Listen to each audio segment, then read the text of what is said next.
Ya, hanya dikatakan pasukan berkereta kuda ditutupin air, tidak ada tenggelam. Nah, Ya di sama aja tuh Al-Quran, Bang pengertiannya. tapi tidak ada Firaunnya bang, tapi pasukan Firaunnya tidak ada bang. Coba bang buka di Keluaran, Oh ya. sudah Ya. saya baca, ya nggak ada. Terus kemudian di Al-Quran ada, jelas Firaun mati tenggelam. Jadi permisi dia kepada Presiden Prancis, kecilin sedikit Presiden Prancis udah untuk meminta izin kepada Mesir untuk meneliti jasad tersebut, diizinkan. Dia ingin membuktikan kesalahan Al-Quran itu, udah, karena tidak ada tenggelam. Ternyata begitu diteliti bang di sana, terdapat sisa-sisa garam di dalam tubuh Firaun Ramses II. Terdapat sisa-sisa garam. Artinya apa? Benar, Al-Quran mengatakan kalau Firaun itu mati tenggelam. Akhirnya bang, di Bible tidak ada dinyatakan mati tenggelam. Akhirnya dia pun syahadat bang. Syahadat. Dan di Al-Quran dijelaskan di surah Yunus 90. Maka hari ini kami biarkan kau, hei jasad Firaun. Maka hari ini ya bang. Jadi Al-Quran itu ketika abang baca pun nanti 100 tahun, 200 tahun, itu jasad Firaun masih ada. Karena apa? Maka hari ini. Berarti bang, ya Al-Quran itu dibuktikan juga secara ilmiah bisa juga ya. Benar, Bang? secara sains, semua bang. Dari sains. Iya benar bang. Al-Quran itu bang terbukti sekarang. Terus air laut yang berdua mengalir bang, tau bang? Sekarang tuh di laut apa? Itu kan berbeda bang. Itu di Al-Quran juga dijelaskan. Di surah Ar-Rahman, kami biarkan air laut itu berdampingan. Yang satu warna kuning, yang satu nanti Ustadz Palam PK nanti bisa jelaskan itu. Yang satu kuning, yang satu ini hijau, biru. Itu berdampingan. Padahal Nabi Muhammad saat itu belum tahu tentang laut. Beliau hanya bermain di gurun pasir. Enggak di laut. Nah, coba itu baru ditemukan kan? Coba. Bagaimana Nabi Muhammad bisa itu? Banyak bang. Makanya itu salah satu lah Firaun itu. Bukti bahwasannya Allah lah yang menenggelamkan Firaun di laut itu. Karena Allah yang menciptakan laut. Dibiarkan jasad Firaun itu sebagai petunjuk buat kita semua. Oh, itu bang, makanya dibuat. Bang Blender. Ya. Gini, jadi seharusnya menjadi kalau gini bang, kalau misalnya aku ini umat sekarang kan yang aku imani sekarang, aku hanya rubah aja iman aku misalnya begini, aku hanya mengimani Yesus itu sebagai utusan, tapi aku hanya beriman kepada yang mengutus Yesus. Itu gimana bang? Tanpa login gitu. Bang, itulah tadi kan lu bilang ketika abang pindah ke Islam bukan berarti abang meninggalkan Yesus. Justru abang benar-benar mengikuti perkataan Yesus bang. Salah satunya apa? Perkataan Yesus. Banyak perkataan di sini bang Juma. Ada Gurunda Zuma sudah naik, kita sapa dulu ya. Izin. Assalamualaikum warahmatullahi wabarakatuh Bunda. Selamat malam Bang Zuma. Assalamualaikum warahmatullahi wabarakatuh. Sahabat-sahabat sekalian, waalaikumsalam warahmatullahi wabarakatuh. Semangat malam teman-teman. Waalaikumsalam warahmatullahi wabarakatuh. Iya, apa kabar ini semuanya? Iya. Allahu Akbar, Masya Allah. Maaf ini mungkin saya telat ini ya. Silakan gantian. Maaf ya Bang Juma, silakan Bang Juma. gantian. Iya, gimana? Oh ini Bang Juma ya. Ini iya saya sendiri bang. Apologet Muslim ya. Siap. Yang selama ini aku dengar kan setiap live aku dengar biasa debat-debat gitu. Cuman biar kadangkala aku nggak bisa nangkap bang, karena kalau sudah saling hujat menghujat itu aku udah nggak nangkap apa yang mana yang benar mana yang salah, itu aku udah nggak bisa. Iya, Masya Allah. Nah ini aku ini dari tadi jam berapa ya Bang Blender ya aku masuk sini tuh? Dari siang, dari jam 3. Nah terus tadi sempat hilang semua. Aku bingung nyari. Malah aku masuk lagi ke teman-teman yang seiman. Malah aku di sana dibodok-bodokin, digoblok-goblokin tadi. Pokoknya diapain lah gitu. Aku bilang ya terserah lah. Kan ini kan kita masalah kebenaran yang aku mau cari. Ya, di sini aku udah sampaikan ke teman-teman yang ada di sini dari tadi sore itu aku udah sampaikan bahwa aku itu ingin cari kebenaran aja, kebenaran yang sejati. Itu Bang. Masya Allah. Ya. Nah, karena jujur Bang Zuma, ini termasuk kesempatan yang baik buat aku. Ini bisa ngobrol langsung sama Bang Zuma ini. Iya Bang, iya Bang. Jadi kemarin tuh aku Bang, ya jujur ya, ini sudah peristiwanya udah 5 tahunan aku ingin mencari kebenaran itu. Karena setiap aku masuk gereja atau nanya-nanya ke pendeta, artinya semua pertanyaan aku itu dalam hati kecil aku itu nggak nerima, nggak puas. Makanya aku bilang setiap aku masuk gereja, kalau ada pendeta yang sudah dekat sama aku terus aku nanya nggak memuaskan jawabannya, aku tinggalin. Aku nggak mau ibadah lagi di situ Bang. Aku pindah lagi gereja lain, daftar lagi Masya Bang. Allah. Nah gitu. Jadi dari beberapa pendeta-pendeta yang aku tanyain itu hanya itulah Bang. Jawabannya nggak memuaskan. Nah, makanya aku sudah pernah ceritakan juga di sini tadi tentang gimana aku ini sampai kenapa aku belum bisa mencari kebenaran itu. Kadang-kala aku baru belajar wudhu apa segala aja aku sudah dikatakan mengolok-ngolok, sampai aku dipukulin apa, nggak jadi lagi Bang. Di situ. Allahu Jadi, sampai Akbar. sekarang aku merantau kemana-mana itu hanya ingin cari kebenaran. Jadi dari situ aku mau nanya-nanya ke teman Muslim, takut digebukin lagi Bang. Makanya Iya. aku nggak mau lagi sembarang nanya-nanya. Kebetulan ini masuk di komal-komal TikTok ini ya, mungkin kalau aku nanya ke Muslim kan mau digebukin gimana, aku nggak ada di sini, ya kan? Iya. Dan cuma suara aku doang. Ya, jadi Izin dulu Bang Benan ya, Bang Benan. Benan. Izin dulu ya. Tadi Bang Juma, Bang Benan ini untuk masalah Islamnya Pak Kiai Falah ini udah memberikan, ya kan? Cuman beliau ini hanya tinggal di masalah Bibelnya, keraguannya terlalu banyak. Makanya aku bilang ke Bang Zuma, mungkin Bang Benhan masalah Bibel di mana yang abang meragukan, silahkan tanya ke Bang Zuma. Oke, selamat Pak Kiai. Silakan Bang Benan. Oh ya, oke. Makasih banyak Bang Blender.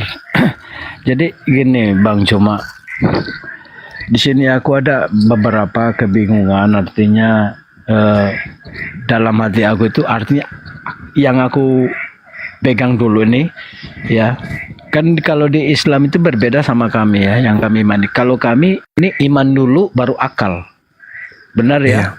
Nah, kalau Islam itu akal dulu baru iman. Iya. Jadi makanya aku simpulkan dalam diri aku, dalam pencarian kebenaran itu berarti sesuatu yang kita imani itu harus kita bermodalkan akal dulu. Iya. Nah, sesuatu yang nggak masuk akal kita berarti nggak boleh diimani gitu. Iya. Ya, makanya aku mau nanya-nanya ke Bang Cuma ini. Yang pertama masalah di Yohanes itu Bang.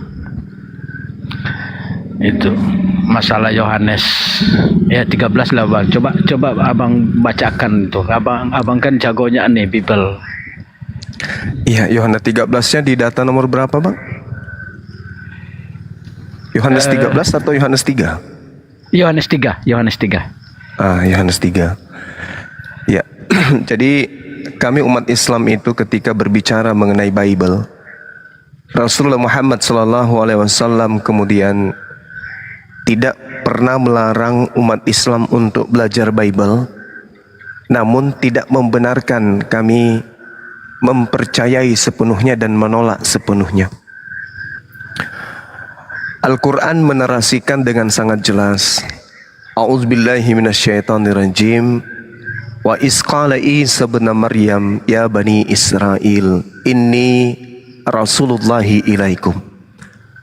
Ada nabi bernama Isa, Ibraninya Yesua, Aramnya Iso, Yunaninya Isaus, Arabnya Isa, itu datang ke tengah-tengah Bani Israel dan menyatakan dirinya, aku adalah Rasulullah. Sekaitan dengan Yohanes 17 nomor 3. Hidup kekal itu, masuk surga itu adalah apabila orang-orang mengenal Yesus Kristus sebagai utusan.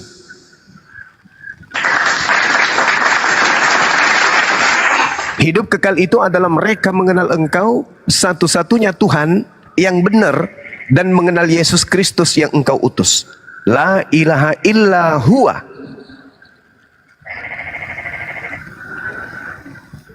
Tidak ada Tuhan selain Dia. Allah dan Nabi Muhammad dan Nabi Isa alaihi salam atau Yesus Kristus adalah utusan. Nah, ketika Nabi Isa mengatakan aku ini adalah utusan kepada Bani Israel, di dalam Yohanes 3 diterangkan kemudian, karena begitu besar kasih Tuhan akan dunia ini sehingga Ia telah menganugerahkan anaknya yang tunggal. Jadi anak di sini kalau berbicara mengenai anak di tradisi Yudaism itu adalah hamba. Hamba Allah itu anak Tuhan.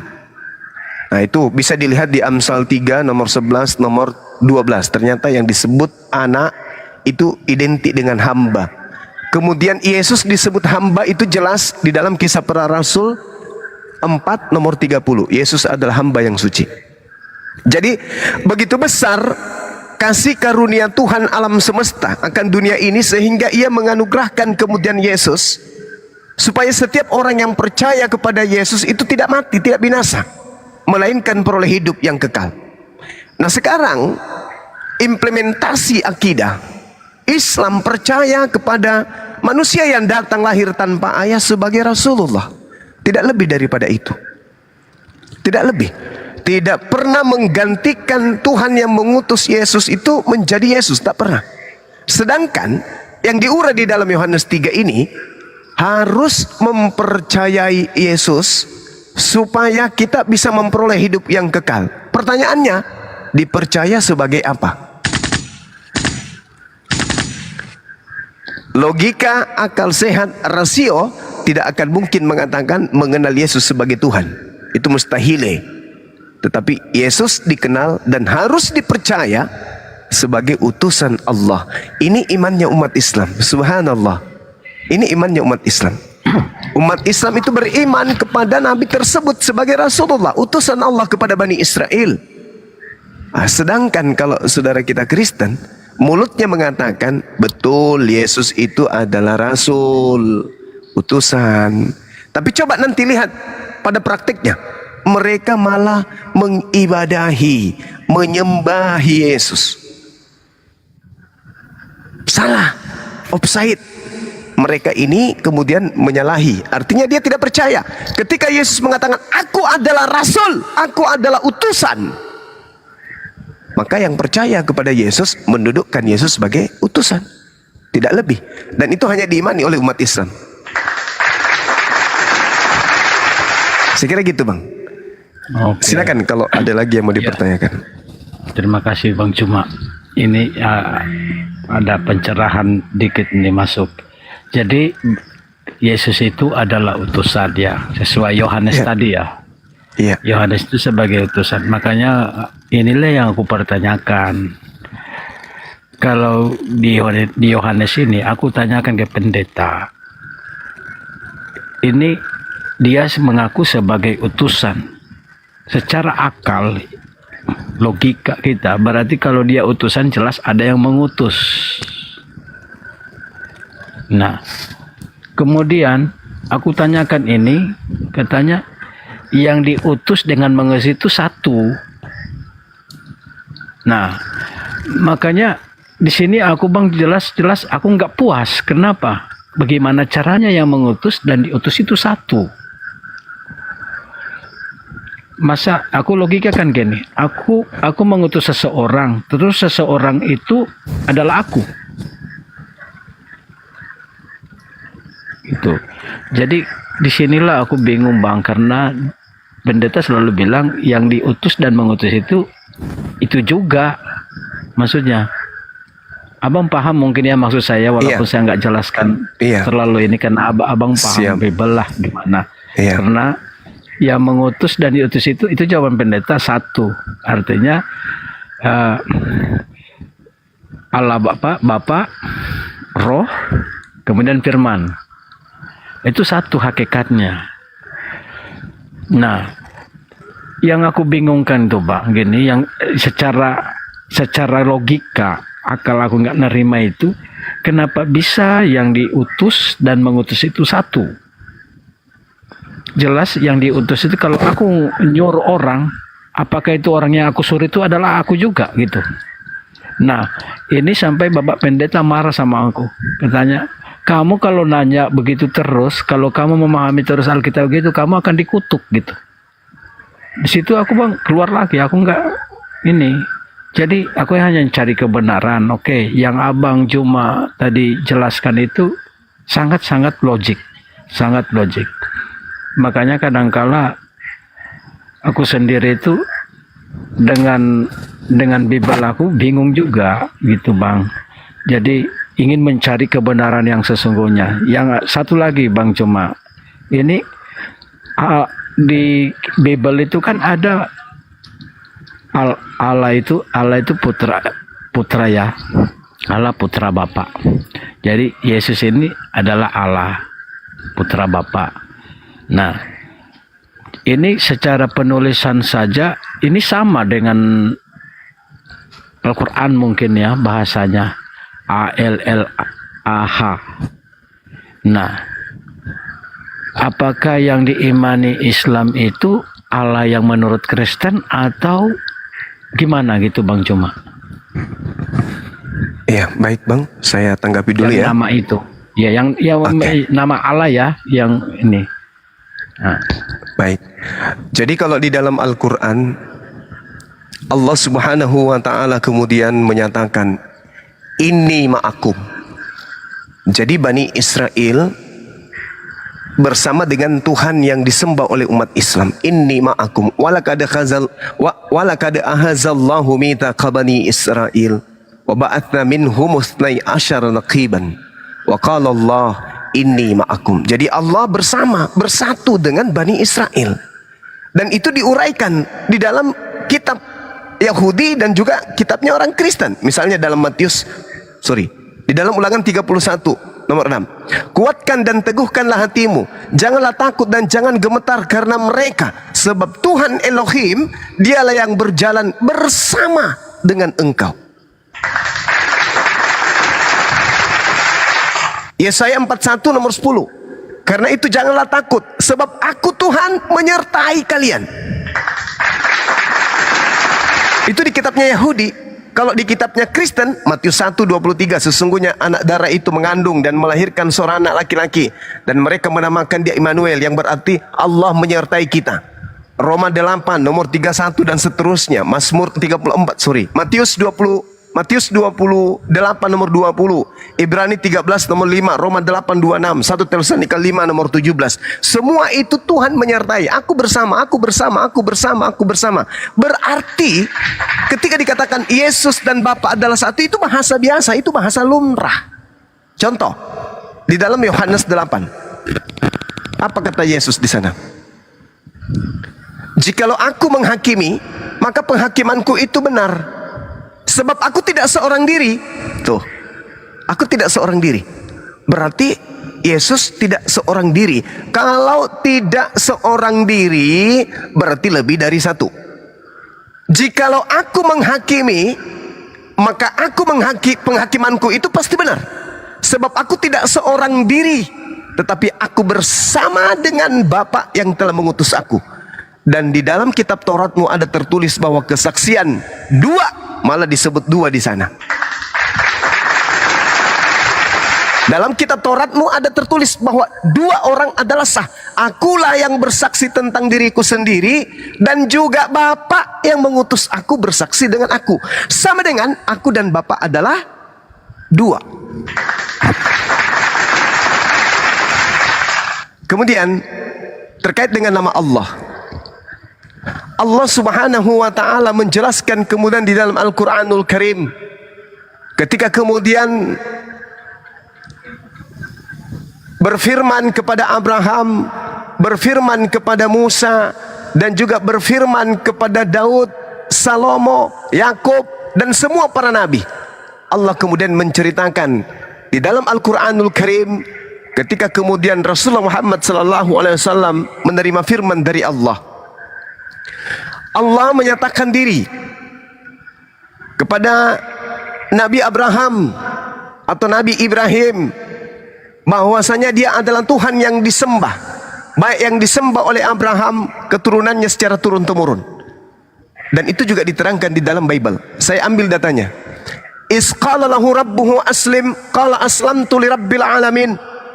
Ingatlah ketika Tuhan berfirman kepada Ibrahim, berserah dirilah. Nabi Ibrahim kemudian menjawab, aku berserah diri kepada Tuhan alam semesta. Wa wasa biha Ibrahimu banihi wa Yaqub, ya baniya innallaha astafa lakumuddin. Nabi Ibrahim kemudian mewariskan ucapan itu kepada anak-anaknya, dan juga Nabi Yakub mewariskan ucapan itu kepada anak-anaknya. Apa ucapan itu? Wahai anak-anakku, ya baniya innallaha, inna Allah, sesungguhnya Allah telah memilih ajaran ini, dinul ini, jalan ini untukmu, maka janganlah kamu mati kecuali dalam keadaan Islam. Ini Al-Quran. Nah, sekarang bagaimana dengan Kristen? Mohon maaf sekali lagi, mohon maaf yang sedalam-dalamnya, karena saya yang ditanya. Kalau di dalam kitab Kejadian 17 nomor 7, 17 nomor 7, Allah berkata, aku akan melakukan perjanjian kekal dengan engkau Abraham. Apa perjanjian kekalku itu? Perjanjian kekal artinya tak ada hentinya. Aku akan menjadi Tuhanmu, Tuhan anak-anakmu, Tuhan keturunanmu secara turun-temurun. Berdasarkan Kejadian 17, Tuhannya Bani Israel dan Tuhannya Bani Ismail adalah Tuhan yang sama. Karena itu adalah perjanjian kekal, seirama dengan Al-Quran surah Al-Baqarah ayat 131 sampai 134. Subhanallah. Nah, pertanyaannya sekarang, apakah Allah yang disembah oleh orang Kristen itu sama dengan Tuhannya umat Islam? Saya katakan tidak sama. Yang disembah oleh saudara Kristen itu adalah dewa-dewa, roh. Sedangkan pencipta langit dan bumi, Tuhannya Abraham, Ishak dan Yakub, Tuhannya Ismail, Nabi Muhammad, Tuhannya umat Islam dan Tuhannya Bani Yehuda dan juga Israel, itu bukan roh. Yang menyembah roh itu orang Roma, orang Yunani, animisme, politeisme. Mereka penyembah roh. Sedangkan Tuhan kami, Tuhannya Nabi Abraham, itu bukan roh. Roh itu makhluk. Sedangkan pencipta alam semesta ini bukan makhluk. Mereka hanya mengambil kata Allah untuk menutupi kemudian sembahan mereka. Sedikit lagi, seluruh gelar pencipta langit dan bumi yang maha suci lagi maha tinggi, berdasarkan Yesaya 5 nomor 16, kitabnya Yahudi, semua gelar-gelar maha suci, maha tinggi, maha perkasa, ketika dilimpahkan oleh orang-orang Farisi ke dalam ajaran orang Roma, berubah menjadi dewa. Jadi kalau pertanyaannya apakah sembahannya orang Kristen dan sembahannya umat Islam itu sama? Beda. Kristen adalah penyembah roh, sedangkan umat Islam menyembah pencipta roh. Yang orang Kristen sembah bernama Yesus, itu bukan nabi yang datang mengajarkan Injil kerajaan Allah kepada Bani Israel. Tetapi yang bernama Yesus yang disembah Kristen itu adalah makhluk halus, makhluk roh, yang datang kepada Ananias, yang datang kepada Paulus, dan yang datang kepada Pulau Patmos, penulis kitab Wahyu. Itu bang, kesimpulan saya. Sembahan Kristen, sembahan umat Islam, dan yang disembah oleh Yesus itu berbeda dengan apa yang disembah oleh orang Kristen. Demikian. Oke, makasih Bang Juma. Jadi sama-sama, intinya bang, Tuhannya ya Abraham, ya Yakub, Yesus, sama Nabi Muhammad itu intinya satu sama aja gitu. Sama. Siap, sama. Oh sama ya. Jadi oke, saya garis bawahi situ ya, sama. Kemudian Bang Juma, ada yang saya tanyakan lagi. Ini masalah silakan Bang. juga dia, salah Tuhan. Ini aku kan pernah nanyain secara logika aja. Kan Yesus itu sebelum disalib itu kan dia berdoa. Iya. Ya, berdoa. Ini aku pernah tanyakan juga kepada pendeta. Nah, itu aku tanya, Yesus waktu itu berdoa kepada siapa? Dia bilang katanya berdoa kepada Bapa. Nah, terus aku tanyakan, kalau Yesus berdoa kepada Bapa, aku bilang berarti, aku bilang yang Tuhan sebenarnya itu Bapa, bukan Yesus. Ini secara logika ini, Bang. Secara logika aja. Nah, katanya kamu ini nggak paham katanya. Jawabannya itu gini. Waktu Yesus berdoa itu sebagai manusia. Nah, jadi aku sendiri, Bang, jujur aku belum puas dengan jawaban itu. Jawaban itu. Jadi yang dimaksud Tuhannya Abraham, Tuhannya Nabi Yakub, Isa, dan Muhammad itu berarti itulah yang disebut Bapak itu maksudnya. Gitu, Bang? Iya, betul. Oke. Jadi gini, Bang, ini sudah banyak penjelasan-penjelasan dari tadi juga Bang Blender, terus ada Pak Ustadz siapa tadi itu ya, lupa, maaf, ini Pak Ustadz yang dibawa, terus ada Bang Juma juga ini. Oke. Jadi kebenaran sejati itu nggak bisa kita tutup-tutupi ya, Bang ya. Nah, oke, aku udah mulai masuk ini penjelasan Bang Juma. Jadi yang sebenarnya Tuhan yang disembah Isa dan disembah Muhammad itu sama ya? Sama, Bang, sama. Sama ya. Sama. Dalam artinya sama. Berarti begitupun kita ini ya, Bang ya. Iya. Begitupun umat Islam itu menyembah Tuhannya Abraham, Tuhannya Nabi Isa gitu ya. Betul. Logikanya gitu kan? Iya, betul. Cuman Kristen yang beda sembahan, Bang. Iya. Saya boleh nanggapin sedikit? Iya, silakan, Bang. Ya. Nabi Isa alaihissalam di dalam Al-Quran mengatakan, Inni Abdullah. Sesungguhnya aku ini hamba Allah. Ataniyal kitab. Allah memberiku ketetapan-ketetapan. Wa ja'alani nabiyan. Dan Allah menjadikan aku seorang nabi.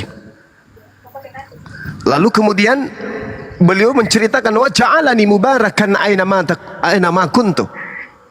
Wa awsani bis shalah waz zakah ma dumtu hayya. Dan Allah menjadikan aku seorang yang diberkahi di mana saja aku berada. Jadi beliau ini tidak pernah dikutuk. Dia selalu diberkahi oleh Allah. Nah, bagaimana dengan Yesus? Kapan dia pernah berubah menjadi identitas lain? Tidak pernah. Yesus lahir, Yesus hidup, sampai dia terangkat, kemudian tetap manusia. Dan itu diperkuat oleh Bible. Contoh, Yesus datang sebagai manusia tertulis di 2 Yohanes 1 nomor 7. Bahkan nih, kalau kita melihat di dalam Lukas 2 nomor 11, pelintiran Bible yang mengatakan pada hari ini telah lahir juru selamat Tuhan di kota Daud, itu terjemahan yang salah. Terjemahan yang benar itu adalah ketika kemudian kita urai satu persatu original teksnya, ternyata terjemahan yang benar adalah hari ini telah lahir bagimu juru selamat, yaitu orang yang diurapi Tuhan di kota Daud. Itu terjemahan yang betul. Berarti ini yang kami imani sekarang ini, Bang, berarti terjemahannya ini sudah banyak perubahan atau gimana, Bang? Menurut Abang? Sahabatku, saudaraku Bang Benhar, firman Tuhan itu tidak bisa dikritisin oleh manusia. Firman Tuhan tidak bisa dirubah oleh manusia. Firman Tuhan tidak bisa kemudian disalah-salahkan, dikritisin, lalu kemudian direvisi. Setuju enggak? Bisa enggak manusia mengkritik firman Tuhan? Bisa enggak manusia merevisi firman Tuhan? Secara logika, Bang, enggak bisa. Enggak bisa. Bible yang Anda pegang itu direvisi, dikoreksi, dan seterusnya. Artinya kitab saudara itu bukan firman Tuhan. Masakan kedudukan firman Tuhannya keliru dan perkataan manusianya yang betul? Itu mustahil. Yang dikatakan kalam Allah, kalamullah, itu sudah pasti ketetapan Allah. Masa ketetapan Allah bisa dirubah-rubah oleh manusia? Itu mustahil. Kenapa Bible bisa dirubah, bisa direvisi? Karena bukan firman Tuhan, hanya terjemahan.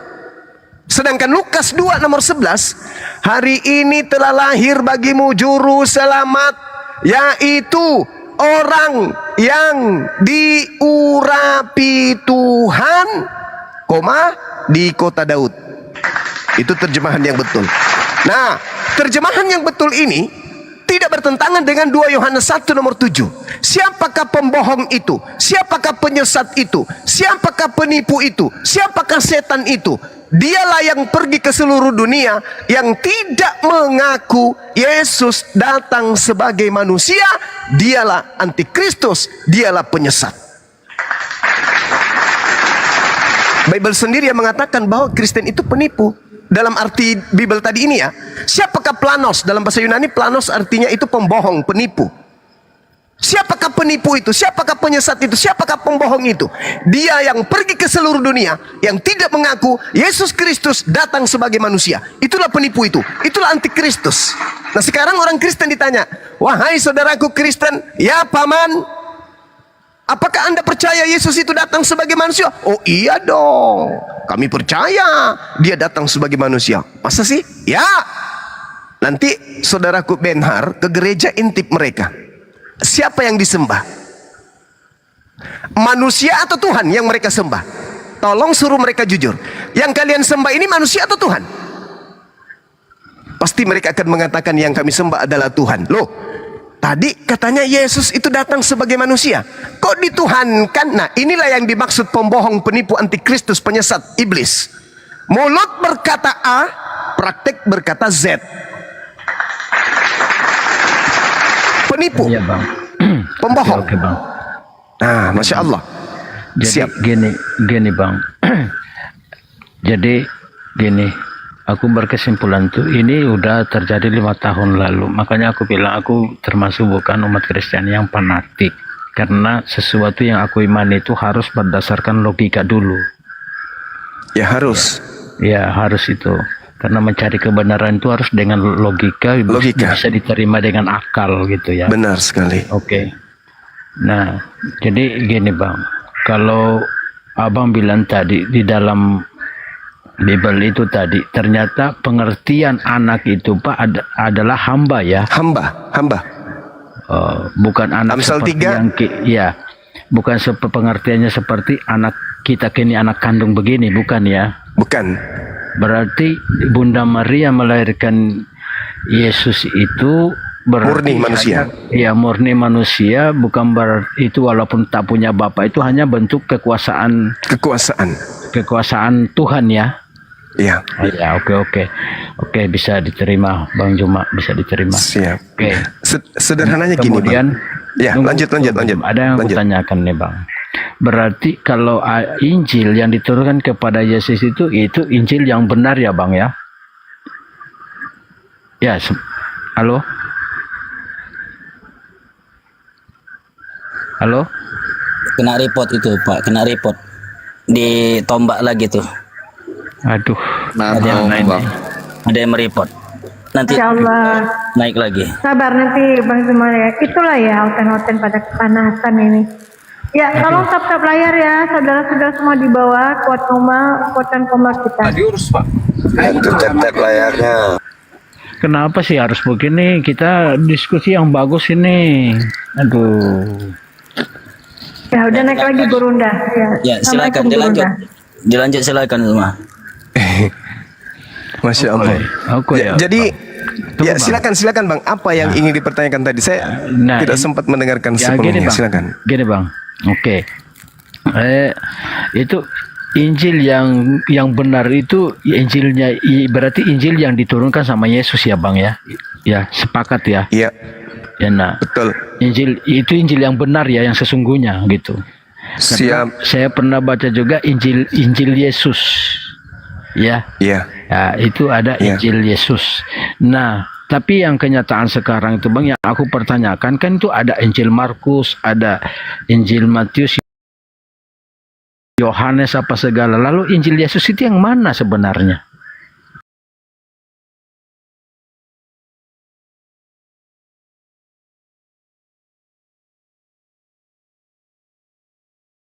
Yesus itu. Bukan bang. Bukan ya? Bukan bang, bukan. Saya berarti- terangkan sedikit boleh bang ya? Oh, oke, silakan.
dia mati bangkit. Nah, kan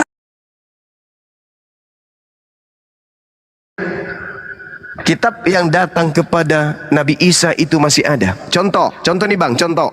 Yohanes 17 nomor 8. Segala firman yang engkau berikan kepadaku telah aku sampaikan kepada mereka dan mereka telah menerimanya. Nah sekarang pertanyaannya, mana segala firman yang Yesus terima itu? Mana segala firman yang Yesus terima itu? Ternyata enggak ada. Nah inilah yang kemudian disembunyikan. Sehingga bang, yang muncul di kita itu cuma hasil penyelidikan orang-orang yang kita tidak kenal. Penulis Yohanes tidak dikenal, penulis Matius tidak dikenali juga. Yang dikenal hanya Lukas, Markus dan juga Paulus, karena mereka ini adalah satu geng. Sementara penulis Matius tidak dikenali, penulis Yohanes pun tidak dikenali. Begitu juga penulis kitab Wahyu di Pulau Patmos itu juga tidak dikenal siapa. Seperti itu bang. Berarti ya Injil Markus, Yohanes apa ini bukan Injil Yesus ya? Bukan. Injil Yesus yang sebenarnya itu ada di Filipus. Ya, sesuai dengan pemberitaan Kisah Para Rasul 8. Oke bang. Kisah Para Rasul 1, Yohanes 1, Markus 1. Yesus memanggil Filipus memberitakan Injil Allah. Yesus memanggil Filipus memberitakan Injil Allah, Filipus memberitakan Injil Yesus. Demikian bang. Oke. Sudah ya, bisa diterima. Iya. Oke bang, kalau ini kan kita ini sekarang yang kita imani nih bang, kami ini ya mengikuti Yesus Kristus. Kristus artinya pengikut Yesus. Iya. Apakah menurut Abang Juma kalau kami saat ini bukan pengikut Kristus atau gimana? Oke, mohon tenangkan pikiran abang, saya jelaskan. Apakah Kristen itu pengikut Yesus? Yesus ada dua. Yesus anak Maria dan Yesus bintang timur. Yang pertama yang harus diketahui, di dalam Lukas 21 nomor 8, Yesus anak Maria berkata, waspadalah kepada penyesat yang datang kepadamu dengan memakai namaku. Waktunya sudah dekat, dan berkata akulah dia. Waktunya sudah dekat, jangan kau percaya. Jadi ada penyesat datang dengan memakai namanya. Siapa namanya? Yesus. Itu satu. Yang kedua, Yesus berkata, apabila engkau melihat sang pembinasa keji duduk di tempat yang kudus, seperti yang dinubuatkan oleh Nabi Daniel. Apa yang dinubuatkan oleh Nabi Daniel? Bisa kita lihat di Daniel 7 nomor 25. Apa itu? Seorang pembinasa yang duduk kemudian di tempat suci, yang memutarbalikkan perkataan, menentang perkataan Sang Maha Tinggi, dan mutarbalikkan hukum. Apabila engkau melihat ada orang berkata ada Yesus di sini, ada Yesus di sana, jangan kau percaya. Sebab Yesus palsu, Mesias palsu, dan nabi-nabi palsu, orang-orang yang mengaku bertemu dengan Yesus palsu akan muncul dan akan mengadakan mujizat-mujizat dan tanda-tanda. Sekiranya mereka akan menyesatkan banyak orang dan orang-orang pilihan juga. Camkanlah, aku telah mengatakannya kepadamu. Jadi apabila ada orang berkata aku bertemu dengan Yesus di padang gurun, bertemu Yesus di dalam bilik penjara, jangan kamu percaya. Sebab aku akan datang nanti kedua kalinya seperti cahaya yang terlontar dari timur sampai ke barat. Pertanyaannya, kalau Yesus mengatakan jangan kau percaya ketika ada makhluk penyesat datang membawa-bawa namaku, memakai namaku, pertanyaannya, siapa yang pernah mengalami bertemu dengan Yesus, mengaku bertemu Yesus di padang gurun dan di dalam bilik? Paulus bang. La haula wala quwata illa billah. Ya. Makanya dikatakan di dalam Matius 23 nomor 15, celakalah engkau wahai ahli Taurat, celakalah engkau wahai orang Farisi, engkau menjelajahi daratan, menyeberangi lautan, mentobatkan orang menjadi pengikut ajaranmu, dan setelah kau jadikan dia pengikutmu, kau jadikan mereka orang neraka, dan 2 kali lebih jahat daripada engkau sendiri. Sejahat-jahatnya ahli Taurat, sejahat-jahatnya orang Farisi bang, Mereka tidak pernah menggantikan Tuhannya dengan manusia. Mereka tidak pernah mengimani Tuhan datang dalam rupa manusia, mati dibunuh oleh manusia.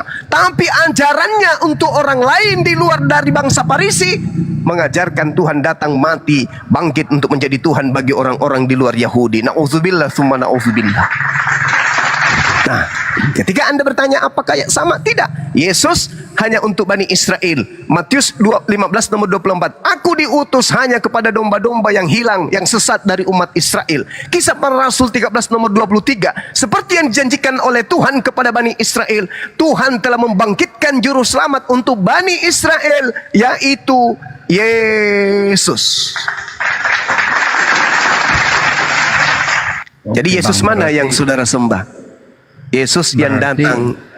intinya gini Bang, Siap. kalau kita cari kebenaran itu intinya gini, mau Yesus 1, 2, 3 bahkan sampai 1000 pun itu bukan Ya. Tuhan. Yes, Masya Allah. Berarti ya kalau saya mengikuti penjelasan Bang Cuma yang mencerna itu, mau Yesus 1, 2, 3 sampai 1000 itu bukan Tuhan. Oke. Siap. Oke, Baik. bisa diterima itu Bang, karena Ya. hati nuraniku juga selalu berkata gitu. Masa seorang Tuhan harus dilahirkan? Itu kalau Tuhan dilahirkan terus itu Bunda Maria apanya Tuhan gitu? Ibunya Ibunya Tuhan. Tuhan. Berarti Lalu siapa yang Yohanes sepupu satu kalinya Tuhan. Iya, siapa yang menciptakan Bunda Maria kalau gitu? Sementara Anaknya. Yesus saja, sementara Yesus anaknya lahir kemudian. Iya. Nah, oke. Oke Bang, sampai di situ aku bisa tangkap satu lagi. Siap.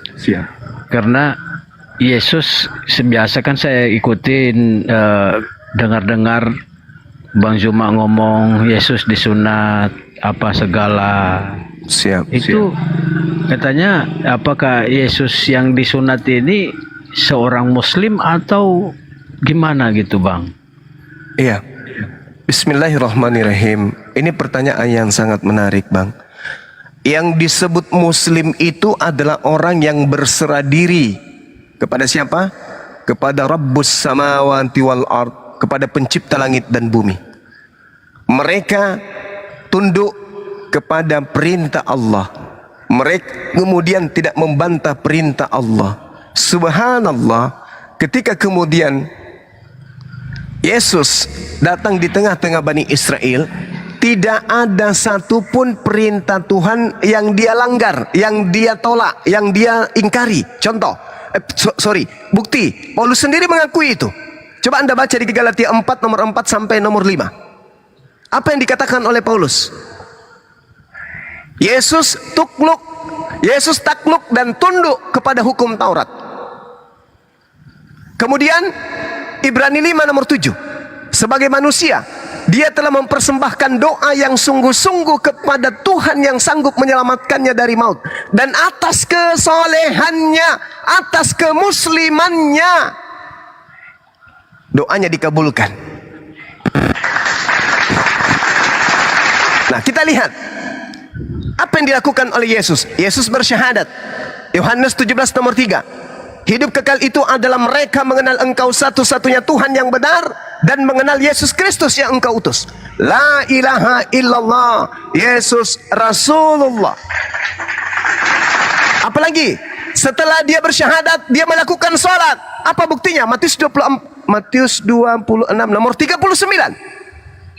Yesus sujud beribadah menyembah kepada Allah. Matius 4 nomor 17. Maka Yesus maju lalu bersujud dan berdoa, ya Tuhanku, jikalau sekiranya mungkin biarlah cawan ini lalu daripadaku, tetapi jangan seperti yang ku kehendaki, melainkan seperti yang Engkau kehendaki. Muslim, dia berserah diri, ibadah, sholat.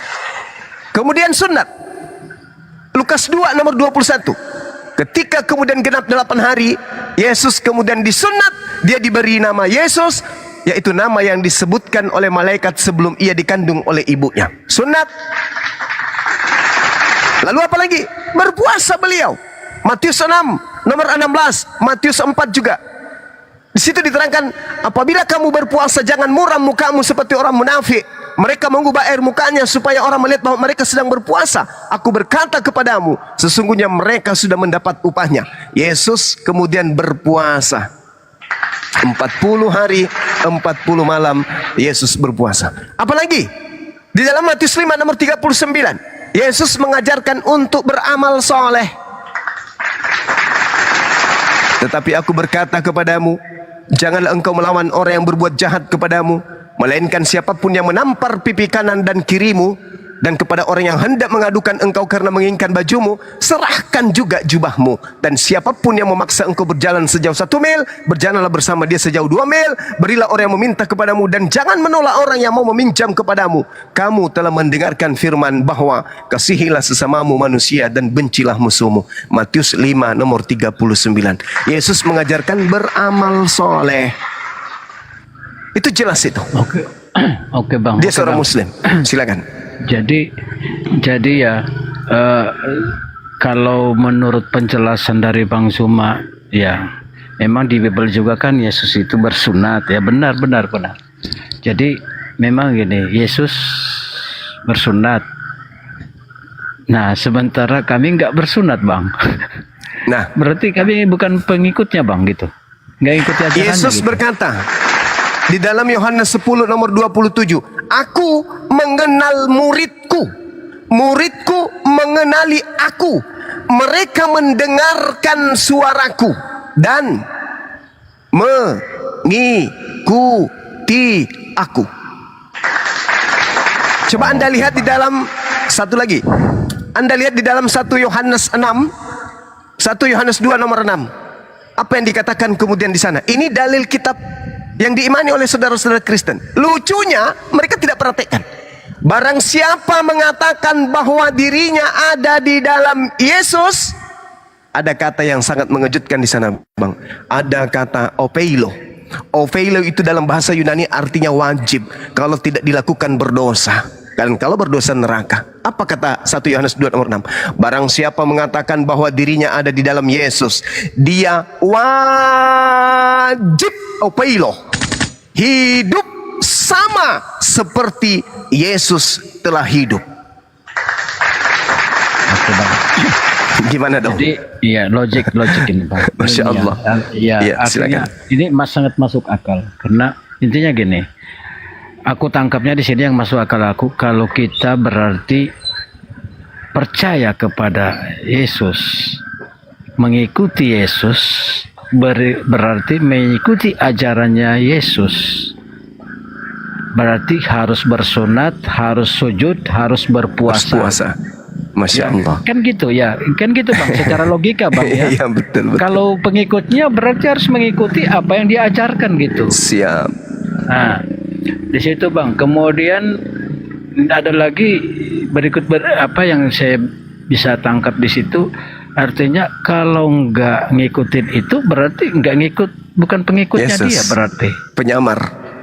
Serigala nyamar domba. Oh, iya Bang. Oke Bang, mantap Bang. Ya penjelasannya. Terima kasih banyak ini Bang. Allahu Akbar. Iya terima Bang kasih Benar, ini Bang makasih. Cuma.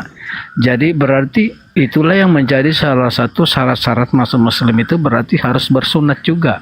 Iya. Ya Bang ya. Betul. Coba saya kasih Berarti- data 1 menit aja Bang, 1 menit. Oke Bang, silakan. Yesaya 52 nomor 1 Bang. Orang yang tidak bersunat tidak boleh masuk ke kota Yerusalem. Yerusalem baru loh. Tidak boleh masuk surga berarti. Kemudian Yehezkiel 44 nomor 9. Orang yang tidak bersunat haram hukumnya masuk ke bait suci. Jadi selama ini orang Kristen bukan masuk ke bait suci, tapi masuk ke dalam bait tame, rumah najis. Kemudian Wahyu 21:27, orang yang tame tidak bersunat, orang najis, haram hukumnya masuk ke dalam surga. Dan Paulus juga pernah mengatakan di dalam Galatia 2 nomor 14, orang yang hidup tidak bersunat kulub adalah orang yang hidup secara kafir. Oke Bang. Silakan. Aduh. Celaka 12 nih. Jadi berarti ya ini Iya Bang Andi. Yesus kan nggak makan babi Bang. Ya betul. Ya melarang untuk memakan babi. Siap. Ya, sementara kami memakan itu, Bang. Berarti enggak ngikutin ini, Bang. Pokoknya secara akal pun enggak nerima. Berarti enggak ngikutin. Siapapun tuh enggak bisa membantah itu, Bang. Kenapa umat Iya. Islam menyebut saudara-saudara Kristen ini kafir? Karena Kristen itu menutup diri. Bayangkan Bang ini, bayangkan kitab Yahudi yang ditenteng siang malam nih, tertulis dengan jelas di dalam Yesaya 66. Sebab Tuhan akan menghukum segala yang hidup dengan api dan dengan pedangnya, dan orang-orang yang mati terbunuh oleh Tuhan akan banyak jumlahnya. Siapa mereka? Mereka yang menguduskan dan mentahirkan dirinya untuk taman-taman teos dengan mengikuti seseorang yang ada di tengah-tengahnya yang memakan daging babi dan binatang-binatang menjijikkan serta tikus. Mereka semuanya akan mati lenyap sekaligus. Demikianlah firman Tuhan. Aduh, Apa enggak ngeri? keras nih, Bang. Ngeri, Bang. Sadis malah ini, Bang. Oke, Bang. Ya, oke, gini, Bang. Ya, aku ambil kesimpulan. Sekarang aku mulai tercerahkan yang sebenarnya ya. Masya Allah. Sebenarnya. Karena aku lebih mengutamakan logika, akal. Ya. Ya, itu karena kalau aku pengikut Yesus itu bersunat, Yesus itu puasa, Yesus itu sujud. Sementara di kami nggak ada itu semua, Bang. Sujud apalagi sujud, Bang, nggak ada. Nah, kemudian Yesus nggak makan babi, kami makan babi. Pokoknya intinya kami nggak mengikuti ajaran Yesus, berarti otomatis nggak mengikuti Yesus kalau gitu.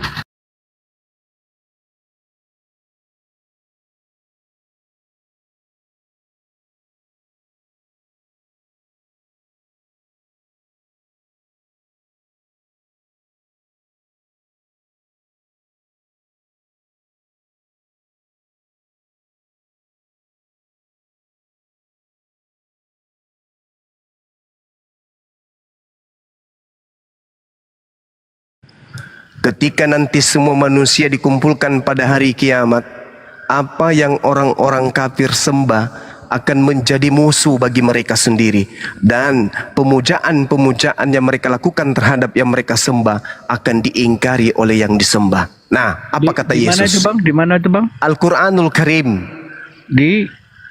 Saya lupa surah apa itu. Al-Ahqaf mungkin ya teman-teman. Coba Bang, kalau bisa ada teman-teman yang nanti Al-Ahqaf mungkin ya. carikan Ya, betul, betul. saya mau lihat, Bang. Nanti kan ini Al-Quran bisa dilihat di Google, Bang, atau gimana? Di Google. Bisa. Yang penting terjemahan kan ya. Iya. Surah Al-Ahqaf ayat 6. Ini Al-Quran, Bang. Kalau oke. Al-Quran ini bukan firman Tuhan, Bang, tetapi kenapa di dalam Matius 7, Bang? Matius 7 apa yang dikatakan dalam Matius 7, Bang? Nomor 22 sampai 23. Boleh saya bacakan? Oke, silakan. Pada hari terakhir nanti banyak orang akan berseru kepadaku, Tuhan Yesus, bukankah kami bernubuat pakai namamu, mengusir setan pakai namamu, bermujizat juga pakai namamu? Yesus kemudian berkata, pada saat itulah aku akan berterus terang kepada mereka, enyahlah daripadaku, aku tidak mengenal kalian. Kalian semua adalah pembuat kejahatan. Silaka 12, Bang. Aduh. Ini Al-Quran sudah menguraikan apa yang mereka sembah akan menjadi musuh bagi mereka, dan pemujaan-pemujaannya dalam nama Yesus akan diingkari oleh yang mereka sembah. Enyahlah daripadaku, kalian semua adalah pembuat kejahatan. Aku tidak mengenal kalian. Padahal, Bang, levelnya sudah sangat jauh, sampai dia sudah bisa mengusir setan, bermukjizat, bernubuat. Coba kurang apa lagi? Tapi apa kata Yesus? Oh no, yang kau sembah dan yang membuat engkau bisa bermukjizat dan kemudian bernubuat itu adalah Yesus yang kau sembah, yang ngaku-ngaku bintang timur yang datang di Pulau Patmos itu. Tapi itu bukan aku. Aku tidak pernah datang berupa roh. Aku tidak pernah datang kemudian berupa cahaya. Aku datang lengkap dengan daging. Makanya di dalam Kisah Para Rasul 1 nomor 11 dikatakan, malaikat berkata, kalian melihat Yesus terangkat ke langit, kalian akan melihatnya lagi datang untuk yang kedua kalinya, sama seperti ketika engkau melihatnya ke surga. Berarti Yesus datang kedua kalinya lengkap dengan daging. Sedangkan Yesus berkata dalam Lukas 10 nomor 18, aku Yesus berkata, aku melihat iblis jatuh dari langit berupa cahaya ke bumi. Sedangkan yang datang kepada Paulus hanya berupa cahaya dan suara. Siapakah engkau Tuhan? Akulah Yesus yang kau aniaya. Nah, itu siapa? Itu sudah pasti bukan Yesus anak Maria. Itu adalah Yesus sang bintang timur yang disembah oleh saudara Kristen. Ketika orang Kristen nanti di hadapan Tuhan mencari sembahannya yang bernama Yesus, Yesus yang palsu, yang penyesat sudah di neraka. Yang tinggal hanya Yesus anak Maria. Yesus, dulu kami bernubuat pakai namamu loh, mengusir setan pakai namamu loh. Apa kata Yesus? Apa? Oh maaf, aku tidak mengenal kalian. Enyahlah daripadaku, kalian semua adalah pembuat kejahatan. Gimana bang? Ya, kalau secara logika sih ya benar juga. Gimana dia mau terima karena nggak ngikutin apa yang diajarkan kan? Tidak diikutin, betul. Iya. Gimana dia mau nerima? Kita aja. Orang mau ngikut kita terus nggak mau ngikutin aturan kita. Secara logika aja nih bang. Iya. Gimana kita mau nerima gitu? Oke bang. Oke intinya dia bang ya. Intinya itu bang, kalau mau ngikutin Yesus sebenarnya harus sunat, harus puasa, sujud, ya, gitu kan? Itu kan itu dikerjakan umat Islam ya. Berarti umat Islam sebenarnya ngikutin ajaran Yesus juga ya. Yesus anak Maria memberitakan tentang datangnya Nabi Muhammad bang di dalam Bible. Di dalam Yohanes 14 nomor 16, aku akan minta kepada Bapa agar mengirim seorang penolong lain, yaitu Roh kebenaran. Bukan itu seorang penghibur bang. Nah itu dia, seorang penghibur, seorang penolong. Apa itu yang yang dikatakan seorang penghibur itu? Apakah bukan Roh Kudus yang Yesus ini bang, atau memang itu ditujukan kepada Nabi Muhammad? Baginda Rasulullah Muhammad sallallahu alaihi wasallam dikatakan penghibur dikarenakan setiap nabi datang diutus ke muka bumi pasti diutus hanya kepada sekelompok manusia tertentu saja. Yesus untuk Bani Israel, Musa untuk Bani Israel, Abraham hanya untuk keturunannya.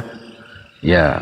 Sedangkan bangsa lain, apakah Tuhan tidak mau selamatkan? Diselamatkan. Dengan cara apa? Dengan mengirim penghibur, penolong. Berarti intinya Nabi Muhammad ini untuk semua manusia ya? Ya, litubayyina linnas. Dan kata Yesus untuk Bani Israel. Untuk Bani Israel. Lalu kami Bani apa bang? Nah itu dia. Oke bang. Sekarang ini udah aku pahami bang. Jadi Bani di luar jalur. Apa yang aku tanyakan ini sebenarnya mungkin pendeta tahu menjelaskan tapi nggak mau dijelaskan seperti ini. Ya, cuma jawabnya cukup imani. Iya. Nah, pokoknya mulai sekarang bang, nggak masuk akal jangan diimani. Itu aja. Ya. Akal dulu utamakan baru iman ya. Yeah. Oke, saya setuju. Yesus mengajarkan itu. Kasihilah Tuhanmu dengan segala akal budimu. Ya, tapi berarti bang, ini bukan ajaran Yesus kalau gitu. Kasihilah musuhmu itu bukan ajaran Yesus. Bukanlah. Gimana ceritanya? Ya bang, kalau itu ajarannya Yesus juga, waduh, parah kita nih. Musuh dikasihi. Sementara dalam bahasa Ibrani musuh itu Satan. Satan itu setan. Setan mau dikasihi. Wah, bagaimana ceritanya setan dikasihi? Kasih kalau ditampar pipi kiri, kasih pipi kanan. Wah, aku nggak mau bang kayak gitu. Allahu Akbar. Oke bang, ada masuk akal nih bang. Cuma di prosesnya itu sekarang aku nyatakan. Aku mau ninggalin yang aku imani. Allahu Akbar. Takbir. Kenangan masa lampau. Kira-kira bang ini aku mau nanya lagi bang ini. Silakan, kira-kira ini aku nih udah hidup. Artinya aku sudah nggak ngikutin ajaran Yesus itu sendiri kan. Nah, kira-kira kalau aku mengimani Yesus itu dengan cara memasuk Islam, mengikuti Nabi siapa Muhammad. Nabi Muhammad. Nabi Muhammad, apakah dosa-dosa saya dari lama itu gimana itu Bang? Ya Allah ya Karim. Gimana itu Bang? Maksudnya Ya. Abang gimana Bang? Kira-kira gimana aku udah makan babi, udah aduh. Ya ampun Bang. Kan itu nggak ngikutin ajaran Yesus itu Bang. Terus gimana Bang? Kira-kira apakah terampuni atau gimana itu Bang? Iya, baik. Saya jelaskan Bang ya. Al-Quranul Karim menjelaskan begini. Kullil ladina kafaru iyantahu yughfar lahum ma qad salaf wa iyaudu faqad madat sunnatul awwalin. Katakanlah kepada orang-orang kafir itu, jika mereka berhenti dari kekafirannya, niscaya Allah akan mengampuni dosa-dosa mereka yang telah lalu. Dan jika mereka kembali lagi, yaitu memerangi ajaran Islam, maka sungguh berlaku kepada mereka sunnatullah, orang-orang terdahulu, yaitu akan dibinasakan. Allah mengatakan, lilladina kafaru iyantahu yughfar lahum ma qad salaf. Siapa yang berhenti, maka Allah akan mengampuni seluruh dosa-dosanya yang telah lalu. Begitu ya Bang ya. Ya, oke Bang. Masya Jadi Allah. gini Bang, aku bukan hoax saja, aku bukan cari sensasi di sini. Aku benar-benar murni dari hati nanti. Aku ikutin dulu prosesnya Bang. Aku mau sunat dulu. Aku mau sunat, aku mau ini. Pokoknya aku Bang gak mau ini, gak mau tersesat lagi seperti domba-domba itu. Gak mau lagi.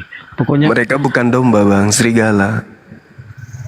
ya apapun itu sebutannya Bang, aku nggak mau termasuk serigala, aku nggak mau termasuk domba, aku ini manusia Bang. Yang punya Allahu Akbar, Masya Allah. Jadi, Subhanallah.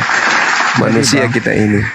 Jadi Bang, untuk mengikuti proses itu Bang, aku mau sunat dulu. Setelah itu setelah sembuh, aku mau mengucapkan apa namanya itu? Syahadat. Bersaksi. Tiada Tuhan selain Allah. Ya. Nah, baru menjadi pengikut Yesus yang betul. Kalau sudah syahadat.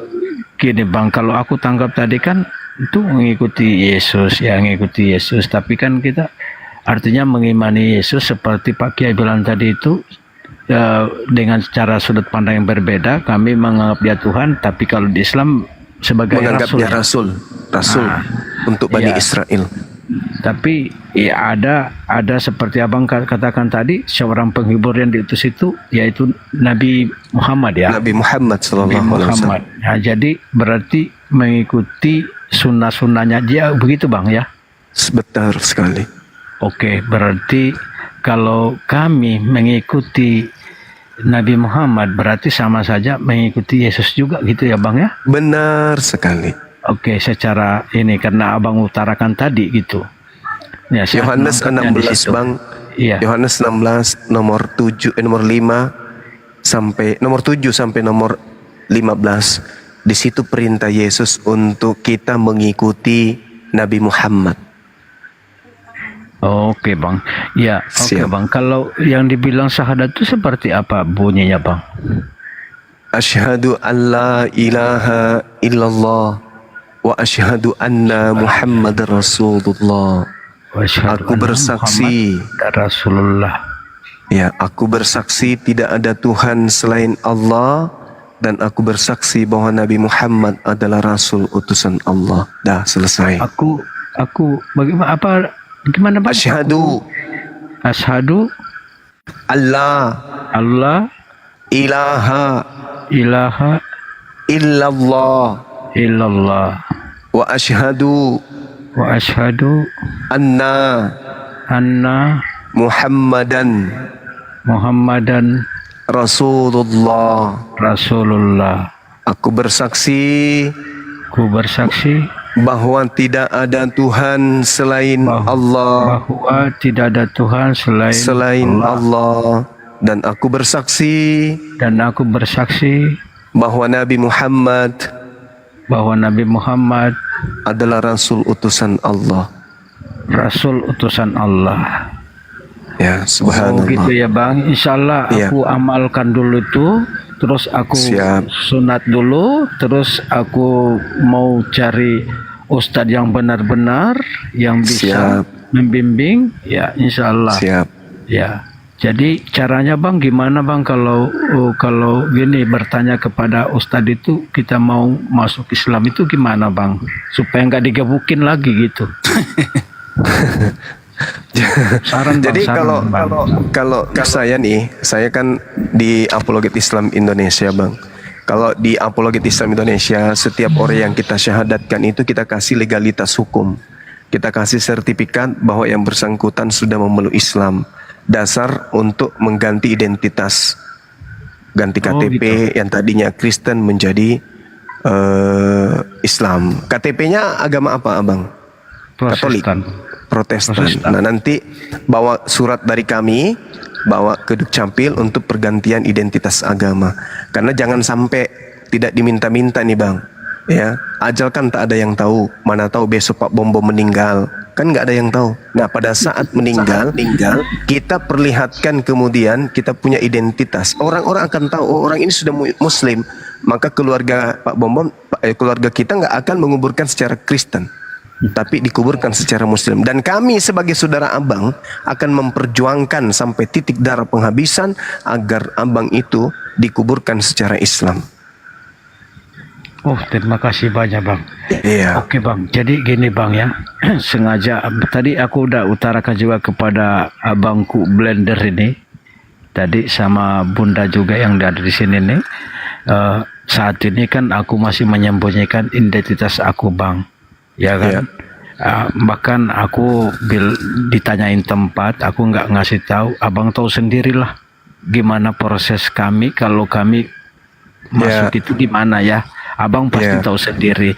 Jadi untuk ini bang, aku udah mantapkan hati aku mau diusir, ya mau diusir karena jujur bang, kenapa aku merantau itu untuk mencari kebenaran, meninggalkan istri, karena jujur bang, istri aku anak pendeta bang.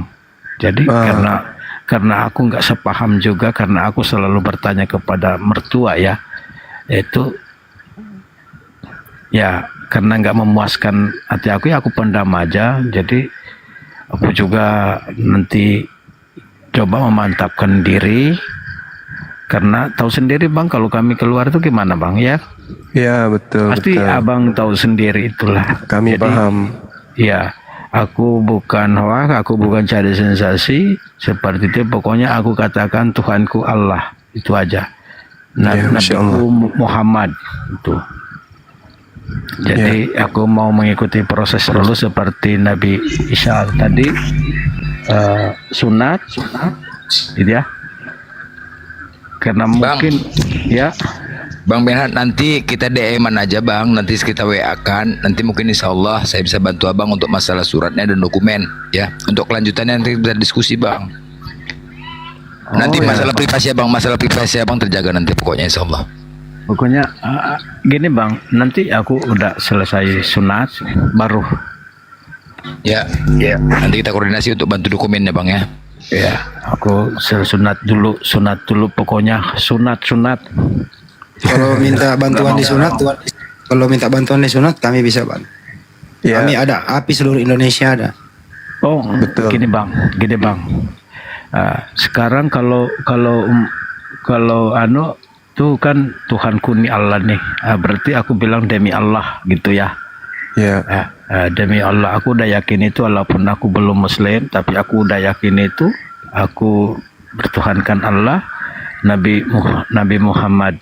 Nabi aku. Coba diingin aja Bang Joma, di perkuat lagi tadi syahadatnya. Gak apa-apa, diulang dulu aja. Aku mau mau sunat. Setelah itu aku hubungin abang. Ya. Abang, Ikut sekali lagi bang boleh? Beredar ya. Apanya bang? Syahadatannya supaya nanti lincah.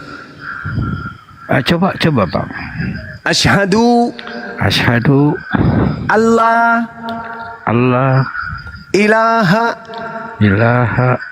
illallah illallah wa asyhadu wa asyhadu anna anna Muhammadan Muhammadan Rasulullah. Rasulullah.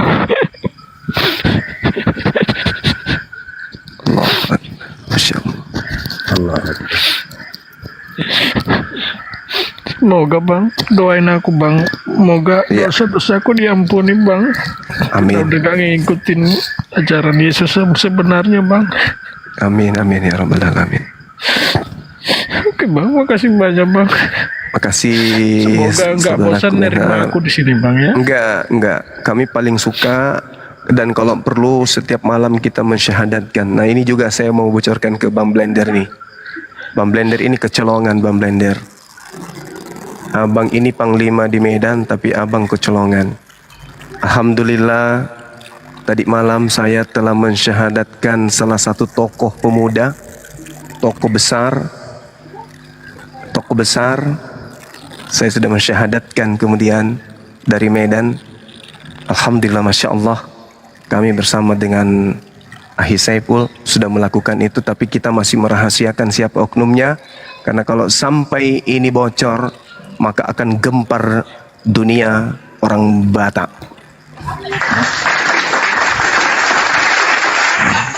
Salah satu tokoh, salah satu tokoh kita sudah syahadatkan. Masya Allah. Masya Allah. Subhanallah. Takbir. Allahu Akbar. Allahu Akbar. Masya Allah. Ya, silakan Saudara Benhar.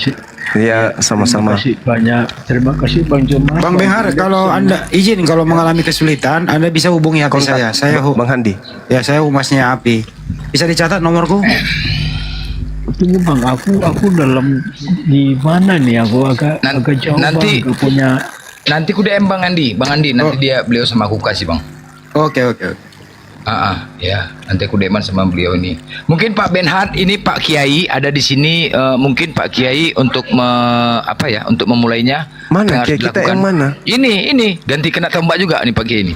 Masya Allah. Subhanallah. Assalamualaikum Yai. Waalaikumsalam warahmatullahi wabarakatuh. Baru kali ini saya kena tombak tadi. Jadi sasaran empuk juga guru kita ini. Masya Allah. PD-nya lagi aku menjelaskan Kiai, Masya Allah.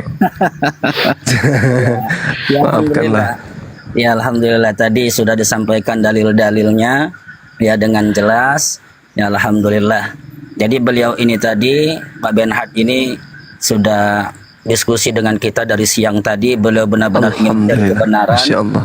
Bahkan sampai beliau ini dimusuhi oleh orang-orang Kristen itu sendiri. Jadi beliau ini juga baru sekali ini naik komal, dan akhirnya Allah hantar beliau ini di komalnya Bang Blender. Baru ini kata beliau naik. Nah inilah bukti tanda kebenaran Allah Subhanahu Wa Taala. Saya tadi sudah mengkisahkan tentang bagaimana Nabi Ibrahim mencari Tuhannya. Ya, bahkan beliau juga sudah diusir oleh paman atau ayah beliau sendiri. Ketika beliau melihat bintang, beliau katakan ini Tuhanku. Namun tatkala hilang bintang itu berubah menjadi bulan, dia katakan bulan sebagai Tuhannya. Ketika siang beliau melihat matahari, maka inilah Tuhanku karena ini lebih besar. Maka ketika tenggelam lagi matahari itu, ternyata ini juga bukan Tuhanku. Nah inilah yang sekarang ini Pak Benhard ini terjadi pada diri beliau. Jadi Bang Zuma, beliau ini sampai pergi merantau kemana-mana hanya ingin mencari siapa Tuhannya. Allahu Akbar, Masya Allah. Bagaimana beliau ini ya yang terjadi seperti Nabi Ibrahim alaihissalam sampai diusir, dimusuhi oleh keluarganya, hanya ingin mencari siapa Tuhannya. Maka saat itulah Allah tunjukkan, inni wajjahtu wajhiya lilladzi fataras samawati wal ard. Dan saat Ibrahim alaihissalam pasrah, nggak tahu lagi entah mau kemana, Allah pun akhirnya menunjukkan kekuasaannya. Inilah yang terjadi kepada Pak Benhard. Beliau sudah kemana-mana, bahkan beliau sudah mencari kebenaran kemana-mana, bahkan kepada pendeta, bahkan kepada seorang muslim. Namun ada oknum muslim, ketika beliau belajar wudhu, beliau ditendang, dipukulin oleh orang muslim. Maka ini oknum-oknum yang menyakiti beliau, dan itu adalah ujian beliau yang ketika ingin mencari kebenaran. Saya juga menangis dengan kisah beliau sampai beliau berani meninggalkan keluarganya hanya ingin mencari Tuhan. Maka Allah Subhanahu Wa Taala ternyata kirim Pak Benhard ini di komal ini kemudian Allahu bertemu dengan Akbar. saya di sini. Saya jelaskan, beliau tadi sudah paham, saya terangkan tentang Isa itu siapa secara Islam. Bahkan di dalam Islam kita wajib mengimani nabi-nabi Allah. La nufarriqu baina ahadin mir rusulih. Kami, kata Allah, tidak membeda-bedakan nabi-nabi itu, rasul-rasul itu. Artinya umat Islam itu sendiri kenapa hari ini memperjuangkan Yesus atau Isa itu? Karena memang di dalam agama kami Islam ini, Pak Benhad, Nabi Isa itu amat sangat kami muliakan. Amat sangat kami muliakan. Sehingga gugur keimanan seorang muslim itu kalau dia tidak mengimani nabi-nabi itu. Gugur keimanannya. Maka itu tadi sudah dijelaskan oleh Bang Zuma tentang Isa Al-Masih yang tadi juga sudah saya sampaikan dalilnya dalam Quran juz 28 di surah As-Saffat tentang bagaimana Nabi Isa mengatakan inni Rasulullah ilaikum musaddiqan lima baina yadayya minat Taurat wal Injil wa mubasysyiran bi rasulin ya'ti min ba'dihi ismu Ahmad falamma ja'ahum bil bayyinati qalu hadza sihrun mubin. Itu tadi sudah kita jelaskan. Nah, kemudian Subhanallah. Bang Pak Kiai, Masya Allah. Bang Zuma, Siap. Bang, ya ini kenapa ya setelah aku syahadat kayak demam gini gimana ya? Ya, ya, biar saya Allahu jelaskan. Akbar, Masya Allah. Saya dingin jelaskan. aku bang, kayak demam aku. Ya, Iya. mentalnya kena. Ya, begini Pak Bernhard. Ketika seseorang itu bertaubat kepada Allah dan kemudian mereka ini menerima hidayah dan kebenaran itu, maka yang pertama kali keluar dari tubuhnya adalah iblis itu sendiri. Nah, ketika iblis itu keluar, maka akan ada reaksi-reaksi tubuh macam-macam. Setiap yang mu'alaf akan merasakan itu nantinya. Mereka akan rasakan itu. Kenapa? Karena Allah buka hijab yang selama ini tertutup. Yang selama ini Allah katakan summun bukmun umyum fahum la ya'kilun. Summun bukmun umyum fahum la yarji'un. 2 kali Allah katakan. Nah, ketika Allah butakan hari ini Pak Benhard sudah diperlihatkan kembali mata hatinya. Yang selama ini mungkin Allah tulikan. Alhamdulillah Allah mulai membuka pendengaran itu, pendengaran hatinya. Ketika Allah Subhanahu wa taala bisukan, hari ini Pak Benhard, Allah buka kembali untuk mampu mengatakan kebenaran itu. Yang dulunya Allah Subhanahu wa taala mengatakan la yaqilun, mereka enggak punya akal. Alhamdulillah sekarang Allah buka kembali akal Pak Benhard. Maka reaksi-reaksi itu semua akan ada dalam jisim kita, pada tubuh kita. Itu biasa. Nah, kemudian tadi alhamdulillah tangisan Pak Benhard ini adalah merupakan sebuah tangisan kejujuran saudara-saudaraku muslim. Beliau tidak pernah bermain-main dalam hal ini. Allah Subhanahu wa taala berfirman terhadap apa yang hari ini Pak Benhard yakini. Allah katakan di Quran surah Al-Maidah ayat 5 itu. Dan ini ayat yang menerangkan secara luas. Allah katakan walau anna ahlal kitab amanu wattaqau lakaffarna anhum sayyi'atihim wa ladakhalnahum jannatin na'im. Ini janji Allah kepada Pak Benhard. Jika memang Pak Benhard itu benar-benar menerima Allah sebagai Tuhan, Rasul Muhammad SAW sebagai Rasul, dan Isa adalah sebagai Nabi utusan, bukan sebagai Tuhan. Apa kata Allah Subhanahu wa taala? Dan sekiranya saja ahli-ahli kitab itu, orang-orang kafir itu beriman dan bertakwa kepada Allah, niscaya kami akan menghapuskan segala dosa-dosa dan kesalahan mereka yang telah lalu. Dan mereka tentu akan kami masukkan ke dalam surga-surga yang penuh dengan kenikmatan di dalamnya. Itu janji Allah Pak Benhard. Jadi Allah Subhanahu wa taala tidak hanya menjanjikan Allah hapuskan dosa, tapi Allah Subhanahu wa taala akan janjikan pula untuk Pak Benhard Allah siapkan surga yang penuh dengan kenikmatan. Maka Pak Benhard, apapun yang Pak Benhard lakukan dulu dari mulai memakan daging babi, khamar dan lain sebagainya, itu nanti ketika memeluk Islam, bersyahadat asyhadu an la ilaha illallah wa asyhadu anna Muhammadar Rasulullah, maka Allah Subhanahu wa taala mengatakan yukaffir anhum sayyi'atihim wa yudkhilukumul jannah tajri min tahtihal anhar yauma la yuhzillahu an-nabiyya wallazina amanu ma'ah. Apa kata Allah Subhanahu wa taala?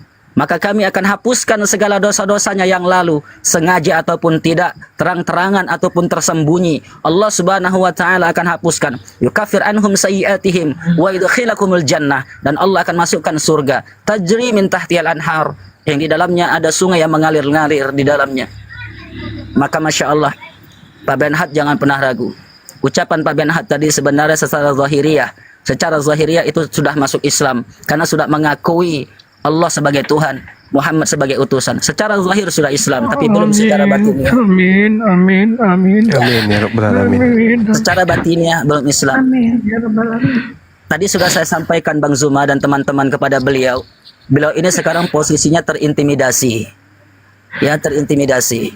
Jadi beliau ini saya sudah sampaikan untuk saya berikan kekuatan bahwasanya setiap orang-orang yang masuk ke dalam Islam atau mu'allaf, maka itu nanti ada sertifikat. Tadi sudah disampaikan oleh Bang Zuma. Dan itu kewajiban umat Islam untuk melindungi mereka yang mu'allaf-mu'allaf itu. Karena memang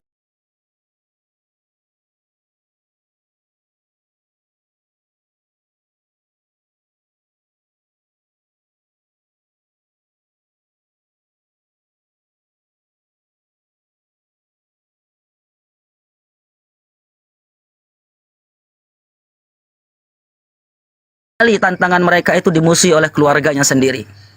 Sehingga tadi saya sampaikan dalam Al-Quran surat Luqman ayat 14-15 tentang turunnya ayat ini berkenaan seorang sahabat yang masuk ke dalam Islam dimusuhi oleh ibunya sendiri. Dimusuhi oleh ibunya sendiri. Tapi karena kesabarannya, akhirnya ibunya pun masuk ke dalam Islam. Nah, jadi mudah-mudahan Pak Bernhard ya tetap pada kondisi istiqomahnya. Innallazina qalu rabbunallahu summa istaqamu tatanazzalu alaihimul malaika alla takhafu wa la tahzanu wa abshiru bil jannati allati kuntum tu'adun nahnu awliya'uhum fil hayati dunya wal akhirah. Sesungguhnya orang-orang yang mengatakan Allah adalah Tuhannya, kemudian mereka istiqamah dengan ucapannya, tidak peduli ancamannya itu baik pun nyawa sekalipun, mereka istiqamah dengan ucapan mereka, meyakini Allah Tuhannya, tiada ilah selain Allah Subhanahu wa taala. Maka kami, kata Allah, tatanazzalu alaihimul malaikah, karena mereka sudah mengakui Allah Tuhannya, maka kami, kata Allah, akan menurunkan malaikat untuk menjaganya. Alla takhafu wa la tahzanu, maka kalian yang mengatakan Allah Tuhannya dan istiqamah dengan ucapannya, jangan pernah takut, kata Allah, dan jangan pernah merasa sedih dan khawatir. Wahai Muhammad, nabiku, kata Allah, berikan kabar gembira kepada mereka yang mengatakan aku adalah Tuhannya, dan mereka istiqamah walaupun ancamannya begitu banyak. Mereka istiqamah mengatakan Allah adalah Rabbnya. Sampaikan kabar gembira kepada mereka bahwasanya mereka itu kelak dalam surga dan kekal selama-lamanya. Nahnu awliya'uhum fil hayati dunya wal akhirah, dan sesungguhnya kami, kata Allah, akan menjadi pelindung-pelindungnya baik itu di dunia sampai kepada kehidupan di akhirat. Maka Pak Bernhard, adapun kekhawatiran dan ketakutan itu hal yang manusiawi. Namun pada dasarnya itu semua adalah was-was syaitan. Was-wasnya iblis yang membisik-bisikkan. Sebagaimana iblis membisik-bisikkan kepada Adam dan Hawa. Maka insya Allah apa yang Pak Bernhard rasakan dari mulai demam itu reaksi. Reaksi dari kebenaran itu. Ketika selama ini ada hijab yang menutupi, sekarang Allah bukakan. Saya berharap bisa secepatnya. Bahkan kalau bisa di sini pun disyahadatkan kalau memang sudah yakin. Adapun nanti sunat dan seterusnya itu bisa bernilai ibadah. Karena sunat adalah ibadah, menjadi sebuah fitrah Nabi Muhammad SAW, serta Nabi Isa alaihissalam, serta Nabi Ibrahim alaihissalam, dan nabi-nabi yang lain. Semua para anbiya alaihi wassalatu wassalam itu disunat. Dan itu merupakan sunnah atau fitrahnya para nabi. Ada 10 fitrah para nabi itu. Salah satu fitrahnya adalah disunat. Maka sunat bagi yang Islam, sunat adalah sebuah ibadah. Tapi kalau dia belum memeluk Islam, maka sunat bukan merupakan sebuah ibadah. Bukan merupakan sebuah ibadah, hanya faktor kebersihan saja. Tapi kalau sudah dia memeluk Islam, maka dalam Islam ada fikih. Fikih, sunat itu bagian dari fikih itu sendiri. Maka dia bisa bernilai ibadah. Jadi kalau bisa jangan diperlambat. Karena kita nggak tahu kematian itu kapan. Karena sesungguhnya kematian itu nggak menunggu taubatnya seseorang, Pak Bernhard. Mati itu nggak menunggu taubatnya seseorang. Boleh jadi hari ini, bahkan mungkin boleh jadi turun dari komal ini ternyata Allah sudah memanggil kita. Karena memang malaikat maut 70 kali dia berputar di atas kepala kita. Kapan datang perintah Allah ambil nyawanya, maka saat itu tanpa tawar-menawar lagi. Idza jaa ajaluha la yastakhiruna as-sa'ah wa la yastaqdimun. Kalau sudah tiba ajalnya, nggak bisa dimajukan dan diundur-undurkan waktunya. Maka kalau bisa, ya, kita memang bisa dipercepat untuk syahadat, jangan menunggu lagi. Jangan menunggu lagi. Kenapa? Karena memang alim ulama kita seperti Al-Imam Ibn Rajab Al-Hambali, beliau mengatakan, mengundur-undurkan kebaikan itu adalah merupakan sebuah dosa. Jadi kalau memang itu kebaikan, maka kalau bisa kita percepat. Karena memang kita khawatir kematian lebih menghampiri kita daripada taubat itu sendiri. Kalau bisa memang kita syahadatkan di sini, kita syahadatkan. Kita syahadatkan. Jadi Pak Kiai, jadi gimana? Tadi aku udah 2 kali disyahadatkan itu apa belum ya? Jadi begini, syahadat yang Pak Benhat ucapkan tadi kan adalah syahadat yang disebut dengan syahadat al-misal atau tajrib. Ya, tajribiyah, yaitu syahadat yang bersifat mencoba. Jadi bukan hakikatul qalbi, bukan syahadat yang memang dasarnya dari hati yang diinginkan. Tadi hanya ingin dicontohkan, maka tadi Bang Zuma memberikan contoh. Begini syahadat kemudian diikuti. Itu bukan syahadat yang disebut dengan hakikatul qalbi. Itu aku udah memang dari hati, memang niat mengikuti itu. Baik. Kalau memang belum memang bisa sampai aku kedinginan kayak gini sampai keluarkan air mata. Baik. Ya udah sadatin aja aku sekarang dulu. Oke, Bang Zuma. Ini dari hati aku. Bang Zuma,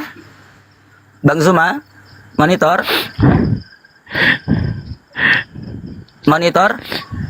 Ya Kiai, Masya Allah.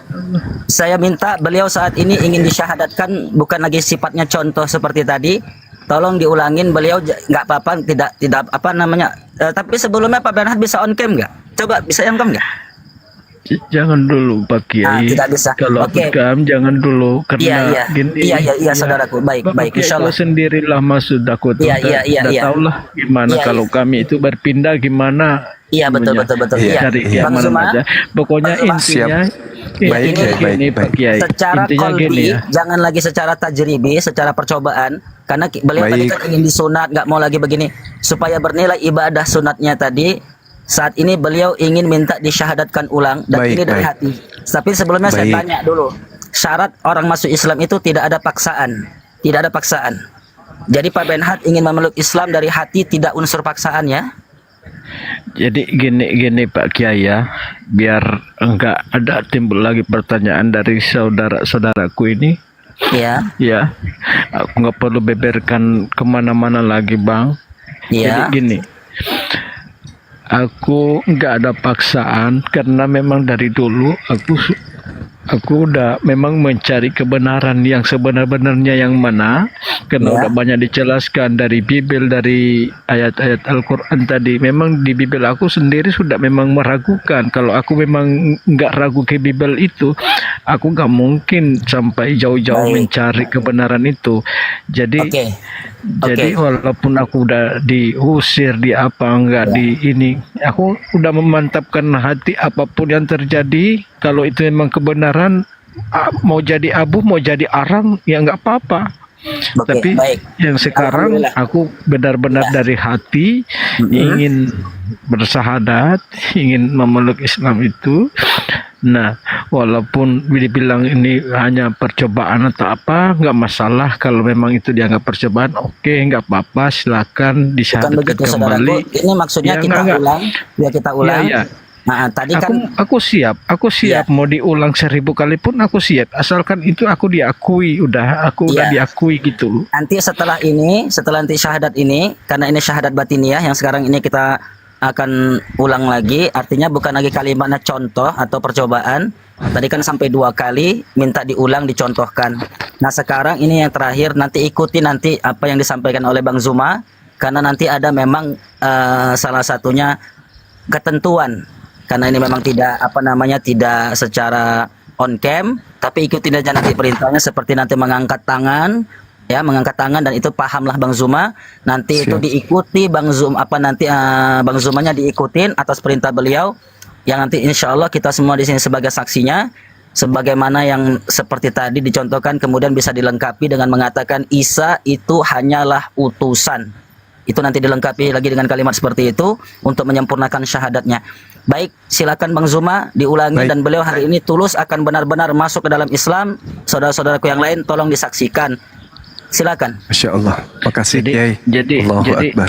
Jadi Bang Zuma siap. Bang Zuma dengan yang lainnya.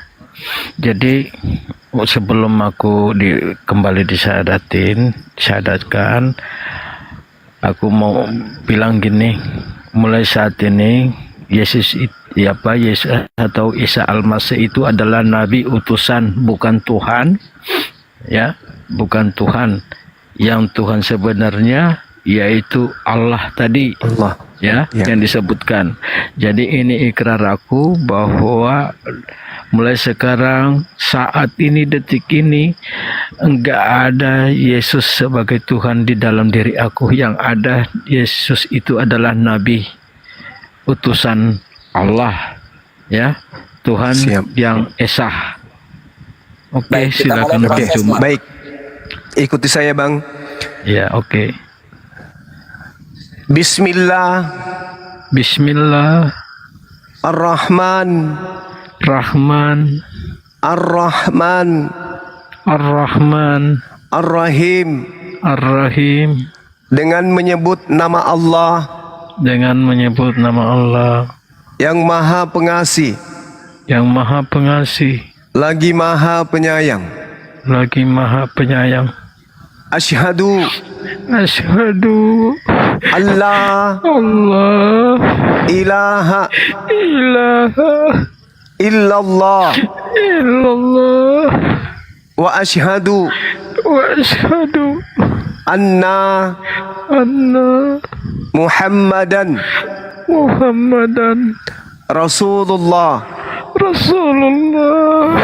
Aku bersaksi Aku bersaksi bahwa tidak ada Tuhan selain Allah, bahwa tidak ada Tuhan selain Allah, dan aku bersaksi dan aku bersaksi bahwa Nabi Muhammad bahwa Nabi Muhammad adalah Rasul utusan Allah. adalah Rasul utusan Allah. Sah. Allahu Akbar, Allahu Akbar, Masya Allahu Allah, Akbar.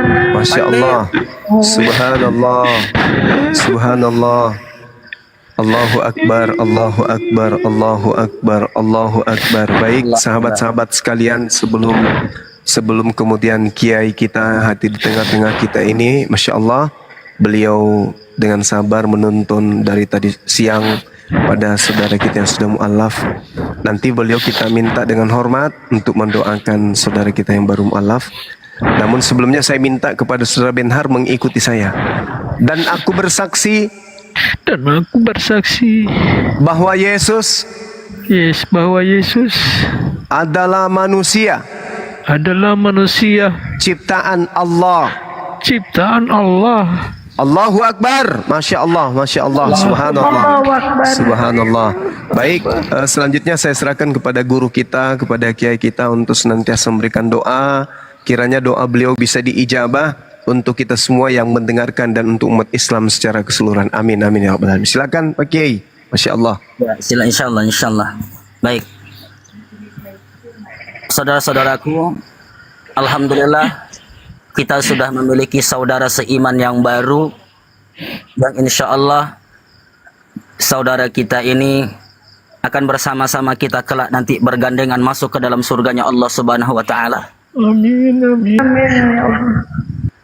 Insya Allah semuanya dengan proses yang syahadat tadi ini membuktikan bahwasanya Allah memang sangat sayang dan cinta kepada Pak Benhard. Allah Subhanahu wa Ta'ala cinta dan sayang kepada Pak Benhard.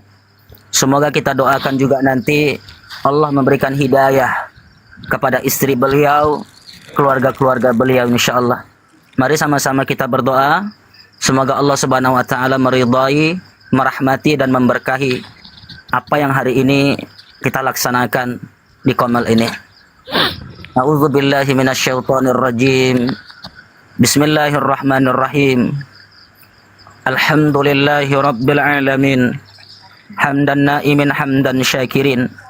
Hamdan yuwafi ni'amahu wa yukafihu mazidah. Ya Rabbana lakal hamd kama yanbaghi li jalali wajhikal karim wa 'azimi sultanik. Allahumma salli ala sayyidina Muhammad wa ala ali sayyidina Muhammad. Ya awwalal awwalin, ya akhiral akhirin, ya zal quwwatil matin, ya rahimal masakin, ya rabbal alamin, ya zal jalali wal ikram, ya hayyun ya qayyum. Raditu billahi rabba wa bil islami dina wa bi Muhammadin nabiyya wa rasula.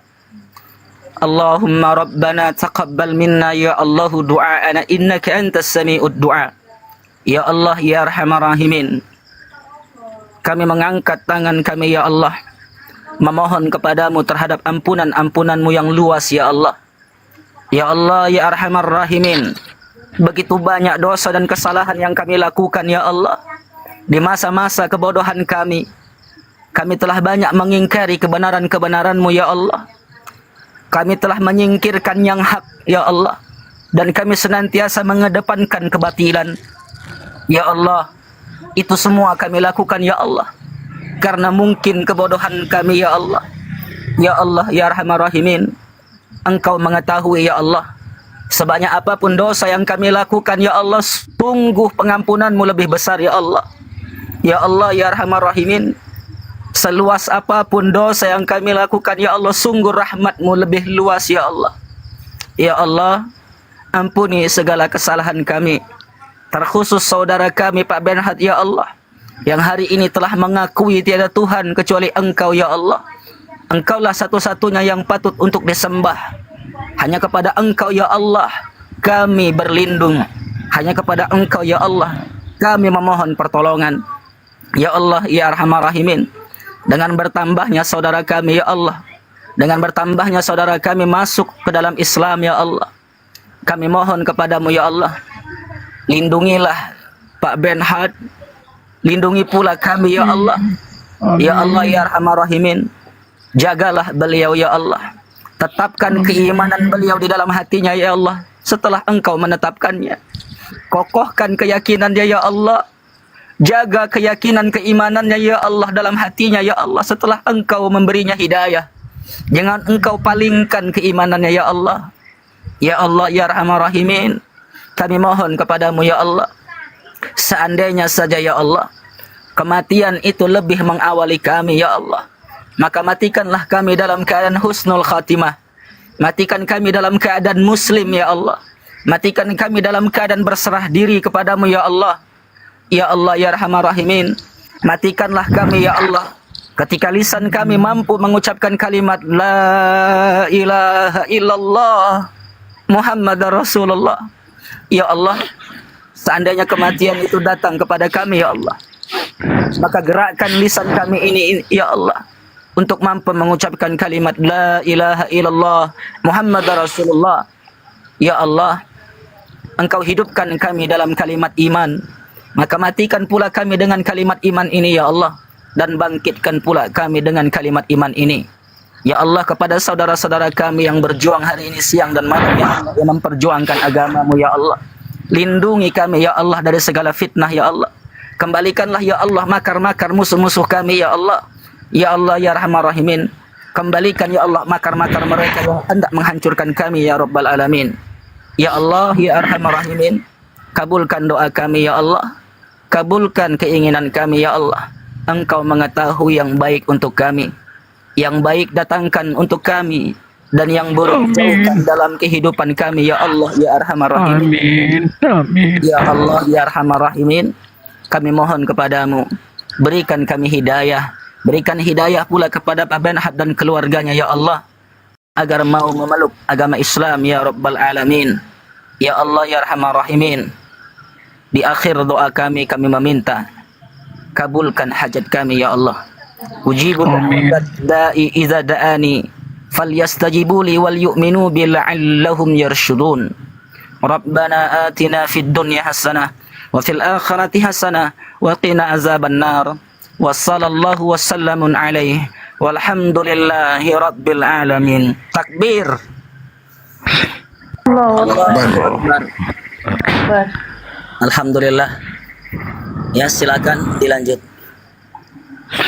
Tinggal sedikit memberi bimbingan kepada beliau. Tadi sudah banyak saudara-saudara kita, terkhusus Bang Zuma, yang memberikan penjelasan yang luas terhadap bagaimana keyakinan-keyakinan yang sesungguhnya. Ketika nanti Pak Benhad mendapatkan seorang guru atau ulama atau ustadz di tempat Pak Benhad, maka datangi mereka, minta nasihat mereka, minta bimbingan mereka. Pilihlah guru-guru yang memang bisa memantapkan keimanan dan keyakinan. Tanamkan belajar tauhid yang benar, belajar tentang akidah ketuhanan Allah Subhanahu wa taala. Kalau nanti sudah dapat itu, dari mulai sekarang Pak Benhad sudah diwajibkan untuk melakukan salat. Oh Ustadz, saya belum paham bacaan salat. Allah berfirman dalam Quran, Innani anallahu la ilaha illa ana fa'budni wa aqimis salata li dzikri. Di dalam Al-Quran juz 30 Allah juga sampaikan, Qad aflaha man tazakka wa dzakara isma rabbih fasalla. Ketika seseorang sudah ada di dalam Islam itu sendiri, maka untuk meyakini bahwasanya tiada Tuhan selain Allah, maka sembahlah Allah dan dirikanlah salat untuk mengingat Allah. Maka kewajiban salat itu sendiri sudah jatuh. Walaupun seandainya Pak Benhad belum mampu memahami bacaan-bacaan salat, maka gerakan-gerakan salat untuk diikuti itu sudah sah. Mulai sekarang kalau nanti waktu-waktu salat sudah masuk, salatlah berjamaah. Masuk ke dalam masjid, ikuti gerakan-gerakan para jamaah yang salat di sana. Sekalipun Pak Benhad belum mengenal bacaan-bacaan salat sama sekali, karena memang perintah untuk mengakui Allah sebagai Tuhan adalah dengan menyembahnya dengan tata cara salat. Itu yang Allah minta.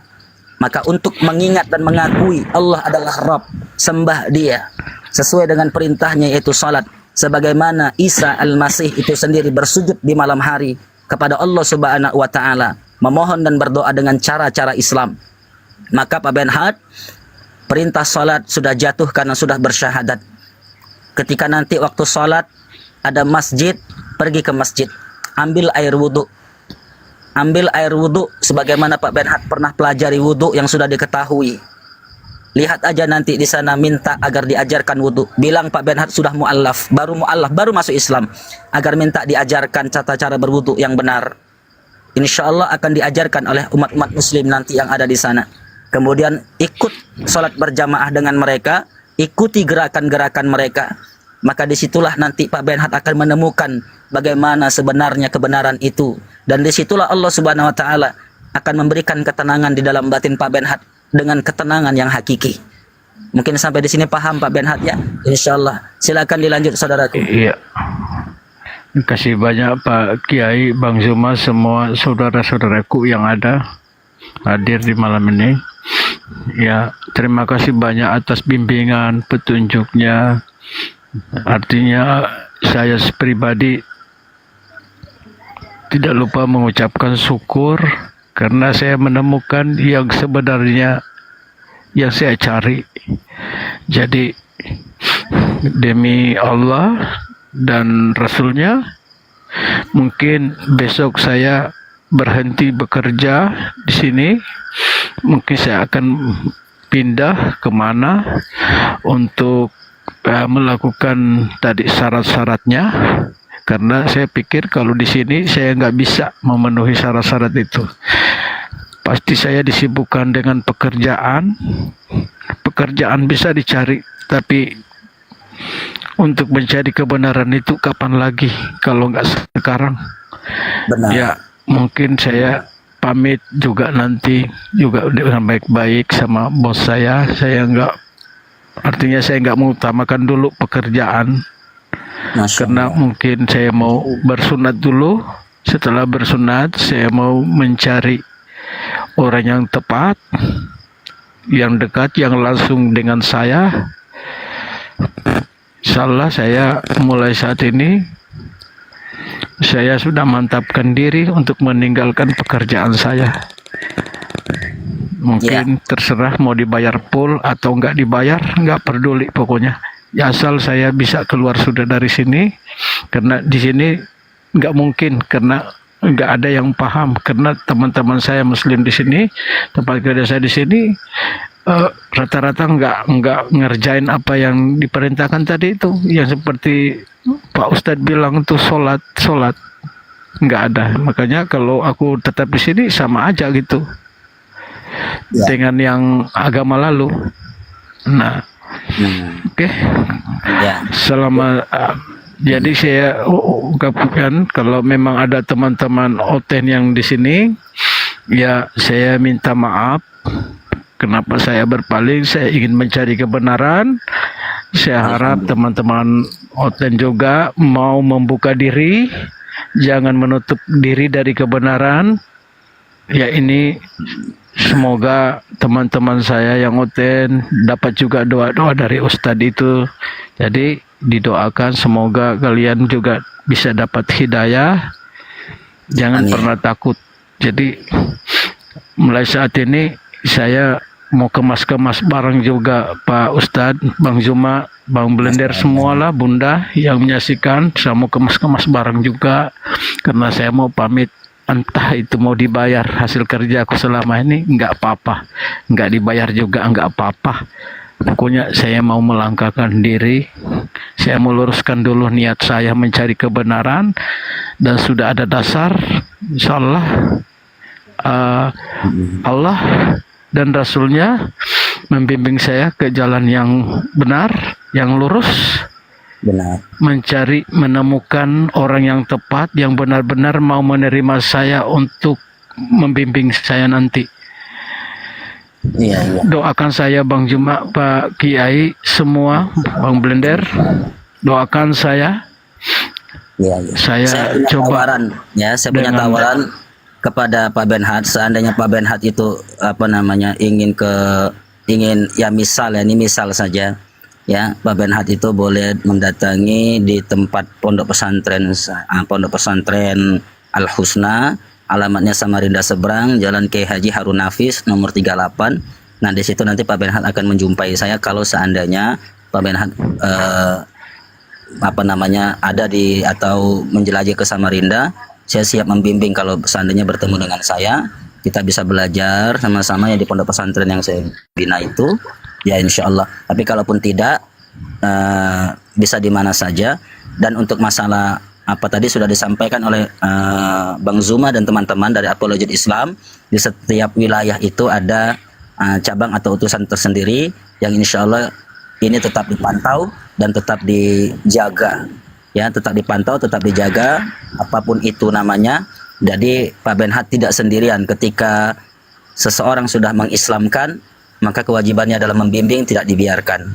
Maka insya Allah ini menjadi tanggung jawab teman-teman semua, terkhusus dari Apologet Islam itu sendiri, ya, untuk senantiasa memantau Pak Benhad ini. Nah, itu prosesnya tentu saudara-saudara kita sudah paham, ya, Pak Benhad ya. Nah, saya sudah kirimkan alamat seandainya mau belajar agama di pondok pesantren saya, Pondok Pesantren Al Husna Samarinda Seberang, ya, di Jalan Kiai Haji Harun Nafis, Kalimantan Timur ya pastinya, nomor 38. Di situ nanti Pak Benhad bisa menemui saya. Jadi kalau misalkan nanti jumpa atau datang ke situ, nanti akan menemui satpam, bilang saja mau bertemu dengan Kiai Haji, ya, dengan Pak Kiai gitu saja, udah paham itu. Nah, insya Allah nanti bisa kita bina di situ, ya, insya Allah ya. Silakan lanjut. Oh iya, oke. Pak Benhad, izin boleh bicara? Pak Benhad, nanti tolong dibaca ya DM saya ya. Ya, saya Blender Cantik, Pak Benhad. Blender Cantik, nanti DM, ada saya DM. DM itu di mana lihatnya, Bunda? Saya nggak tahu caranya di mana. Pesan nanti ada di Bapak nanti keluar dari sini. Misalnya kan turun nih, nanti keluar di situ. Di situ nanti ada pilihan tuh. Ada yang gambar orang, ada tulisan apa kayak kayak surat gitu, kotak masuk gitu. Nah, nanti Oh situ iya, ada. iya. Oke, ya, Bunda. Terima DM kasih dari banyak, saya, ya. Bunda. Ya. Ya, terima kasih ya, Oke. Bang ya. Ya, sama-sama. Jadi ini saya mau tanyakan nih Pak Ustadz, atau gini, kalau misalnya saya bertemu seseorang yang mau mengajarin saya Islam itu, nggak apa-apa walaupun nggak bertemu saudara-saudaraku ini. Nggak apa-apa, ya, nggak apa-apa. Makanya Sama aja, maksudnya sama aja itu bimbingannya gitu. ya, jadi belajar itu kan kalau memang bisa bertemu langsung dengan guru-guru, dengan kiai-kiai atau ustadz-ustadz, itu kan lebih baik lagi. Namun jika tidak bertemu secara langsung dengan mereka, atau mungkin Pak Benhad belum menemukan ya untuk guru yang pas, guru yang cocok, yang bisa membimbing, ya Pak Benhad bisa datang kemari di Komal ini bersilaturahmi, boleh dengan Bang Zuma, dengan apologet yang lain di sini, yang memang banyak kok di Apologet itu, ustadz-ustadz itu selain saya itu banyak ya. Cuman saya ini kan memang jarang dan saya memang sering di Komal ini saja kalau saya. Ya, kalau saya memang sering di sini saja, di Komal ini saja mengikuti blender ini. Ya, tapi kalau seandainya mau belajar di sini ya boleh, tetap terbuka luas. Nah, satu lagi jangan nanti masuk Komal-Komal. Boleh juga ya. Boleh, jangan masuk ke Komal-Komal agama yang lalu, jangan nanti bahaya ya. Jangan, karena belajar Islam terus dikuatkan. Nanti silakan mau ditanya tentang akidah, tentang fikih, ya, tentang tauhid, silakan. Insya Allah kalau untuk di sini ya, misalkan di sini saya yang bertanggung jawab untuk mengajarkan agama. Tapi kalaupun seandainya di tempat yang lain, nanti insya Allah akan diundang ustadz-ustadz yang lain. Ada Ustadz Wafi, ada Ustadz Alif, ya, ada Ustadz siapapun namanya saya nggak hafal ya, banyak ya di Afi ya. Nah, itu bisa tanya tentang keislaman di sana. Banyak kok. Ya, tapi memang lebih baiknya lagi supaya tidak terkontaminasi, lebih baik lagi di tempat Pak Benhad cari memang bisa bertemu langsung dengan ustadz, minta bimbingan. Kalau ustadz pasti membimbing itu. Pasti membimbing itu karena mereka senang dengan orang-orang mu'alaf. Senang dengan orang mu'alaf, ya. Nah, seperti itu. Ya, amin. Jadi intinya tadi aja itu aku udah ambil pengalaman juga. Aku aja belum login ke Islam, baru naik di Komal yang seiman lalu. Sekarang nggak seiman sih, ya. Yang lalu, saya anggap lalu nih. Betul. Yang lalu tadi sudah digoblok-goblokin, mau diapa-apain gitu, dijelasin tentang Trinitas apa segala. Aku udah muak dengan yang begitu-begitu. Jadi mungkin aku seperti saran Ustadz tadi, nggak usah naik ke situ berteman dengan itu, ya. Mungkin nggak. Aku aja cari Komal yang Islam yang bisa memberikan aku pemahaman itu aja. Iya. Makanya nanti kalau ada di sana cari ustadz, nanti biar dibimbing macam mana. Ya, karena nanti kan ada proses lagi. Maksudnya bukan proses ya, lebih tepatnya itu ada istilahnya kalau dalam Islam itu kan untuk menggugurkan hadas-hadas besar atau najis-najis besar kita yang dulu itu kan dengan mandi wajib ya. Ya, nanti itu proses nanti lah ya, nanti di sana Pak Benhad bisa tanya-tanya sama ustadz-ustadz yang mungkin bisa jumpa Pak Benhad di sana. Kalau udah datang ke masjid, Pak Benhad akan temukan ustadz banyak di masjid, ya kan? Nah, jadi kalau di masjid itu ustadz banyak. Nah, tanya, saya baru mu'alaf baru saja. Nah, nanti ada tanyakan, apakah saya harus mandi wajib, bagaimana tata caranya? Nah, itu nanti dijelaskan di sana. Ya, kalau di sini saya jelaskan tentang mandi wajib, ya, tentang wajib mandi hadas besar itu mungkin kan tidak bisa karena tidak secara langsung mengetahui. Nah, nanti insya Allah jumpa nanti di sana pastinya minta ajarkan. Ya Pak Benhad ya. Oh ya, berarti dalam Islam itu diatur juga secara mandi itu ya Pak Ustadz. Ya, nanti kan ada Islam itu kan ada mandi hadas kecil atau hadas besar, itu nanti kan ada mandi biasa. Maksudnya hadas itu gimana Pak Ustadz? Ya. Maksudnya yang hadas itu gimana? Hadas itu kan ada terbagi dua ya, ada hadas kecil, ada hadas besar. Hadas ini kan berkaitan tentang hal-hal yang melekat yang berkaitan dengan sesuatu yang kotor.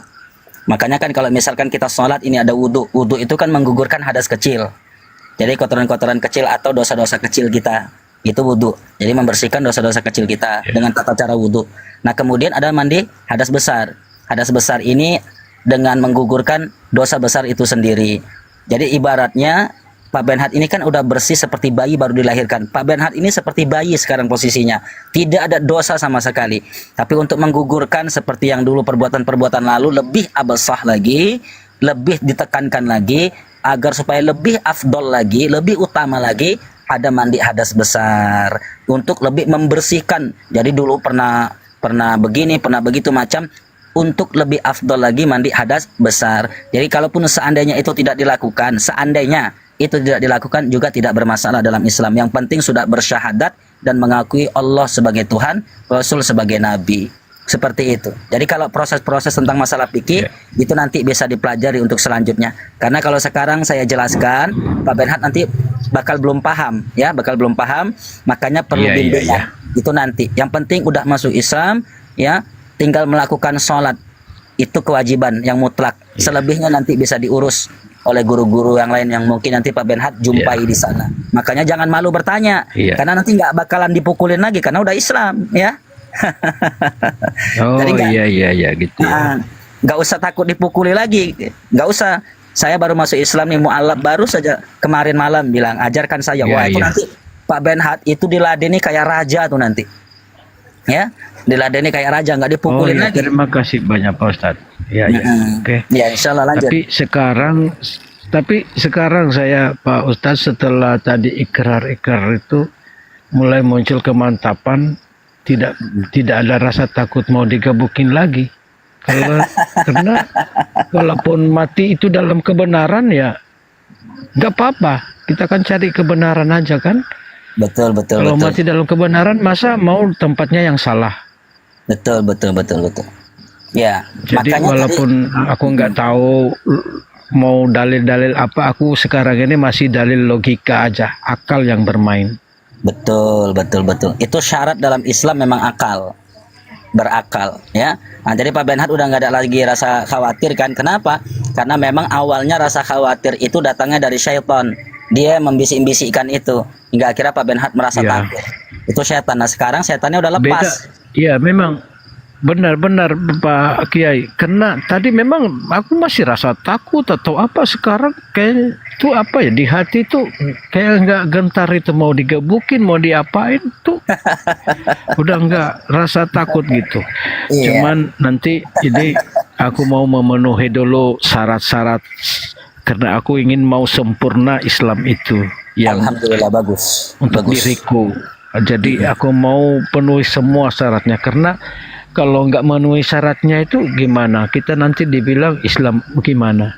Jadi secara akal harus mengikuti apa yang ada. Kalau kita Islam mau Islam ya harus mengikuti apa yang diperintahkan kan gitu. Betul. Secara akal ini aku belum tahu dalil. Yang penting dalil aku sekarang adalah akal, logika. Itu aja. Jadi semoga doain aja, semoga aku bisa dapat guru yang bagus. Mudah-mudahan nggak salah jalan, nggak salah ini, salah bimbing. Amin. Asal lagi kita nanti kan kalau aku misalnya dapat pelajaran dari ustadz yang ada aku temuin, itu bisa nggak aku untuk tambah meyakinkan lagi, menanyakan kepada Pak Kiai atau sama Bang Juma ya, atau Bang Blender. Ya, karena boleh. Sistem aku belajar nanti perlu kehati-hatian. Jangan nanti aku belajar di sini, nanti diajarin yang begini. Nah, aku konfirmasikan lagi ke Pak Kiai atau ke Bang Zuma atau Bang Blender, ya siapa aja yang ada di sini. Nah, kalau memang sepaham itu benar, ya berarti itu sudah yang benar. Karena kalau satu orang saja yang mengatakan benar kan belum tentu itu. Kalau lebih dari satu, ya pasti. Maksudnya aku begini, kalau aku dapatkan pelajaran Islam dari Ustadz misalnya, terus aku koordinasikan untuk meyakinkan aku itu benar apa tidak ucapannya dia, ya kan? Boleh nggak Pak Kiai gitu? Ya, bukan boleh, meragukan sih, cuma mengkonfirmasi. Mengkonfirmasi apa yang saya temukan itu, kemudian mereka sampaikan begini-begini, dan sebagai satu keyakinan buat saya. Jadi harus saya konfirmasikan lagi.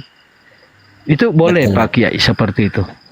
Boleh, untuk supaya kita lebih, karena begini saudaraku Pak Benhard, di Qomal ini kan kita tidak mengetahui basic seseorang itu dengan benar.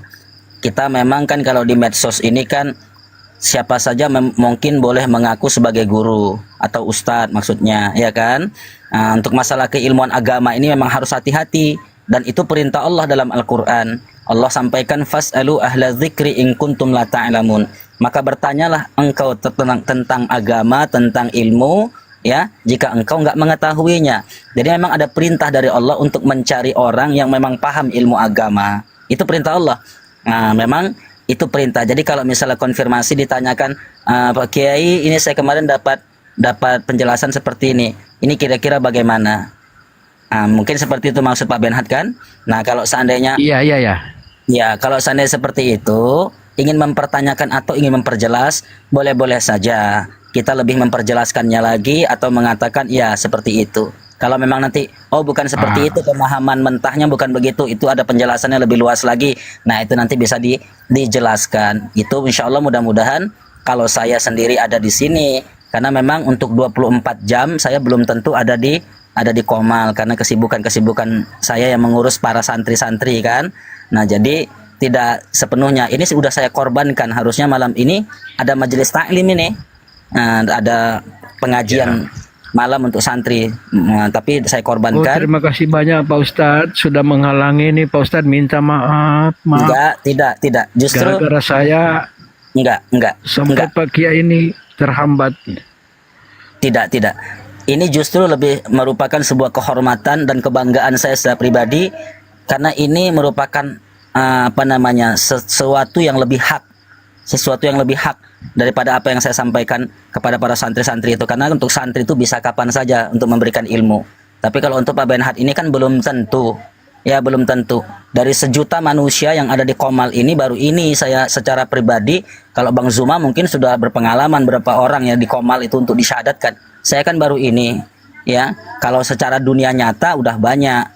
Tapi kalau untuk di medsos baru ini. Jadi saya ini merupakan sebuah kehormatan justru. Saya berterima kasih kepada Pak Benhad justru, ya. Karena menghantarkan saya, menggerakkan saya untuk bisa menyaksikan secara langsung proses syahadat ini. Jadi tidak sama sekali menghambat, ya, tidak. Justru saya lebih berterima kasih dan berbangga hati karena hadirnya saudara saya yang baru di dalam Islam itu sendiri, ya. Saya berterima kasih. Jadi tidak perlu merasa sungkan atau merasa bersalah, enggak.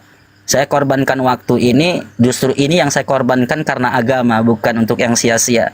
Nah, kalau yang untuk sia-sia saya juga nggak mau, ya. Ini justru lebih bermanfaat. Amin. Ya, lebih bermanfaat. Jadi boleh silakan bertanya.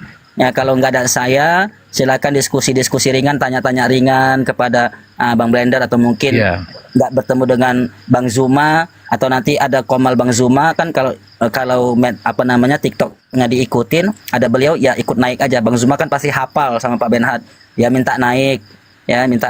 Kalau pas lagi nanti bisa bicara ringan, tapi kalau pas lagi debat-debat panas jangan. Debat-debat panas tuh kalau misalkan ada orang-orang kafir yang keras, ya, dan sebagainya, nanti debat panas terjadi. Ya udah, tempat muslim-muslim yang teduh, karena belajar Islam kan tujuan Pak Benhad ingin belajar kan.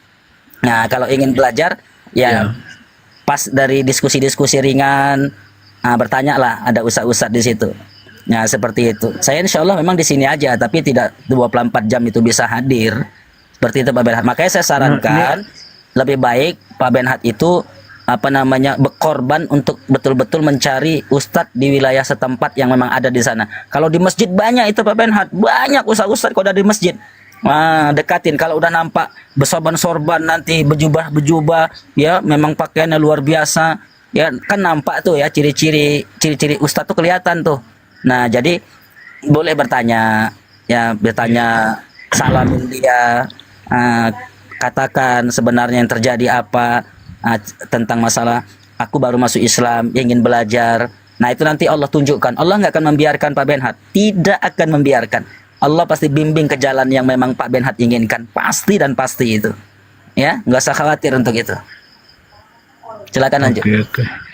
Jadi intinya, makanya aku udah mantapkan tuh tadi Pak Kiai.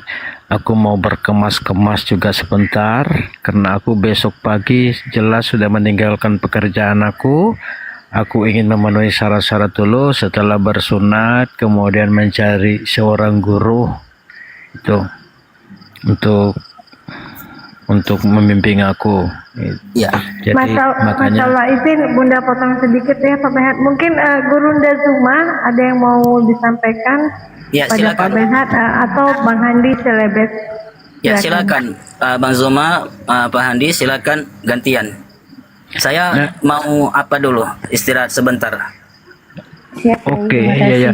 Terima kasih Pak Kiai. Terima kasih Pak Kiai. Ya, sama-sama insya Allah. Silakan dilanjut saudaraku yang lain. kasih motivasi lagi. Ya Ya, ini sebelum Gurunda cuma bicara atau Bang Handi, saya mau bicara Bang Behat. Untuk naik ke koma-koma, Bang Behat juga harus berhati-hati ya, karena nanti takutnya salah masuk komal gitu kan ya. Nanti alangkah baiknya bertanya dulu gitu. Kalau misalnya ke Bang Blender nih, misalnya kemana ya bisanya, nanti pasti akan kami tunjukkan gitu. Misalnya kalau lagi Bang Zuma lagi buka, atau ke Buya apa? Buya Strong itu ada juga, Ustadz Hanafi itu setiap pagi selalu buka koma sebelum beliau berangkat kerja. Pokoknya banyak lah yang bisa kita, Ustadz Tahta itu kadang di komalnya Ustadz Arif. Nah itu banyak kalau ingin menggali ilmu Bang ya. Jangan sampai salah-salah masuk koma, nanti sampai ini muslim tapi ternyata Abang tersesat nanti gitu. oke ya Bunda, terima kasih banyak sarannya. Ya. Ya, Gurunda monitor Gurunda, Bang Zuma atau Bang Handi, silakan Gurunda. Biar Bang Handi dulu, Bun. Ini aku mau tanya Atau- nih, siapa aja yang bisa jawab nih? Ya, Itu silakan. tadi ada typing di bawah itu suruh ganti nama, maksudnya gimana itu ganti nama? Ya, kalau ganti nama Pak misalnya, Behat. gimana? Kalau misalnya mau ganti nama, Isa. bisa. Isa keren Isa kan, Muhammad Isa. Wah keren tuh. Enggak, cocok. Enggak, takutnya gini, kalau aku ganti nama, Bagus. aku Nekomal ini nanti nggak dikenal lagi gitu. Enggak, Bukan ganti nama komalnya, akunnya enggak. Nanti namanya di identitas mualafnya setelah mualaf. iya, oke Bang, siap itu maksudnya ya. Oke, Iya. bukan berarti nama ini tetap ada, tapi bukan ini lagi yang di statusnya gitu loh. Emang nama asli di KTP siapa ya? Ya ini. Oh ya udah ganti aja nama yang Islam. Seperti Iya. Batula SE mungkin apa? Apa lagi tuh? Bukan ya. Ya. Enggak, Jadi hukum memberi nama atau mengganti nama Islam itu hukumnya sunnah ya, ketika sudah memeluk Islam, atau kita memang dianjurkan untuk mencari nama-nama Islam yang bersifat sunnah, ya, yang bersifat sunnah. Jadi kalau ya, Bang, kalau nggak diganti gitu apa masalah atau gimana gitu loh? ya sebenarnya penggantian nama ini atau disebut dengan badal isim ini hanya untuk identitas secara pribadi saja, ya, sebagai sebutan. Artinya memang kita betul-betul hijrah, benar-benar sudah memang hijrah ke dalam Islam itu sendiri. Makanya dulu sahabat-sahabat Nabi itu ketika mereka itu masih kafir, nama-nama mereka itu kan dirubah oleh Nabi Muhammad SAW dalam sebutan atau panggilan. Walaupun memang nama aslinya itu nggak berubah kalau di dalam identitas, misalkan di KTP Benhad misalkan, atau mungkin di di kakaknya namanya Benhad misalkan begitu. Ya secara negara itu mungkin sulit untuk dirubah, ya nggak ada masalah. Artinya di dalam Islam itu kita hanya merubah identitas panggilan kita ketika kita sudah dalam Islam yang sebenarnya. Nah, hanya bersifat panggilan atau sebutan yang itu supaya lebih menekankan kita benar-benar sudah meninggalkan masa lalu kita, bahwasanya kita sudah hijrah dan sudah mengidentitaskan diri kita ke dalam Islam. Itu hukumnya sunnah, Pak Benhat, ya, dalam Islam itu hukumnya sunnah, dan itu bukan bentuk sebagai sifat mutlak. Enggak mutlak, hanya sunnah. Enggak mutlak, hanya sunnah. Berarti nggak perlu ganti di ijazah gitu ya? Enggak Akte perlu repot-repot kelahiran, begitu, enggak. Hanya Oh, sebagai identitas panggilan kita, artinya nama Islam kita. Ini kan Benhat nama waktu di agama sebelah kan begitu, ya. Ya. Nah, jadi untuk nama Islamnya. Jadi nanti agar umat-umat muslim itu lebih cenderung memanggil nama Islamnya daripada nama Benhatnya. Kita cari nama berkahnya, karena setiap nama dalam Islam itu ada keberkahan. Karena dalam Islam itu nanti hari kiamat nama kita juga akan disebut-sebut. Nah, jadi seperti itu. Saya punya usul kalau mau ganti nama, Hakul Yakin itu bagus. Hakul Yakin. Ya. Hakul Yakin. Artinya memang benar-benar keyakinan dari semula tentang Islam. Jadi itu usul saya, kalau memang mau diterima alhamdulillah, tidak juga alhamdulillah. Kalau memang mau diganti nama, namanya Hakul Yakin. Artinya memang sungguh-sungguh yakin. Karena memang dari awal kan Pak Benhat udah yakin ya dari semula, tapi belum Islam aja, tentang Islam itu sudah yakin. Maka saya saran, usul Hakul Yakin untuk nama, silakan coba dicermati nama itu. Kalau memang baik menurut Pak Benhat, silakan diambil. Kalau tidak silakan teman-teman punya usul atau apa silakan. Nanti tinggal saya yang mengartikannya aja kira-kira mana yang baik. Nah, hakul yakin itu saran saya, silakan. Aku apa ya? Bernard Ibrahim. Ibrahim Bernard. Wah, main atau alias Ibrahim Bernard. Serius Pak, apa serius Blender? Ibrahim Bernard, Ibrahim disambung. Bisa tuh kan? Tapi nggak usah tapi jangan diusulin aku nama aku Yohanes, Paulus, atau apa. Udah itu kenangan lama. Udah nggak lagi.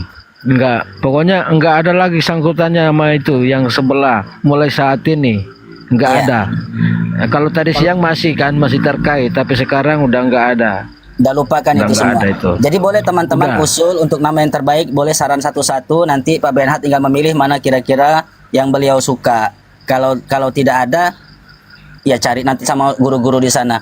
Tapi boleh teman-teman dari Bang Zuma, Bang Handi yang ada di Komal ini, ya silakan beri usulan yang terbaik untuk beliau nama Islamnya. Kalau saya secara pribadi itu hakul yakin. Silakan yang lain nanti beliau kira-kira mana yang pantas. Oh ini cocok ini kayaknya.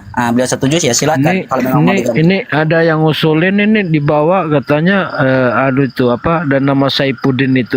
Nah Saifuddin itu kan pendeta. Masa aku dikasih nama itu lagi? Nggak usah. Mana kayak gitu? Nggak usah. Jangan. Kasih nama Saifuddin katanya. Nanti murtad lagi balik. Ya jangan dibaca typing di bawah. Yang di bawah itu kadang lucu-lucuan aja ya. Nah jadi silakan saudara-saudaraku yang lain mau punya usul masing-masing. Tadi Bang Blender Ibrahim. Nah kalau saya hakul yakinnya silakan nggak apa-apa. Silakan nanti dipilih mana yang baik. Ya nanti tinggal apa namanya bisa ditentukan.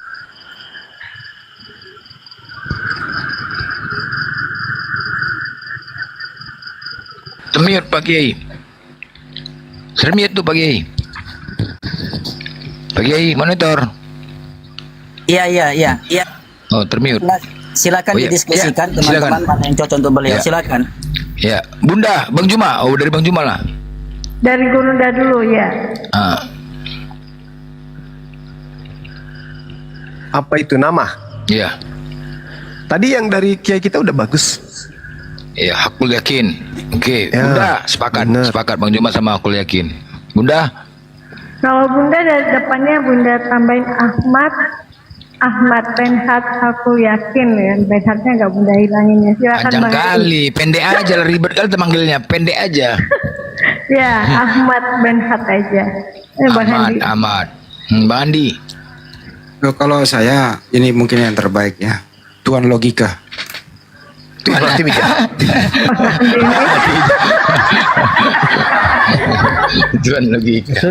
Aduh, gimana maksudnya? Tuan enggak. Maksudnya? Enggak, bukan. Bercanda. Kau Blender, kau apa namanya?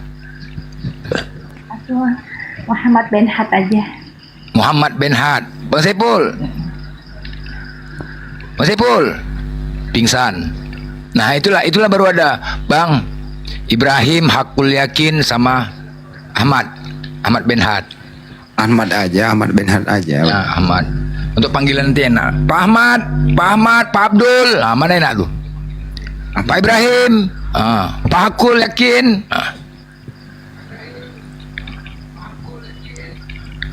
Nanti coba pertimbangan lagi. Jangan agak lah, jangan. Coba. Tapi aku ini ya. Dari semua nama-nama disebut ini, aku juga baca typing di bawah nih. Aku lebih cenderung itu ya, apa? Walaupun nggak tahu apa makna atau apa ya. Cuman aku lebih ke sini, apa? Ada yakin tadi itu apa tuh? Hakul yakin. Hakul yakin. Karena aku yakin. Iya itu tadi Pak Iya. Aku yakin. Nah, Yakin Oke, dengan sepakat kita yakinnya itu aja. Tuhanku Allah. Aku yakin Nabi Muhammad. Kebenaran atas keyakinannya, masya Allah. Ya itulah. Iya, aku yakin itu aja. Ya, nanti aku bagus itu nama itu. Cuma Jadi nggak nanti tahu kalau apa tadi awalnya ya? hakul yakin. Hakul yakin. Pakai kui. Iya, pakai kui. Hah? Pakai kui, huruf kui. Oh, hakul. Ya. Siap. Hakul. Hakul. Hakul yakin. Yakin. Ya, karena aku yakin.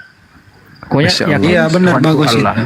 Oh, ya, Jadi yakin. nanti kalau ada abang udah baru usaha kan galon isi ulang mau kemana? Mau belanja ke tokonya Pak Yakin. Nah, tuh kan. Iya iya. Iya kan? Ya. Gimana Pak Kiai? Bener nggak? Iya iya iya. Ah, iya Kalau kan? jualan galon air pas itu. Astagfirullah. Bang Andi. Jadi kalau abang tanya tentang logika, itu Pak Kiai mengatakan sudah termasuk dalamnya. Bernyanyi-nyanyi, mengikutin berkelompok udah termasuk di dalamnya. Berarti dia kafir. Itu dia. Ya sama, meniru suatu kaum ya Pak ya. Ya, mata syabaha biqaumin fahuwa minhum. Barang siapa yang mencontoh-contoh satu kaum, maka dia digolongkan kaum tersebut. Asbabun urut hadis ini turun sebabnya sabda Nabi ini dikhususkan berkaitan tentang orang-orang mukmin yang menyerupai orang-orang kafir, baik itu secara lisan dan gerakan-gerakannya. Sekalipun tidak dinyatakan dengan lisannya, tapi dia mengikuti dan menyetujui terhadap apa yang dilakukan, proses dari sebuah ibadah atau sebuah hal yang menjadi sebuah adat istiadat kepercayaan mereka, maka hadis ini dinyatakan seperti itu. Hadis riwayat Imam Muslim dari Aisyah radhiyallahu taala anhu.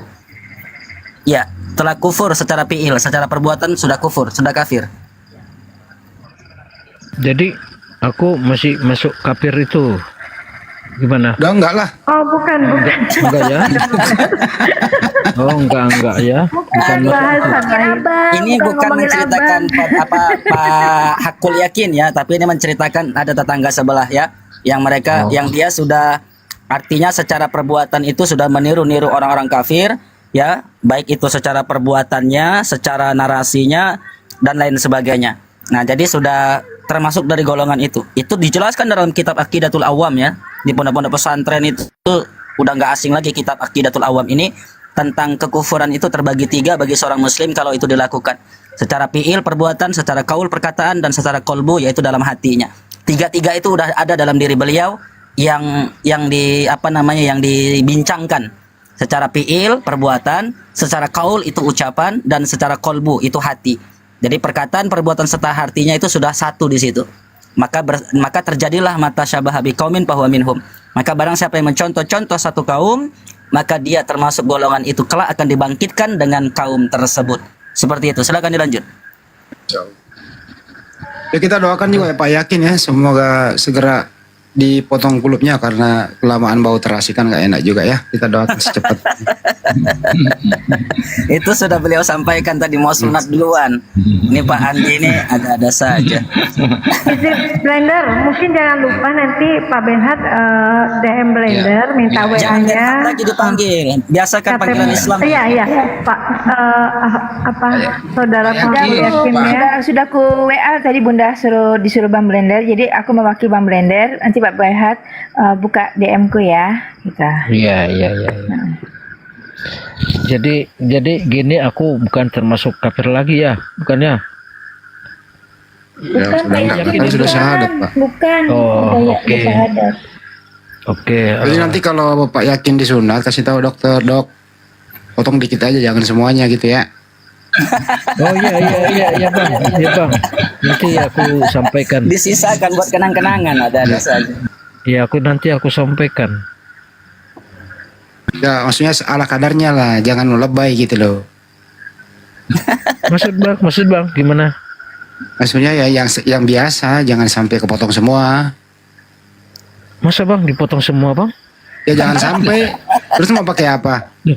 Terus ya maksudnya jadi harus Ya, gimana dokternya jangan harus sih, cari yang mana?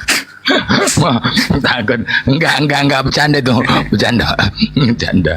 Oh kirain tuh semua yang nyunat itu. Aduh. Enggak. Masya Allah. Oke, Masya Allah. berarti ya itu udah resiko lah. Kalau memang segitu juga nggak apa-apa. Enggak begitu. Yakini aja. Sesuai nama-namanya ya. Ya, kan yang benar itu kan pasti ada jalannya yang terbaik. Asal ya yakin. Ya. Ya. Intinya kalau Pak Yakin mau bantuan benar-benar disunat, ya nanti kalau kita bisa komunikasi abang di mana, ya kita bisa saling bersinergi, saling membantu. Mungkin kita kenal dokternya, diarahkan kemana gitu. Yang penting mau berbagi telepon aja sih. Itu. Lanjut. Jadi gini Bang, kalau apa sunat itu dokter apa gimana ya? Biasanya dukun beranak Bang yang nanganin. Ya dokter sunat Bang. Bang Andi ini lagi suka bercanda malam ini. Perempuan itu. Saudaraku aku yakin. Santri-santri saya tertawa nih Pak Andi. Santri-santri saya ini dengerin loh. Assalamualaikum santri-santri yang ada di Kalimantan, Masya Allah. Dengerin ini, mereka ketawa nih dengan Pak Andi nih. Lagi serius-serius memproses. Loh, dokternya itu ada yang typing dokternya cewek, memang harus dokter cewek yang dicari atau Cowok gimana? ada, cowok ada, cowok. Ya, Kemarin yang terakhir yang di Aceh disunat asistennya perempuan, nggak ada masalah. Udah biasa kok nyunat. ya tapi kita malu Bang. Masalahnya bukan bayi lagi ini yang dipotong Bang. Ya, ada dokter laki kok. Ada Bang. Ada spesialisnya. Enggak, kirain tuh harus salah satu syarat harus dokter cewek gitu. Enggak. Itu Takutnya abang nggak kalau cewek yang megang kan. typing di bawah Takutnya. itu. Ya. Takutnya tadinya pertamanya kecil kok jadi membesar kan, janganlah. Jangan cewek, dokter jangan. cowok. Itu lain proses ya, bukan sunat, itu pembengkakan. Aduh, Ya, ya pokoknya Allah. intinya abang-abangku, bunda-bunda, intinya aku mau jalanin proses secara sempurna gimana untuk memasuki Islam, mau dari syarat-syaratnya itu aku mau penuhi semua biar aku itu Islam sejati gitu. Insya Allah. Gitu. Aku yakin, saya yakinnya karena kalau enggak aku jalanin proses-proses untuk masuk Islam itu sia-sia dong aku syahadat tadi mengakui itu semua. Pak Yakin memeluk Islam itu sama dengan sekolah kayak santrinya Pak Yai ini loh. Ada mulai dari dasar dulu, Itulah. TK dulu, SD, SMP, SMA gitu. Nggak usah langsung kiai dulu, nggak usah. Mulai dari awal dulu Bang. Iya, Kan nggak makanya aku mau dasar-dasarnya dulu Nah, itu. untuk menuju Islam yang sejati itu maksudnya. Nah, mantap. Secara Secara lahir, apa istilahnya? batin, ya. Nggak tahu Pak apa itu kapah, nggak ngerti. Secara menyeluruh. Yakin. Ya gitu. Artinya kan tadi harus sunat. Yakin lah, kan namanya udah Pak Yakin, udah yakin gimana? Setelah sunat tuh bisa langsung ke ustadz, minta dibimbing, tunjukin cara sholat, cara wudhu, cara sholat, berapa kali yang harus aku kerjakan. Tapi itu bacaan sholat tuh 5 itu berbeda-beda bacaannya Bang. Gimana? Niatnya yang beda, Oh hanya niat, tapi bacaannya kurang lebih sama. oh sama aja ya. Oke. Betul ya Pak Ustadz ya?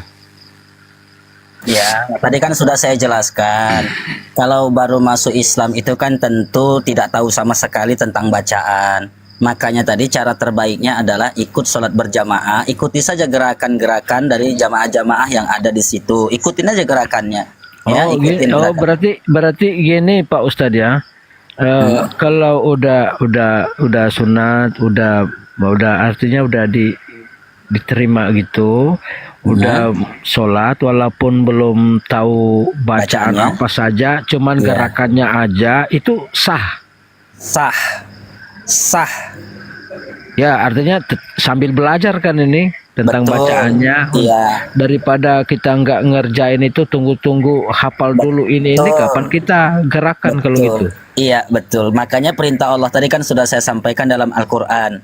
Ya. Iya. Nah, Tadi dalam sudah Al-Quran, dipahami. Allah tadi kan sudah katakan qad aflaha man tazakka. Sungguh beruntunglah orang-orang yang telah membersihkan dirinya. Ini ayatnya loh. Qad aflaha man tazakka. sungguh beruntunglah orang-orang yang telah membersihkan jiwanya, membersihkan dirinya.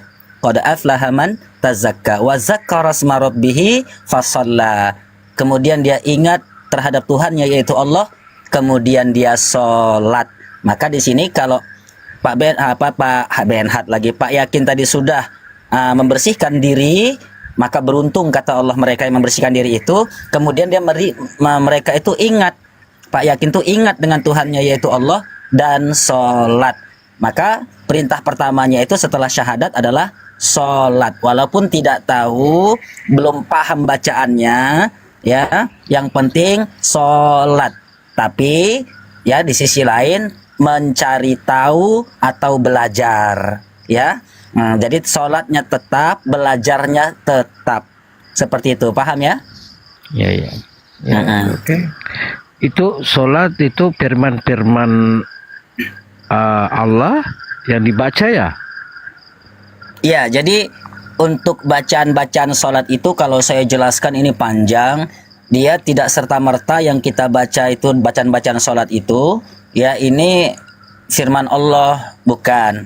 Ya, bukan secara mutlak. Bukan secara mutlak Maksud ya? aku tuh Pak Kiai, kalau misalnya kita sholat itu kan ayat apa dari kitab suci itu kan? Oh, Al-Quran maksudnya bacaan setelah Al-Fatihah ya. Kalau misalkan nanti kan ada ya di dalam sholat itu kan apa? ada.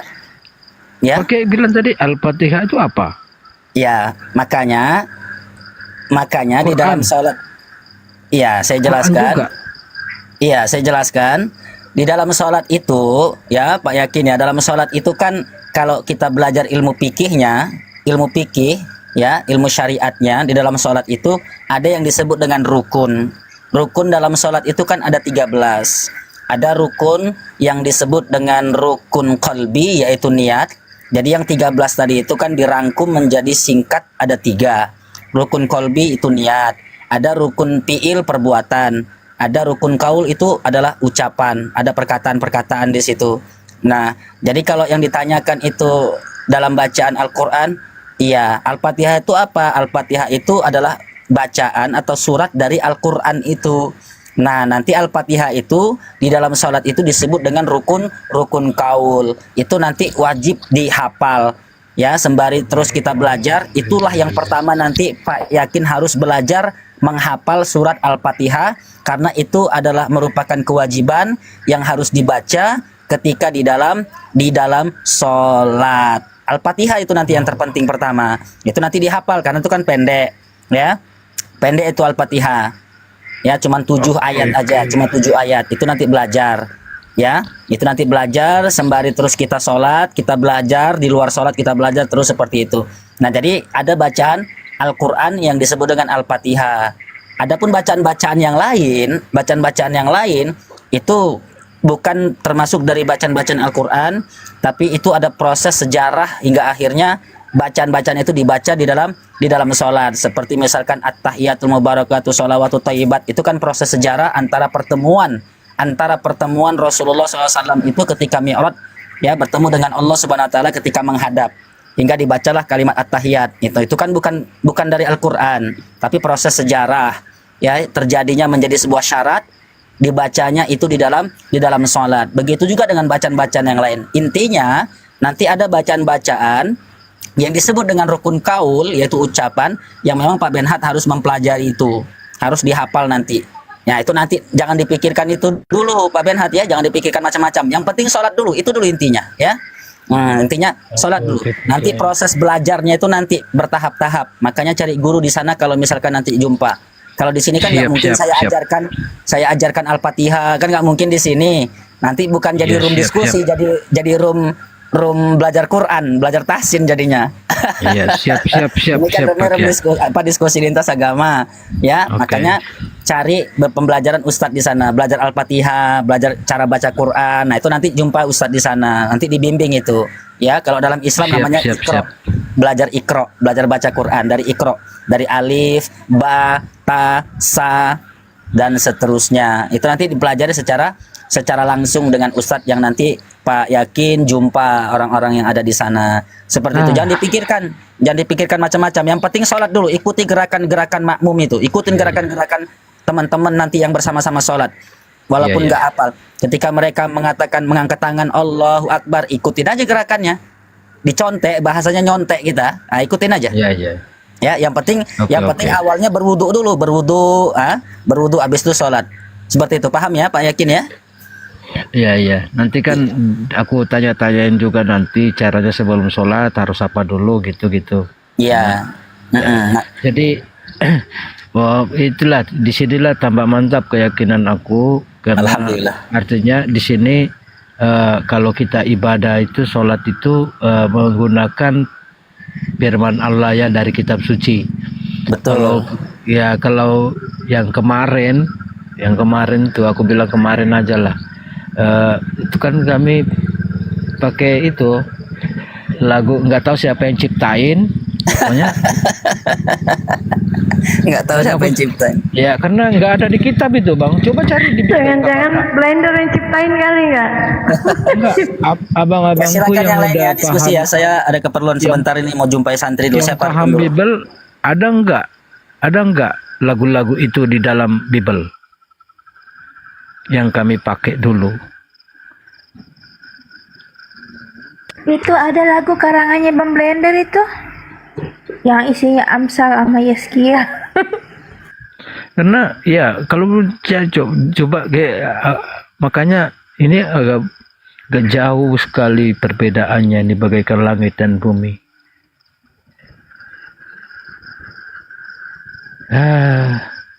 Ya, Bang Handi, silakan Bang Handi atau blender. Bang, ini berarti aku mau nanya lagi apa ini nggak boleh lagi pakai itu kan kemarin-kemarin kan biasa puji Tuhan. Masih boleh nggak itu? Guru Dazuma monitor. Ya, Bang Hab mau nanya sama siapa? Sama Guru Dazuma atau Bang Ya, Handi? siapa aja yang bisa kasih komentar itulah nanti kalau di Islam apa, kalau di ini apa masih bisa aku pakai puji Tuhan atau gimana? Ya, silakan Guru Dah. Ya kalau nggak bisa sih jangan sampai aku masih pakai itu nanti salah gitu. Alhamdulillah Bang, Alhamdulillah. Ketika Abang mendapatkan suatu musibah, innalillah gitu. Nggak usah dipakai lagi ya, yang puji Tuhan itu nggak usah dipakai lagi. Alhamdulillah. Terus mau melakukan apapun, misalnya Abang mau melangkah, mau pergi, Bismillahirrahmanirrahim, kayak gitu Bang. Pelan-pelan belajarnya Bang. Maka itu memang harus dibimbing Bang. Maka itu ketika tadi Bang Handi atau Guru Dazuma menawarkan untuk dibantu melalui APII, itu sebenarnya lebih memudahkan Abang untuk berproses gitu. Atau tadi kata Kiai kan, kalau memang Abang dekat dengan tempatnya Kiai, itu juga bisa lebih gampang gitu Bang. Karena setiap umat Islam itu Muslim itu setiap apapun yang dilakukan itu harus berdoa Bang gitu. Ketika kita tidur, bangun tidur, mau makan, setelah makan, nah gitu itu ada doa-doanya Bang. Iya mungkin ya yang kemarin itu juga gitu, tidur juga berdoa, mau makan berdoa, cuman kan beda kali doanya kan. Karena beda doanya yang jelas karena dari kepercayaannya saja udah beda kan. Makanya aku mau buang semua yang itu, mau buang semua. Pokoknya yang kemarin tuh nggak ada, itu masa yang terburuk buat aku.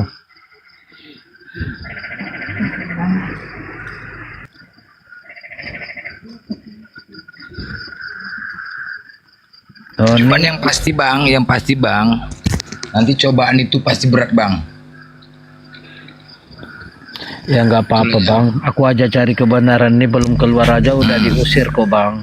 Ya itu pasti abang harus sabar ya bang, itu pasti Ya, itu bang. aku aja belum masuk Islam bang, belum meluk Islam itu kemarin saja aku udah diusir bang. Jadi aku udah dipisahkan dari istri. Ya, tapi semua pasti lewat tuh bang, pasti lewat. Ya pasti lewat. Pasti terlewati semua bang. Tapi tadi agak plong ya bang ya. Ketika sadar abang agak lega bang ya, plong ya bang. Ya tadi ya pas syahadat Ini orang Pak Benhar ini umurnya berapa sih? syahadat itu langsung ini bang, langsung kayak demam gitu. Setelah itu demam, dingin sekali bang. Pak Benhar, Ya, astagfirullahaladzim, masih manggil. Pak Yakin ditanya sama Bang Andi itu, umurnya berapa sekarang? umur aku kelahiran 76 bang. 77. Beda-beda tipis dengan saya 78. 77 aku bang. Ya, beda-beda tipis Bang. 77. Cuman kalau di keluarga aku bang kan itu fanatik semua dengan agama kemarin. Itu fanatik semua. Makanya aku dinikahkan sama anaknya pendeta itu. Setelah aku bertanya-tanya banyak Pak pertanyaan. Benhar, habis ini rencana mau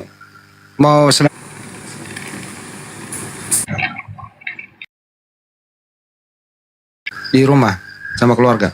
Oh enggak bang, aku kan udah diusir bang, makanya aku merantau bang, kemana-mana cari kebenaran itu. Aku cuma niat, kalau gitu kan gini bang, sebenarnya gini, kemarin sama mertua kan pendeta bang.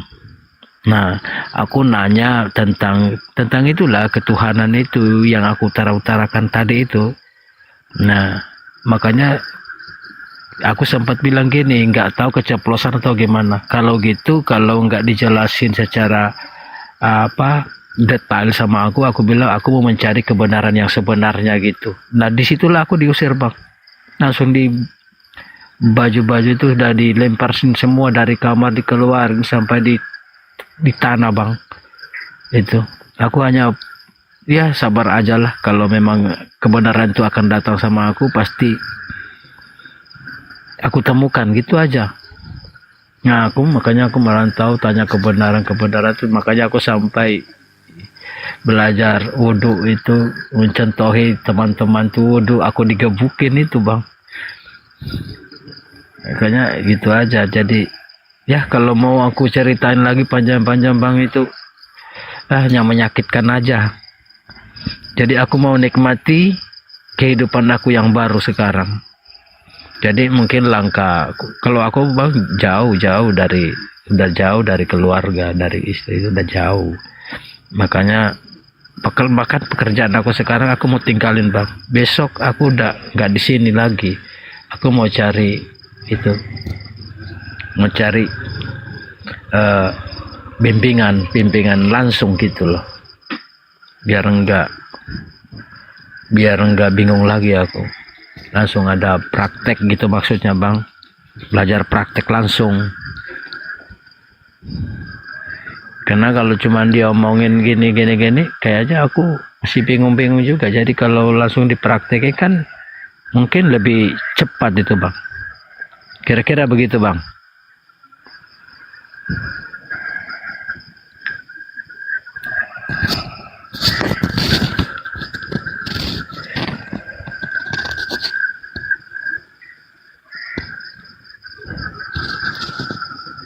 Ya buat momot kita siapkan itu oten ya di atas ya.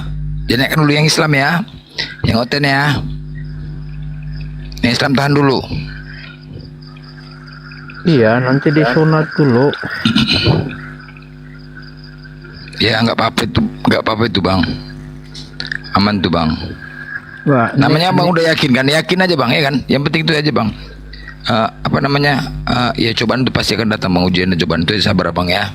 Mudah-mudahan. ya, Nanti kita DM aja bang. Iya, makanya nanti aku bang mau pindah dari sini, karena di sini juga ada lingkungan ya. Jadi teringatku bang, waktu abang nanya sama Pak Pendeta dulu, Ya. Pak Pendetanya marahin abang cuman imani aja gitu bang. Ya imani aja. Oh, padahal pertanyaan abang tuh apa? Pertanyaan abang apa kemarin yang selalu mempertanyakan sama mereka? Yang aku tanyain tuh tentang Trinitas itu bang, kan di situ kan Trinitas. ada tiga. Aku kan di situ kan Yesus bilang, aku ini hanya utusan kan. Nah, dan juga aku bilang situ, yang aku permasalahan kan kemarin tuh, kalau sama mertua sih aku tanyain kan, mertua ini pendeta bang. Nah, aku tanyain juga di situ tentang ini Trinitas.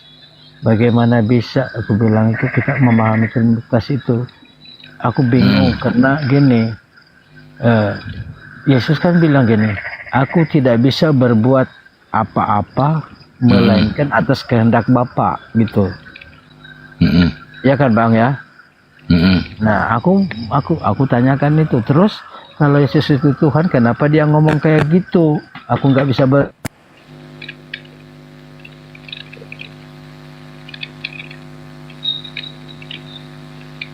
Gempuran-gempuran nih pasir ini.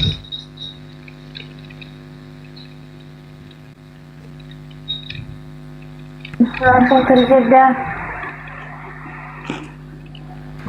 Aku pamit dulu ya sebentar ya. Aku mau cek dulu. Aku mau buka usaha galon.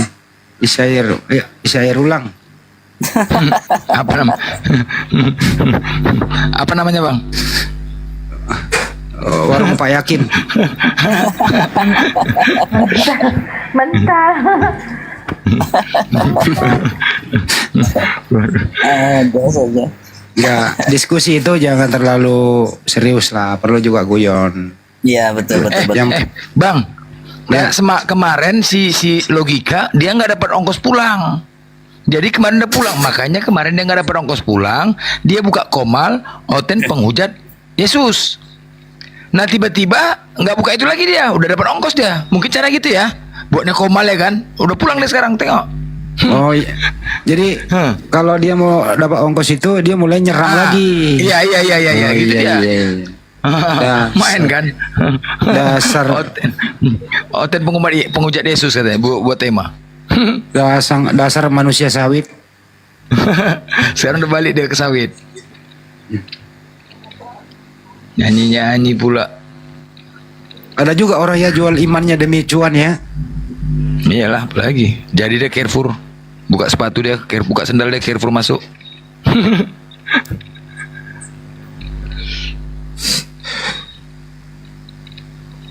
Tapi ya Lebih udah baik. itu udah kafir itu dah apalagi. Lebih baik mati kelaparan bro daripada jual iman. Ya Allah nggak butuh orang yang begitu, makanya Allah campakkan. Udah kafir ya, buat apa diomongin lagi? Ya, iya juga sih. Ada yang nanya di bawah Pak Yakin turun. Iya, Pak Yakin lagi persiapan. Tadi sih udah saya teleponan di belakang layar, udah dapat toko-toko kecil lah pinggir jalan buat usaha air minum, air galon. Masya Allah.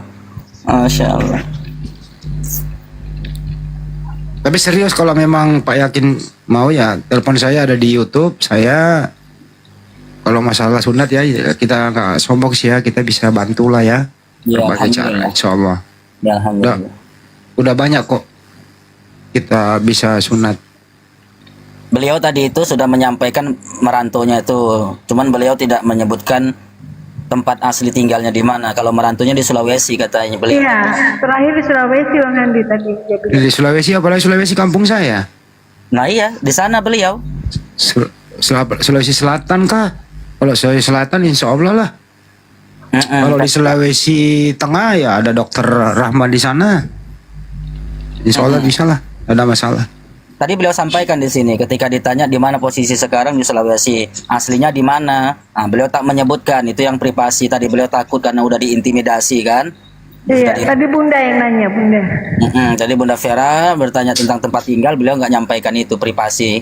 Tapi merantaunya sekarang posisinya di Sulawesi. Tapi Sulawesi mana tadi Bunda? Ada disampaikan beliau tidak? Kalau dia bisa, kalau dia biasa bawa mobil ya Bunda Vera itu butuh sopir pribadi loh. Mulai Bang Beliau Handi, di mulai. Sulawesi lah. Pak Handi bisa itu nanti beliau ditanya itu karena Sulawesi kan, Pak Handi Sulawesi pasti tahu itu nanti. Ya mudah-mudahan bisa kontak ya. Iya, karena beliau di Banyumas sana kan- posisinya. Ya. Banyumas di Sulawesi Selatan sama dengan saya. Wah, pasti bisa jumpa itu. Insya Allah bisa jumpa. Insya Allah. Bisa Kalau jumpa. ketemu, kebetulan saya kerjanya kan kerja ini bang, laskar bit. Ya kalau mau disunat pakai laskar bit cepat kok itu. Bisa. Masya Allah. Lebih mentah dia ya. Iya. Iya. hantu masuk hantu. Malam Rasmi. Ada lagi nih hantu beliau.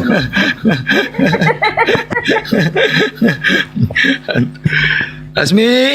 Nggak apa-apa lah daripada gak ada mainan.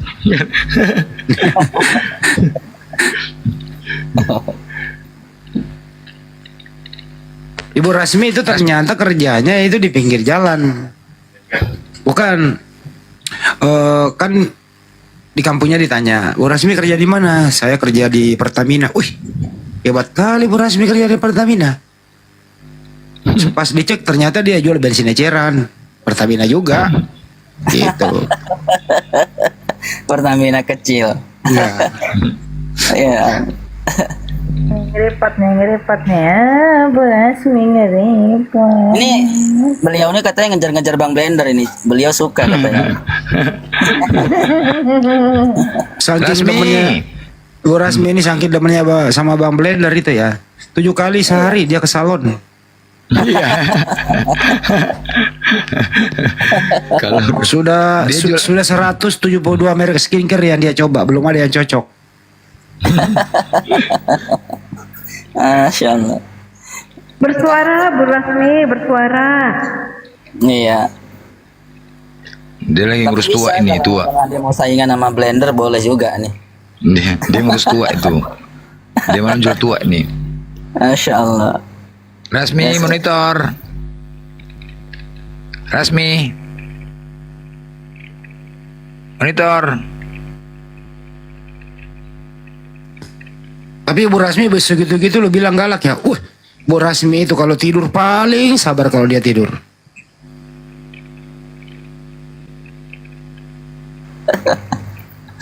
Tidur sabar kan, tidur merem Bang, diam. Dia sabar dia kalau tidur. Ayo gimana? Dia mau ngapain? Tetap layar goyang mulai.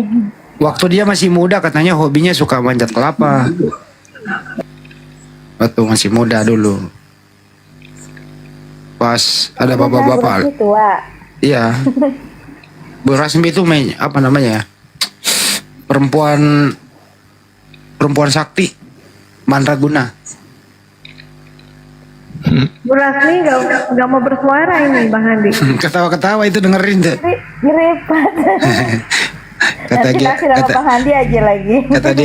Kata Bu Rasmi, Bang Handi kok tahu semua ya tentang saya? Jangan-jangan tetangga saya gitu lah.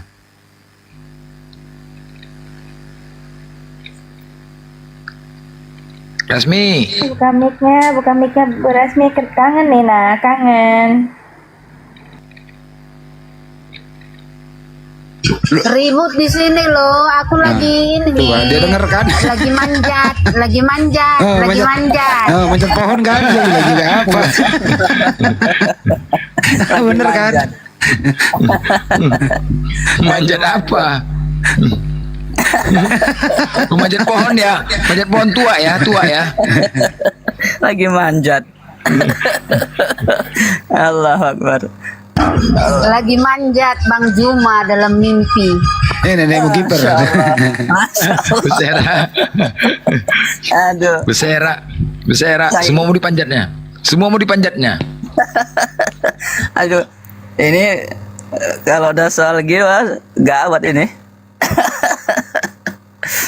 Manjat Bang. Tower sutet itu. Bu Rasmi kalau datang lagi rajinnya tuh, udah manjat tower dia. Assalamualaikum. Waalaikumsalam. Wabarakatuh. Pak Bernard tadi sudah Islam itu Bang? Udah Bang. Alhamdulillah. Nama beliau sudah dirubah itu jadi Hakul Yakin nama beliau. Iya tadi dia di atas di bawah tadi lihat. Iya. Ya, Cuma aku nggak apa namanya tuh nggak ngelihat dia di syahadat tadi. Ya, alhamdulillah tadi sudah disyahadatkan. Ya udah. Alhamdulillah tambah lagi saudara kita. Alhamdulillah. Ini Bu Rasmi ini gimana nih? Lagi manja Bu? Itu urusan hamba Allah ya. Silakan. Astagfirullahaladzim. Ya. Ini Bu Rasmi, Bu Rasmi. Kadang baik, kadang konten dia ini. Kontennya bukan lagi tapi Bu Rasmi ini ya. Ya Bu Rasmi. Bu Rasmi, Apa? lagi konten kemana itu? Aku bingung kenapa ada orang mualaf. Aku takut jadi mualaf karena ada siksa kuburnya, terus dimasukin ke neraka. Oh. Takut. Kok kayak di dalam diskotik Bu Rasmi, suaranya rame banget. Ini kan lagi dia kan kerjanya kalau malam DJ dia.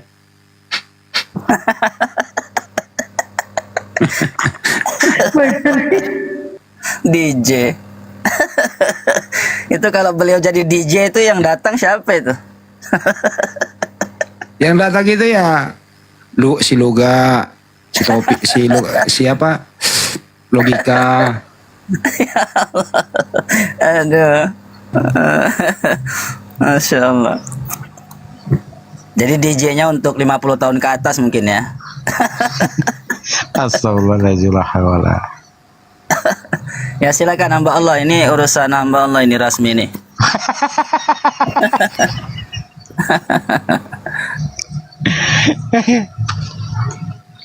Jadi Bu Rasmi itu takut, itu mualaf gitu. Maksudnya gitu, ada siksa kubur. Jangan hidup Bu, kita itu amat Dulu Bu Rasmi ngomong kayak gini sama kayak si Kepas dia.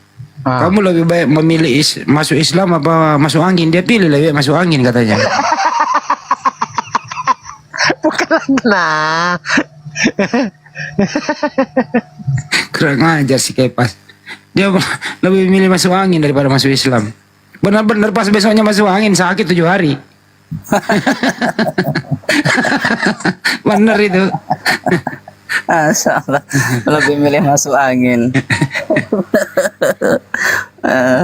Ada saja. Masya Allah. Bener tadi gue nanya.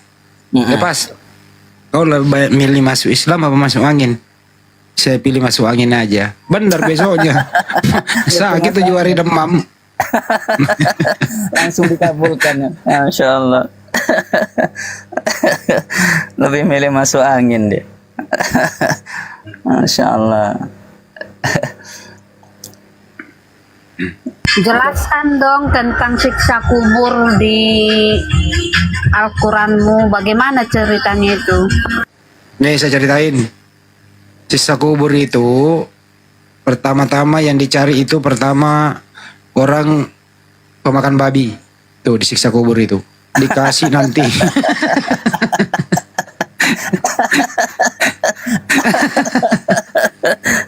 Astagfirullah. Iya. Terusin dulu Tat. Gue gak mau ketawa.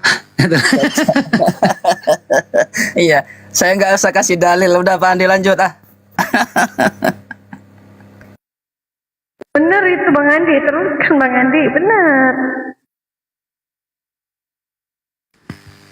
Kalau laki-laki langsung dikasih las karbit yang belum disunat itu dulu tuh. Hai sini lu. Ternyata kulitmu masih ada. Kasih las karbit terus. Oke. Masya Allah. Ada tukang las juga dalam kubur ya. Ada tukang las. Allah Akbar. Ya kan ditanya Ibu Rasmi, man rabbuka? Ibu Rasmi Yesus. Ini kemplang das ya. Jadi saya punya lelucon ya kan, punya lelucon ya. Jadi lelucon para santri kan kalau misalkan ini lelucon ya, ditanya man rabbuka, datang dia jawab, ih malaikat baru kenal udah berani minta buka-buka. Tadi Ibu Rasmi ditanya man rabbuka, baru kenal udah minta dibuka-buka. Ditanya lagi man nabiyuka? Paulus. Diinjak akhirnya. Aduh ya Allah, ada aja. Aduh Bu Rasmi ini pertanyaannya. Kalau Bu Rasmi nanya serius mau alap nggak apa-apa dijawab sama Pak Andi ya.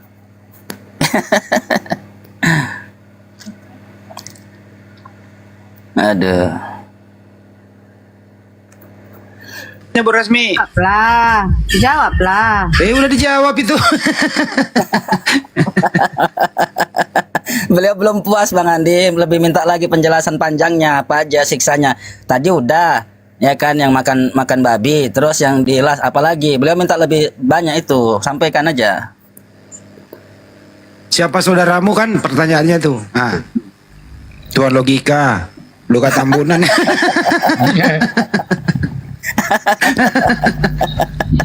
Aduh ya Allah. Astagfirullah, kumpul orang tuh di situ reuni ya. Rasmi ini gatal kali Rasmi ini. Mukamu masih peta Rasmi, masih peta. Masih. Kau tahu kau aku gatal, emang pernah kau gatalin sama bapak kau? Kan kau gatal kan.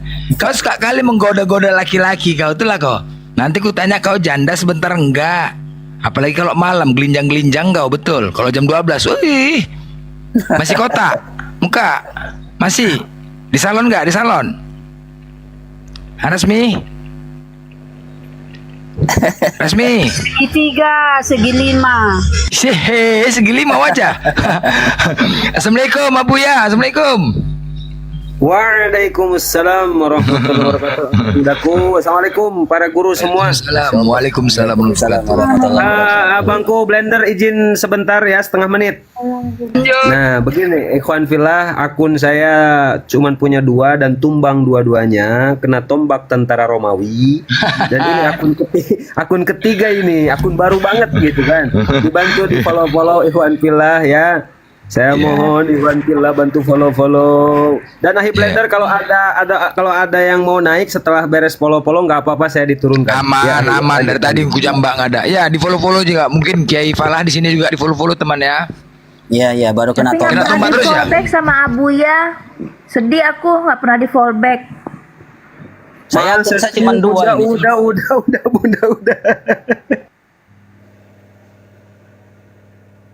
Baru yang ada sadat tadi ya Bu ya, alhamdulillah. Saya nyaksikan di bawah, Masya Allah. Alhamdulillah Mas. Memang keren ini, Ustadz kita keren ini penjelasannya. Apalagi ya guru-guru semua lah, Guru Ndazuma, Bang Handi luar biasa lah. Ini Ustadz siapa? Ahi Blender ini Kang User ini? Pak Kiai Falah dari Samarinda. Oh, tadi akunnya bukan yang ini ya, kena tombak juga? Ya Falah kena tombak. Kiai Falah. Kena tombak saya. Itu biasa berapa Salam lama? ta'zim, Kiai. Salam ta'zim, Kiai. Masya Allah.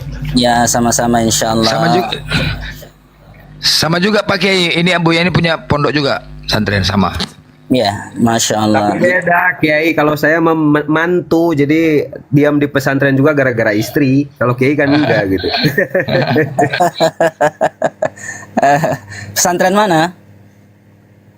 Jawa Barat, Kiai. Jawa Barat di Tasikmalaya. Oh, Tasikmalaya, Insya Allah jauh. Ini Samarinda. Jadi gini Kiai, kalau masalah ilmu, ini guru-guru saya semua di sini di atas nih, guru-guru saya ilmunya luar biasa. Karena memang nasibnya saja saya, alhamdulillah bagus.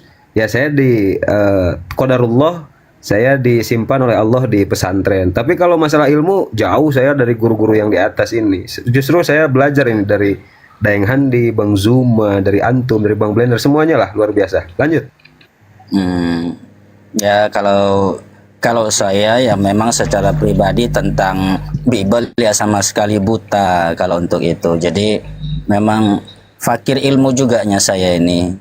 Fakir ilmu juga. Alhamdulillah memang baru-baru juga untuk masalah lintas agama. Saya pun baru di room Blender aja, nggak pernah kemana-mana. Hanya sekedar mantau-mantau Blender aja, kira-kira ada yang keliru saya pukul pantat beliau nih kan begitu. Itu aja tugas saya di sini nih, nggak lebih dari itu. Iya.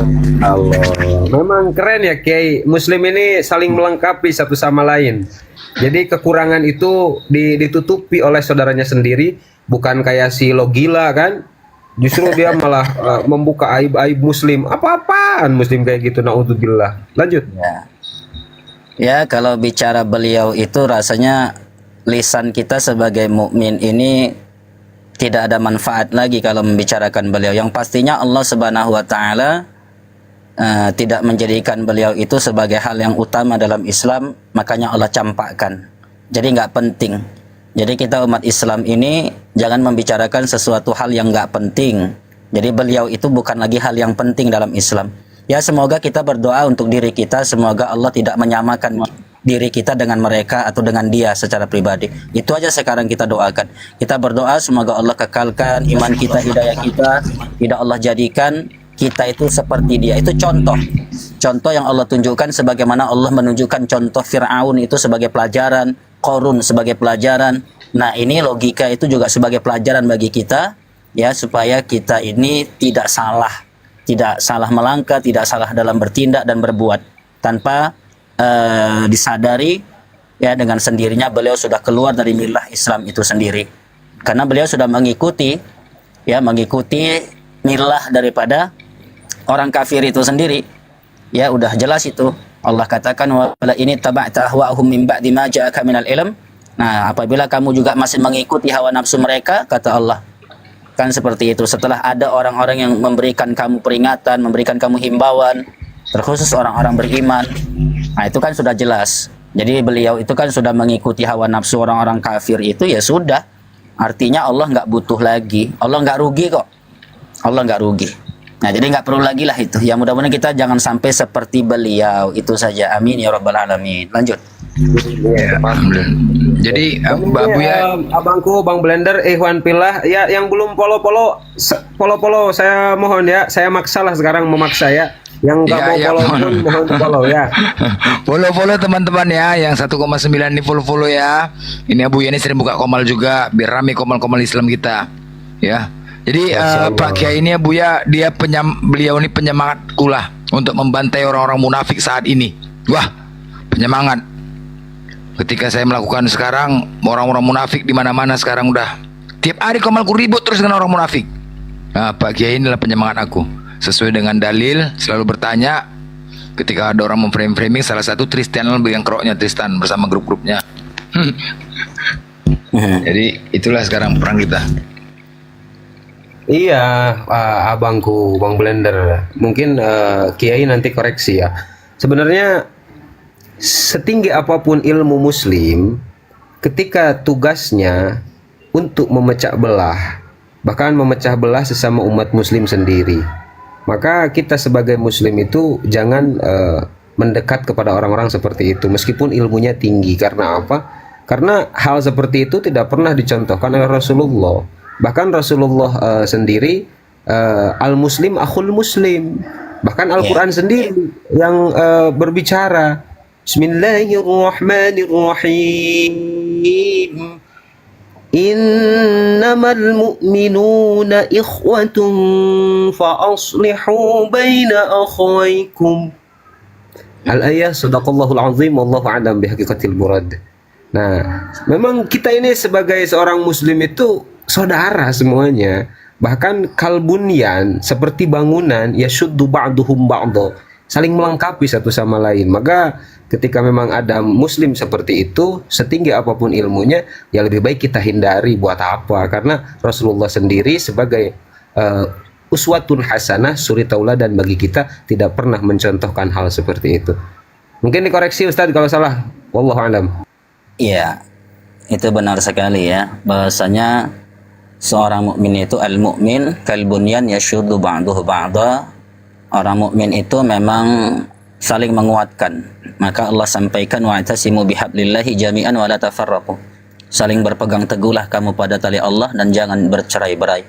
Ini menunjukkan bahwasanya Islam ini hakikatnya ini memang harus bersatu. Memang harus bersama-sama, jangan saling pecah belah. Jadi tidak ada sebuah perbuatan dari pemecah belah itu sendiri kecuali perbuatan itu dilakukan oleh orang-orang kafir dan orang-orang munafik. Jadi perkara ilmu ini kan, kalau bicara ilmu, iblis itu kan ilmunya lebih hebat ya. Tentunya iblis ini juga orang yang dulunya luar biasa tentang keilmuan itu. Jadi kalau berbicara ilmu, iblis itu ilmunya juga tinggi, tapi ternyata Allah rendahkan, bahkan Allah laknat, bahkan Allah Subhanahu wa taala kafirkan, seperti itu. Jadi ilmu itu ya secara zahir memang amat sangat dibutuhkan bagi kita seorang mukmin. Tapi ketika ilmu itu tidak diarahkan sesuai dengan adab-adabnya, maka di dalam kitab Maraqil Ubudiyah di halaman ketiga itu diterangkan bahwasanya apabila sebuah ilmu itu tidak menambahkan takwanya kepada Allah, rasa takutnya kepada Allah Subhanahu wa taala, maka dari ilmu yang dia miliki itu maka lebih akan menjauhkan dia dari Allah. Jadi konsep ilmu itu sebenarnya mendekatkan diri kita kepada Allah. Itu konsep ilmu, hakikat ilmu seperti itu. Ketika orang itu punya ilmu, seharusnya dengan ilmunya itu bisa menambah rasa takut dia dengan Allah. Nah, ketika dengan ilmu yang dia miliki malah menyebabkan dia itu jauh dari Allah, bahkan perbuatannya itu tidak sesuai dengan ilmu yang dimilikinya, maka ini tanda tentang kecelakaan orang yang berilmu. Jadi celakanya orang berilmu ketika ilmu itu nggak ada manfaat untuk dirinya sendiri. Nah, itu ciri daripada celakanya seseorang terhadap ilmu yang dia miliki. Maka tidak ada pemecah belah dalam Islam, kecuali memecah belah itu hanyalah orang-orang kufar, orang kafir, dan orang-orang munafik. Yang memang bahasanya itu, tutur katanya itu lebih fasih dari orang mukmin itu sendiri. Ya, itu memang begitu karakter mereka. Ilmunya justru memang hebat-hebat. Bahkan ketika bernarasi, berkata-kata, fasihnya luar biasa. Kalau membaca ayat-ayat suci Al-Quran, Masya Allah. Ya, seorang pengkhianat seperti Ibnu Mulzam, itu hafiz Quran bahkan. Luar biasa. 30 juz di kepala beliau. Tapi ternyata pengkhianat. Ya, pemecah belah. Di masa Khalifah Sayyidina Ali bin Abi Thalib. Dan begitu juga kan di masa Rasulullah SAW. Seperti itu. Seperti Abdullah bin Ubay bin Salul. Gembong munafik. Yang beliau juga orang terhormat dan ilmunya juga luar biasa. Begitu juga dengan Ibnu Mulzam. Seperti itu. Nah, jadi memang itu bukan merupakan sebuah ukuran. Ilmu itu bisa menjadi sebuah ukuran kalau dengan ilmunya itu bisa mendekatkan dia lebih kepada Allah. Itu manfaat ilmunya. Tapi kalau dengan ilmunya yang tinggi malah menjauhkan dia dari Allah, justru melahirkan perpecahan, bahkan kefasikan, bahkan kemunafikan, nah itu ilmunya nggak ada berguna. Allah nggak butuh itu. Kan seperti itu. Makanya kata Allah dalam Quran surah Munafik ayat 4 itu sudah jelas. Wa idza ra'aitahum tu'jibuka ajsamuhum wa iyaqulu tasmi' liqaulihim ka'annahum khusyubun musannadah yasbuna kulla sayhatin 'alaihim humul aduwwu fahzarhum qataluhumullah anna yufakun. Apabila engkau melihat mereka, orang-orang munafik itu ya, yang memang karakternya begitu ya, suka memecah belah, itu tubuh mereka itu bisa mengagumkan kamu, kata Allah. Tubuh-tubuh mereka, perawakan mereka itu bahkan mengagumkan. Dan jika mereka itu bertutur kata, kata Allah, maka engkau akan mendengarkan tutur katanya itu dengan seksama, karena memang fasih kali, seakan-akan memang ilmunya luar biasa. Mereka itu bagaikan seonggok kayu saja yang tersandar, nggak punya kekuatan, nggak punya sama sekali pondasi. Jadi hidup mereka itu hanya penuh dengan sandaran aja. Jadi bisa dikatakan munafik ini seperti benalu gitu loh, hidup dari manfaat orang lain. Itu munafik tuh. Munafik itu kehidupan mereka tuh bersandar dari kehidupan orang lain, mengambil manfaat dari orang lain. Nah, itu makna tersandar di situ. Maka mereka mengira bahwa setiap teriakan atau kutukan itu yang ditujukan kepada mereka, mereka itulah musuh yang sebenarnya. Maka waspadalah terhadap orang-orang yang seperti itu, kata Allah. Semoga Allah membinasakan mereka. Bagaimanakah mereka dapat dipalingkan dari kebenaran? Sampai seperti itunya Allah Subhanahu wa taala terhadap orang munafik itu. 37 kali. 37 kali dalam Quran Allah menyebut munafik itu. Saya sudah panjang lebar itu menyampaikan. Jadi seorang muslim yang ilmunya tinggi tapi malah dengan ilmunya membuat orang itu terpecah, bahkan ada ya macam lah. Makanya terang di situ al-adab fauqa ilmi. Adab itu di atas ilmu. Adab itu penting, terkhusus adab-adab dalam Islam itu. Ketika adab ini mampu lebih tinggi dari ilmunya, maka ilmunya ini akan tunduk. Seperti itu. Ya, silakan dilanjut. Oh, Kiai, sebelum disapa tamu yang baru naik, sedikit ya Kiai. Bahkan saya teringat kepada perkataan Syekh Imam Ibnu Athaillah di dalam kitab Hikam As-Sakandari, al-ilmu in qoronathul khasyah falaka wa illa fa'alaika. Jadi ilmu yang dibarengi dengan rasa khasyah, takut kepada Allah, semakin berilmu semakin takut, semakin tawadhu, semakin bisa menghargai orang lain. Nah, maka itu ilmu yang bermanfaat. Dan ketika sebaliknya wa illa fa'alaika, maka madarat ilmu itu baginya. Nauzubillah. Seperti itu ya, guys ya. Akhina Blender gedein Bang Zuma. Akhi, dan siapa di tamu yang baru naik, lanjut. Ya, silakan. Saya juga ini mau turun sudah dari siang loh, saya di sini dari siang ya. Jadi insyaallah ini udah tugas saya ini sebetulnya sudah lewat waktu ini, harusnya mengontrol ini. Jadi saya permisi juga teman-teman semua, kepada Bang Zuma, kepada yang lain semuanya. Afwan lakum ya, in wajatul khata awil ghaladat minal kalam, afwan lakum wa sami'tu lakum. Aqulu qawli hadza, wassalamualaikum warahmatullahi wabarakatuh. Waalaikumsalam warahmatullahi wabarakatuh. Ya buat teman-teman lagi ya. Ya buat teman-teman silakan di follow ya. Ini Abuya Strong ya. Yang nggak follow bisulan, ayo. Yang nggak follow bisulan yang nggak follow, ayo. Kena tombak terus ya komalnya ya. Tadi aku kena tombak. Enggak. Kalau gini. Begitu kena tombak, langsung banding, ajukan banding terus. Jangan nunggu lama-lama. Langsung ajukan banding. Jangan dibiarkan. Kan peringatan, ya kan? Langsung ajukan banding. Ada permohonan banding tuh kan? Langsung. Tunggu aja. Pasti diterima tuh bandingnya. Tapi jangan lama-lama. Iya, ini akun besar saya 3 hari ke belakang. Akun kedua tadi, saya punya akun dua-duanya baru buat ini tadi maghrib, buat akun ketiga. Aduh. Ya, langsung banding, langsung terima tuh. Kalau langsung ya, begitu kena langsung banding terus. Jangan lu keluar kemana-mana, itu dulu. Aku tadi gitu juga yang satu. Caranya Ahi, ini kan sebenarnya kalau pembahasan lebih tajam Ahi Blender kan, itu bikin oten panas. Tapi kok akunnya kuat kali ini. Kayaknya nggak pernah ke Blender ini akun. Iya itu tadi. Maki-maki TikToknya. Maki-maki. TikTok ini maki-maki. Oke, besarkan Gurunda Akhina Blender. Dan itu baru Assalamualaikum. Waalaikumsalam. Abu ya, sehat. Alhamdulillah, Bah. Akun saya kena tombak tentara Romawi 2. Ini akun ketiga. Aduh. Bang Blender punya kuat kali tuh karena dimaki-makinya tiap hari. Entahlah ini Bang Blender, aku heran dulu aku ini. Ada orang dalam, aku ada orang dalam. Ada orang dalam. Ada orang dalam. Ada orang dalam. Pakai orang dalam. Izin, ini blender yang di atas ini siapa di atas Bunda Dek? Oh itu tamu tuh, silakan. Ya izin disapa dulu ya biar nggak kelamaan di atas nanti jadi berhala pula. Selamat malam Jakro. Selamat malam Jakro. Ya malam. Ya izin, udah nanya agamanya Islam atau Kristen? Islam. Oh Islam. Assalamualaikum Oh, iya. warahmatullahi wabarakatuh. Waalaikumsalam warahmatullahi wabarakatuh. Ya, Ya, dibawa dulu ya silakan. Bang. Dibawa dulu ya.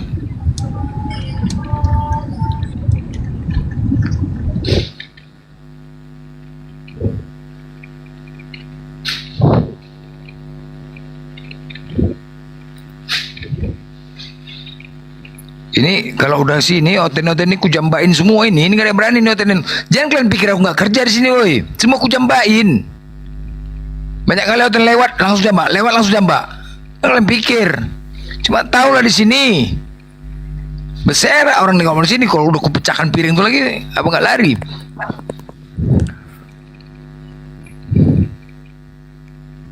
Ya keluarga Simangunsong, Simanung. Bang, Ya, Bang. Simanung Kalit, Bang. ya Simanung Khalid. Oh, halak Batak itu. Bang, agamanya apa, Bang? Kristen, Bang. Oh, Kristen. Aduh, saya ada Bangku dari Sumatera ini, Bang, pasti kan? Iya, Bang. Dari Batak ini, Bang. Dari Batak, oh iya. Siborong-borong, Bang. Siborong-borong. Oh iya, mantap. Siborong-borong udah cantik sekarang, Bang ya? Tempat haleluya itu. Haleluya. Coba dulu ya. Bang Blender, Iya, iya. Bang Blender. Ya. Bang Blender, jangan ditempatin ya tempatku. Aku turun sebentar. Ustadz Ari perlu aku. Bentar Iya, aja. Oke. Iya. Ya. Turunin Bang, turunin aku Bang. Lompatlah. Janganlah. Coba Ahi Blender monitor itu Gurunda udah monitor belum? Bang Zuma monitor, Bang. Bang Zuma. Beliau tadi baru pulang tadi, ku telepon, ada yang mau syahadat, mungkin beliau apa ya kan, tadi lagi di luar. Iyalah, biarinlah istirahat dulu, capek lah, apalagi ngadepin outband kan. Iya. Tapi tadi Iya, gimana? Jangan Ada paksakan yang Bang manggil Jumat, saya capek. dari Assalamualaikum Bang Zuma. Waalaikumsalam warahmatullahi wabarakatuh. Besarkan Gurunda, Akhina Blender, besar Gurunda. Apa yang ingin Satu nih, Pak keluarga nih Gurunda.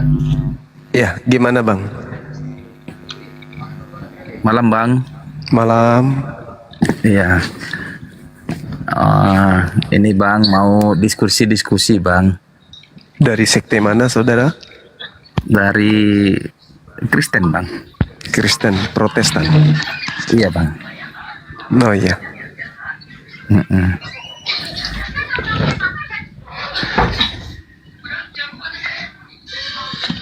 Bang, sampaikan aja Bang, apa yang mau Iya. Abang tanyakan, mungkin masalah tentang apa, mudah-mudahan Bang. Oh gini Bang.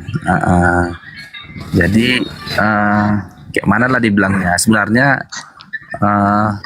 Islam dengan Kristen ini kan dibilang mirip-mirip, ada dibilang beda juga ya kan.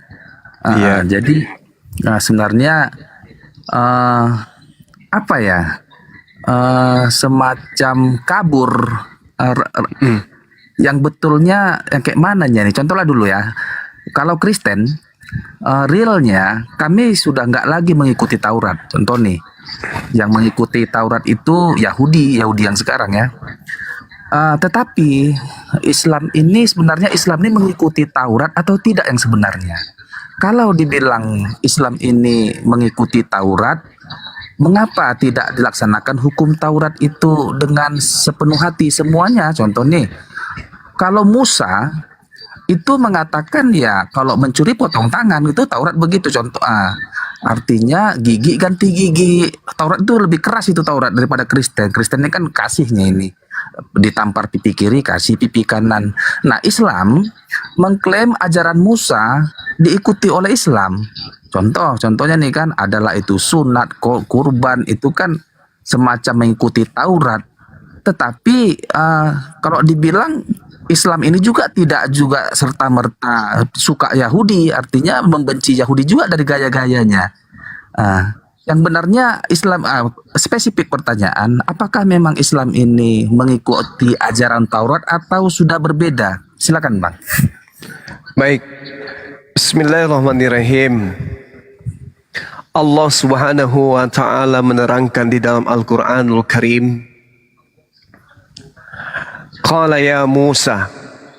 Jadi Allah berfirman kepada Nabi Musa, Inni istafaituka 'alan nasi birisalati wa bikalami. Aku berfirman kepada Nabi Musa, Ya Musa, sesungguhnya aku memilih melebihkan engkau dari manusia lain pada masamu, untuk membawa risalahku dan membawa firmanku, ketetapanku kepadamu. Lalu setelah Allah datang kepada Nabi Musa, Allah kemudian memerintahkan kepada Nabi Musa untuk meneguhkan risalah dan firman-Nya itu kepada kaumnya. Al-Quran surah Al-A'raf ayat 144 dan 145. Kata Allah, wa katabna lahu fil alwah min kulli syai'. Jadi Allah menerangkan kemudian kepada Nabi Musa, aku tuliskan kepadamu di luh-luh batu Torah segala sesuatu sebagai pelajaran dan penjelasan untuk segala hal. Maka perintah Allah kepadanya kemudian, fahusha biquwah, berpegang teguhlah kamu kepadanya dan ajaklah kamu berpegang teguh kepadanya sebaik-baiknya. Jadi Al-Quran menerangkan bahwa hukum Musa itu hanya berlaku kepada Bani Israel saja. Dan itu diterangkan di dalam Ulangan 33 nomor 4. Bahwa hukum Musa hanya berlaku kepada Bani Yakub. Nah, kenapa ada kesamaan? Nah, ini pertanyaan yang bagus.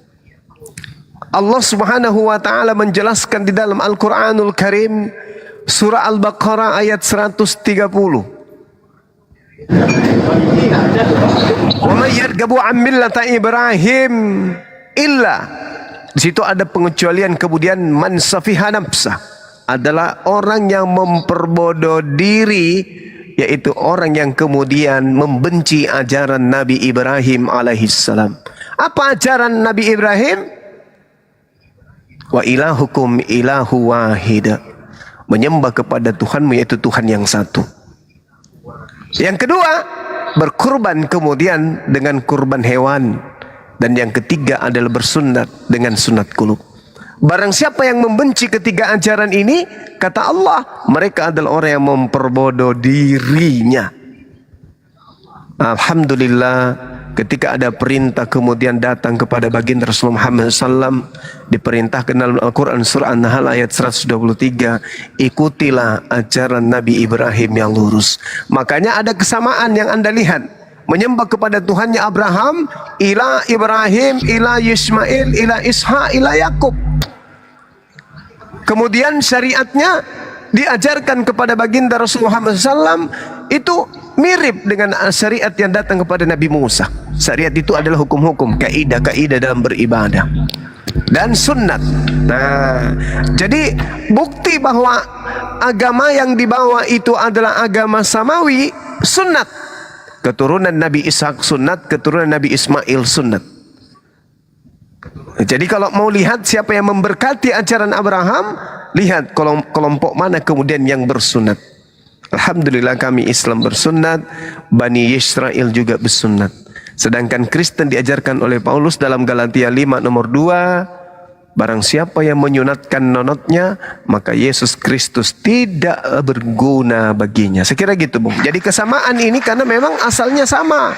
Tapi tentang syariatnya, syariat yang datang kepada Nabi Musa hanya diperintahkan untuk diteguhkan kepada kaumnya Bani Israel. Yeremia 31 sampai 36. Aku punya perjanjian baru, yaitu perjanjian baru kepada Bani Israel dan Bani Yehuda. Aku akan memasukkan hukum Taurat kepada setiap batin setiap Bani Israel. Ya, jadi mereka punya Taurat, kami punya Al-Quran, dan syariat-syariatnya itu masih selaras. Tauhidnya masih sama, yaitu menyembahnya kepada Allah dan tidak menyembah kepada selain daripada Allah. Demikian.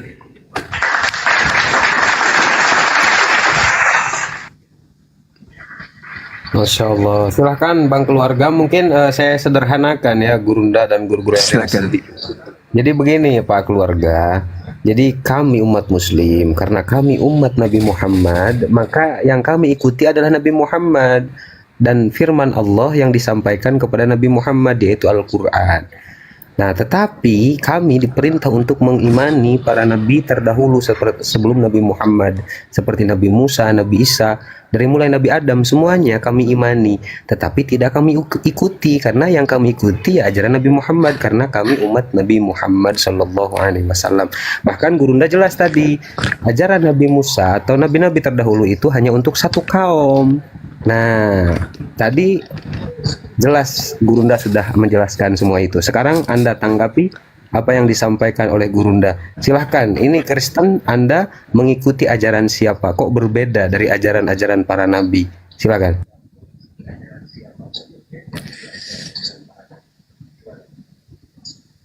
Pak Keluarga, silahkan. Saya buka mute mungkin Bang Blender, tolong dibantuin buka mute itu. Oke, udah Bang. Silahkan. Oke Bang, makasih buat Bang Juma yang udah menerangkan. Tapi sikit lagi Bang ya, memang perintah Musa sunat, kurban itu kan Abrahamnya itu, sunat pun Abraham juga nya. Jadi gini Bang, perintah Taurat itu, hukum Taurat banyaknya ini. Tetapi kami di Kristen ini menspesifikkannya itu menjadi 10 hukum Taurat. Apakah 10 hukum Taurat yang kami, sekalipun Yahudi menganut hukum Taurat, Kristen pun yang 10 ini kami anut juga nih. Ini contoh nih, kasihilah Tuhan Allahmu dengan segenap hatimu, itu kan. Jangan menyebut nama Tuhan Allah dengan sembarangan. Ingat dan sucikanlah hari Sabat. 10 ini kami sekali Yahudi percaya, kami pun percaya. Artinya enggak serta-merta sih semua kami tiadakan hukum Taurat itu. Apakah Muslim mengakui 10 hukum Taurat ini atau bagaimana pendapat kalian terhadap 10 hukum Taurat ini? Terima kasih. Silakan Bang. Iya. Jadi yang pertama itu la ilaha illa huwa. Jangan ada Tuhan selain daripada Dia. Wa wasabiha Ibrahim wa Yaqub ya baniya innallaha astafa lakumuddin fala tamutunna illa wa antum muslimun. Jadi Nabi Ibrahim, Ishak, Yakub mewasiatkan kepada anaknya, jangan kemudian engkau menyembah selain daripada Allah. Jangan engkau mati kecuali dalam keadaan muslim. Wa antum muslimun. Fala tamutunna illa wa antum muslimun. Nah, sekarang berbicara mengenai 10 hukum Taurat. Hukum-hukum ini yang mengikat kaumnya Nabi Musa, seperti syariat ibadah sabat. Di kami, ya ayyuhalladzina amanu idza nudiya lis-sholati min yaumil jum'ah. Jadi tadinya Sabtu, ketika syariatnya datang kepada baginda Rasulullah Muhammad SAW, itu kemudian diperintahkan hari Jumat. Dan itu pun kaidah-kaidah rukun di hari Sabat di Islam itu tidak ada. Seperti tak ada kegiatan-kegiatan apapun di hari Sabtu itu. Kalau di Islam setelahnya perubahan syariat, hari Jumat saja perintahnya, tapi setelah itu bertebaranlah kamu ke atas muka bumi untuk mencari rezeki dari Allah. Kemudian, jangan ada ilah lain di hadapanku. Kami tidak membuat ilah baru. Kami tidak membuat sembahan baru. Yang kami sembah adalah yaitu hakikat yang datang berfirman kepada Nabi Ibrahim, Nabi Ismail, Nabi Ishak. Kami tidak merubah itu. Yang kami sembah tetaplah kepada Tuhan yang disembah oleh Nabi Ibrahim, yang disembah oleh Nabi Ismail, yang disembah oleh Nabi Ishak. Makanya dikatakan dalam Al-Quran, Qulu amanna billah wa ma unzila ilaina wa ma unzila ila Ibrahim wa Ismail wa Ishaq wa Yaqub wal asbat wa ma utiya Musa wa Isa wa ma utiya nabiyyu min rabbihim. Nah itu. Jadi yang kami sembah itu adalah Tuhannya Abraham, Tuhannya Ismail, Tuhannya Ishak, Tuhannya Yakub. Itu yang kami sembah. Sehingga ketika kami mengatakan menyembah kepada Tuhannya Ibrahim, maka syariat yang datang kemudian harus kami ikuti. Syariat yang datang kepada baginda Rasulullah Muhammad SAW, itulah yang harus kami imani. Kami harus beriman kepada Tuhannya Nabi Ibrahim. Tuhannya Nabi Ibrahim berfirman kepada Nabi Musa untuk kaumnya Nabi Musa. Tuhannya Nabi Ibrahim berfirman kepada Nabi Muhammad untuk kaumnya Nabi Muhammad. Kami kaumnya Nabi Muhammad, maka kami mengikuti firman Tuhannya Abraham yang datang kepada Nabi Muhammad SAW. Sedangkan mohon maaf nih, kalau kemudian saudara Kristen mengaku mengikuti hukum Taurat, itu keliru besar. Kenapa? Karena Efesus 2 nomor 15 mengatakan, dengan matinya Yesus di atas tiang salib, maka Yesus telah membatalkan hukum Taurat beserta segala perintah yang ada di dalamnya. Jadi kalau hari ini ada orang Kristen atau sekte dari Kristen masih melakukan 10 hukum, ya itu berarti Kristen nano-nano, Kristen gado-gado itu, yang mewarnai dirinya dengan kebenaran kitabnya orang Yahudi, tetapi pun mereka juga membenarkan kitabnya orang-orang Roma. Artinya ketika ada orang Kristen masih menggunakan 10 hukum, itu menggelikan. Karena Yesus mati menurut Paulus di Efesus 2 nomor 15, mati untuk membatalkan seluruh perintah yang ada di dalam hukum Taurat, termasuk yang 10 itu. Demikian. Siapa itu? Silakan Pak, silakan. Dibuka mute-nya Pak. Halo Bang. Iya, terima kasih Bang Juma. Tapi memang kami di liturgi kami, ibadah kami, sebelum menutup ibadah kami selalu itu mengatakan, ya pembacaan hukum Taurat itu kami laksanakan di setiap ibadah minggu. Jadi kalau dibilang abang bilang membatalkan, ya kenapa itu kami nggak Yesus bukan membatalkan dalam iman kami, tetapi dia menggenapi. Artinya kami 10 hukum Taurat itu kami pegang teguh menjadi kerangka acuan kami untuk bersikap. Gitu dia. Akulah Tuhan Allahmu, jangan ada Allah lain, itu kan. Ya memang begitu. Kami imani, kami sebutkan tuh setiap hari Minggu. Tapi yang menjadi apanya, oke lah. Abang bilang tadi Muslim itu Tuhannya Abraham adalah Tuhan Ismail, Tuhannya Muslim juga Tuhannya Musa adalah sama lah gitu. Lantas kenapa Yahudi berbenturan sama Muslim di Mekah? Kalau memang sama-samanya, ya ngapain malah bertengkar? Ngapain terjadi keributan antara ketidaknya Yahudi begini begitu? Kenapa clash antara Yahudi dengan Islam? Islam tidak begitu akur dengan Yahudi kalau Tuhannya sama. Silakan Bang. Iya, jadi jangankan kemudian Yahudi dan Islam. Islam dan Islam pun oknumnya ribut. Padahal Tuhannya sama. Apatah lagi ini keturunan yang berbeda. Bangsa Yahudi itu tidak pernah memandang bangsa di luar dirinya itu sebagai bangsa. Mereka hanya menyatakan dirinya orang pilihan, yang lainnya itu bukan. Kalau Anda melihat Bible, kitabnya orang Yahudi di kitab Kejadian, bagaimana kemudian perilaku di dalam kitab tersebut diupayakan supaya terjadi diskriminasi terhadap Hagar dan Ismail, Anda akan paham. Jangankan keturunan Nabi Ishma, Yesus aja nih yang nyata-nyata mengaku dirinya sebagai keturunan Yehuda, cucunya Daud, malah dibantai sama mereka. Karena tolak ukur daripada Tuhan itu sama atau tidak bukan dari perilaku Yahudi terhadap bangsa lain, kagak. Umat Islam tidak pernah memperlihatkan permusuhan kepada bangsa Yahudi. Baginda Rasulullah Muhammad SAW ketika bersama dengan orang-orang Yahudi yang cinta kedamaian disambut, hidup berdamai. Tapi mereka yang membenci dan memusuhi, memerangi Islam, pasti ada konsekuensi yang mereka harus tanggung. Jadi bukan itu yang menjadi alasan, Bang. Bukan alasan itu. Kemudian kalau Tuhannya sama, kenapa kemudian mereka saling satu sama lain ribut? Coba Anda lihat Kain dan Habil. Tuhannya sama, mereka saling bunuh. Jadi bukan itu jadi tolak ukur. Ya, yang kita lihat sekarang ini adalah Tuhan mengutus para nabi di tengah-tengah Bani Israel.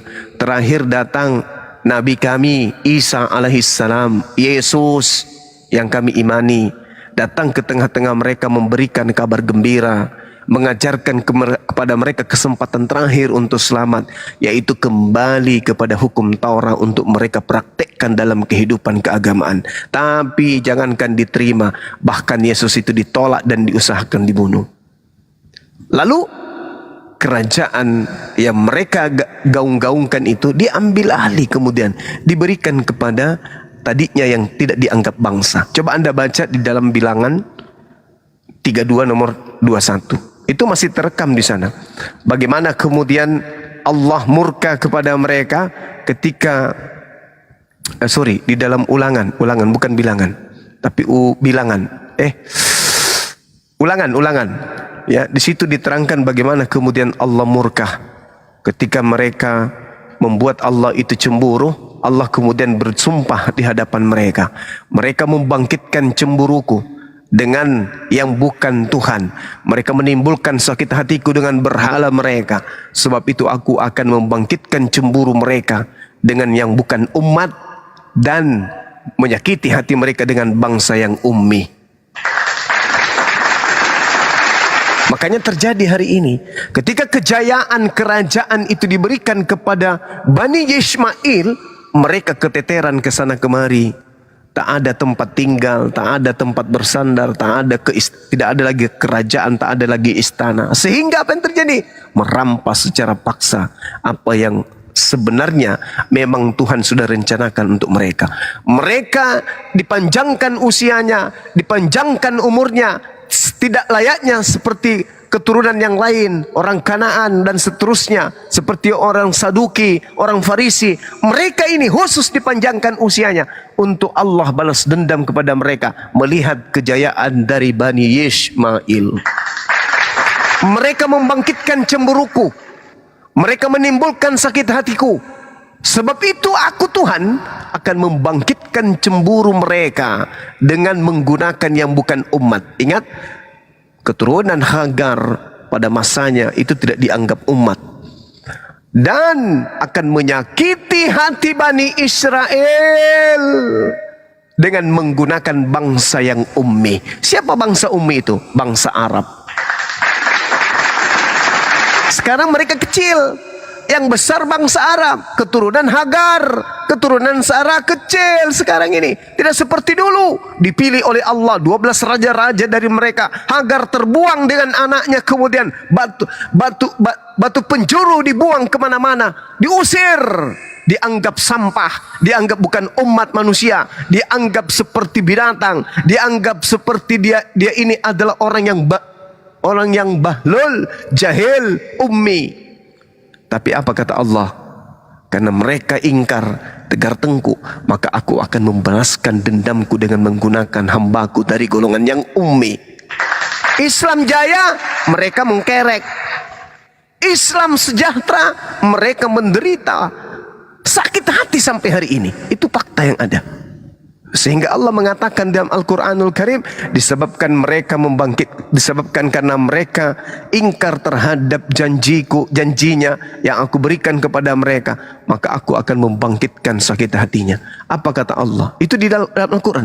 Wa bima naqdihim mitsaqahum la'annahum wa ja'alna qulubahum qasiyah yuharrifuna al-kalima an mawadi'ih wa nasu hazzam mimma zukkiru bih wala tazalu tattali'u ala kha'inah, dan seterusnya.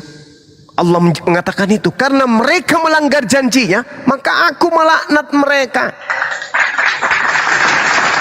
Dilaknat mereka itu. Nah, salah satu cara Allah melaknatnya, Allah memperlihatkan kejayaan umat Islam. Di tengah-tengah mereka, umat Islam berjaya.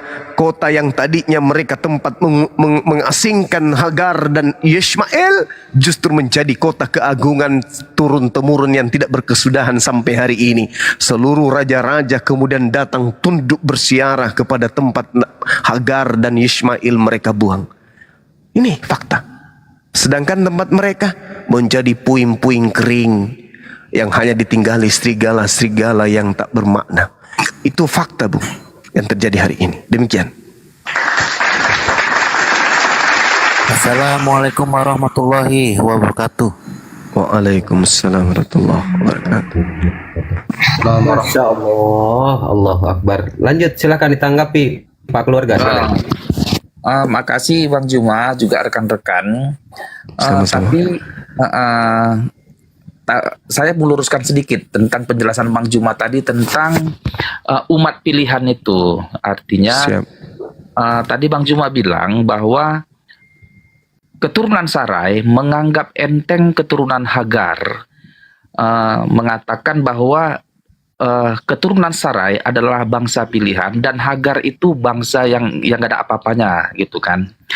Sebenarnya kalau sepemahamanku dan dari kitab ulangan bilangan itu, memang Sarai menindas Hagar itu benar. Jadi karena memang si Sarai ini sakit hati karena perlakuan Hagar. Tapi kita apa dulu? Lanjut lagi tentang apa? Bangsa pilihan.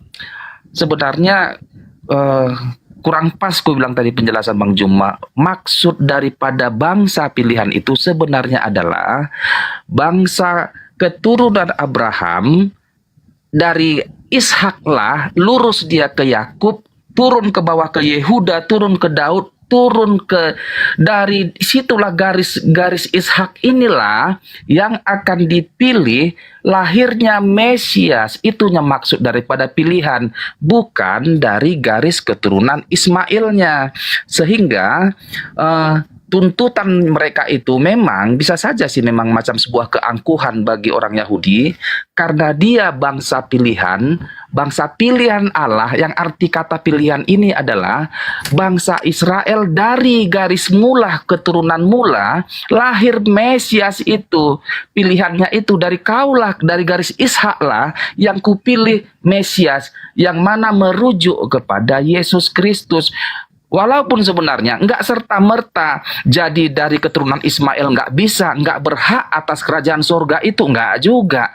Karena prasyaratnya itu pun, siapa yang mempercayai Kristus kematian di kayu salibnya itu juga menjadi Israel baru. Itu pemahaman kami Bang Juma. Jadi memang bangsa pilih, memang Ismail, keturunan Ismail akan lahir menjadi sebuah bangsa besar, benar. Tetapi bukan dari keturunan Ismail bangsa yang dipilih untuk lahir Mesias itu. Itunya maknanya Bang Juma. Itu mau keluruskan. Terima kasih. Siap Bang. Baik. Jadi gini saudaraku, saya pingin Anda itu melihat dan membuka kitabnya Yahudi Yeremia 30 nomor 36. Apa yang diterangkan di sana? Silakan Anda baca. Sebab itu beginilah firman Tuhan tentang Yoyakim, Raja Yehuda. Yoyakim tidak akan mempunyai keturunan yang akan duduk di atas takhta Daud, dan mayatnya akan tercampak sehingga kena panas di waktu siang dan kena dingin di waktu malam. Saya ulang, Yoyakim tidak akan memiliki keturunan yang akan duduk di atas takhta Daud. Anda baca Matius 1 nomor 11, Yesus itu adalah anak keturunan Yoyakim. Makanya Yesus tidak pernah duduk di atas takhta Daud. Itu satu. Kemudian yang kedua, ketika Al-Quran mengatakan bahwasanya Allah memilih keturunan dari Bani Israel, walaqad ahazallahu mithaqa Bani Israel wa ba'athna minhum 12 naqiban wa qala Allah inni ma'akum. Dan sungguh aku Allah telah mengambil perjanjian dengan Bani Israel, dan aku telah mengangkat 12 orang pemimpin di antara mereka. Allah berfirman, aku bersamamu. Sungguh jika engkau melaksanakan ibadah, menunaikan zakat serta beriman kepada utusan-utusanku, dan kamu bantu mereka, dan kamu pinjamkan kepada mereka pinjaman yang baik, pasti akan aku hapuskan dosa-dosamu, dan pasti akan aku masukkan engkau ke surga yang mengalir di bawahnya sungai. Tetapi kata Allah, faman kafara ba'da dzalika minkum faqad dalla sawa'as sabil. Tetapi barang siapa di antara kalian kafir di antaramu setelah itu, maka sesungguhnya dia telah tersesat dari jalan yang lurus. Nah, Allah memang menjanjikan. Allah menjanjikan kepada mereka, tapi mereka ingkar terhadap janji-janji itu. Maka mustahil kemudian Allah tidak menjadikan apa yang dijanjikan itu menjadi satu realita. Faman kafara ba'da dzalika minkum faqad dalla sawa'as sabil. Akan tetapi siapa di antaramu kafir di antara setelah itu, kata Allah, maka sesungguhnya dia telah tersesat di jalan yang lurus. Nah, ini yang perlu saudara pahami. Makanya coba Anda lihat dalam Kejadian 49 nomor 10. Apa yang ditorehkan di sana? Sangat indah tertulis di situ. Dan tidak ada satupun kekuatan di atas muka bumi ini yang bisa mencegah apa yang Tuhan sudah gariskan. Tongkat estafet kerajaan Yehuda tidak akan beranjak, atau lambang pemerintahan dari antara kakinya tidak akan berpindah sampai dia yang datang. Siapa dia itu? Yang berhak. Siapa dia yang berhak itu?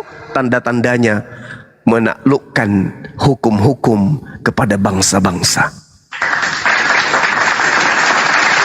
Memang Tuhan gariskan, tongkat kerajaan tidak akan beranjak dari Yehuda, atau lambang pemerintahan dari antara kakinya tidak akan bergeser sampai dia, oknum yang datang, yang berhak atasnya, maka kepadanya akan takluk bangsa-bangsa. Sekarang pertanyaannya, antara Nabi Muhammad dan Yesus, siapa yang kemudian mampu membawa hukum-hukum langit untuk menjadi penaklukan kepada bangsa-bangsa?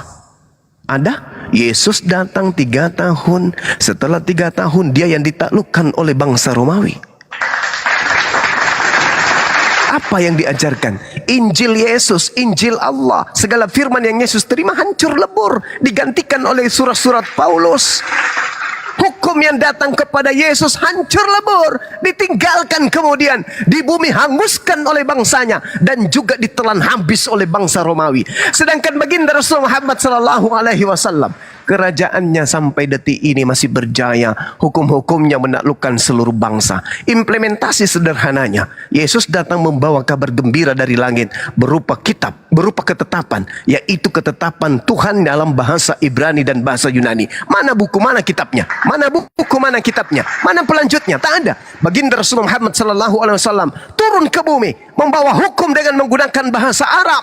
Kemanapun pergi kitabnya, bahasa setinggi apapun derajatnya, bahasa sempurna apapun logikanya, akan tunduk berserah kepada bahasa yang dibawa oleh baginda Rasul Muhammad SAW. Al-Quran tidak pernah ditaklukkan oleh bahasa apapun. Al-Quran tidak pernah diremehkan oleh bahasa apapun. Dimanapun Al-Quran pergi, bahasa semuanya tunduk untuk menerjemahkan kepada kalimat yang ada di dalam Al-Quran. Subhanallah. Kejadian 49 nomor 10. Tongkat kerajaan tidak akan beranjak dari Yehuda ataupun lambang pemerintahan dari antara kakinya sampai dia yang datang yang berhak atasnya, maka kepadanya akan takluk bangsa-bangsa.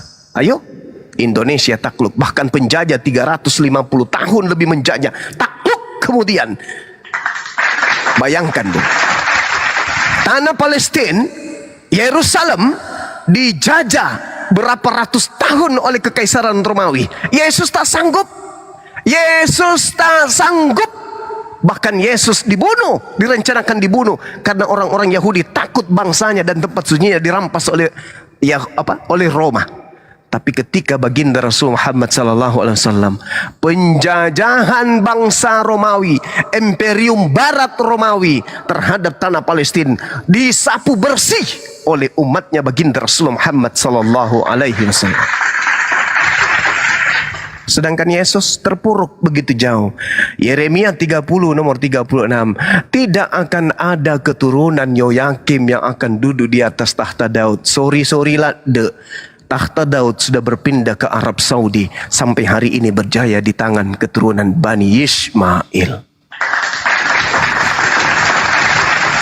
Kata Yesus, kerajaan Allah akan diambil daripadamu dan akan diberikan kepada bangsa yang lain yang akan menghasilkan buah kerajaan itu. Ada kerajaan yang dibawa oleh para nabi sampai hari ini? Tak ada lagi. Satu-satunya kerajaan peninggalan para nabi, peninggalan nabi hanyalah kerajaan Arab Saudi. Baginda Rasulullah Muhammad SAW adalah pencetak pondasi awal sampai kiamat tidak akan pernah runtuh. Silakan, Bung.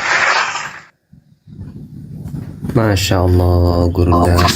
Silakan Pak Keluarga, kalau ingin menanggapi silakan, tapi kalau ingin membantah pakai data ya, silakan. Iya, oke. Terima kasih penjelasan dari Bang Juma. Tapi ini satu terakhir nih Bang, pertanyaan nih terakhir. Iya, silakan. Aku simak tadi kan Bang Juma kan data by data sih, ya. Tetapi ada kontroversi dua pernyataan.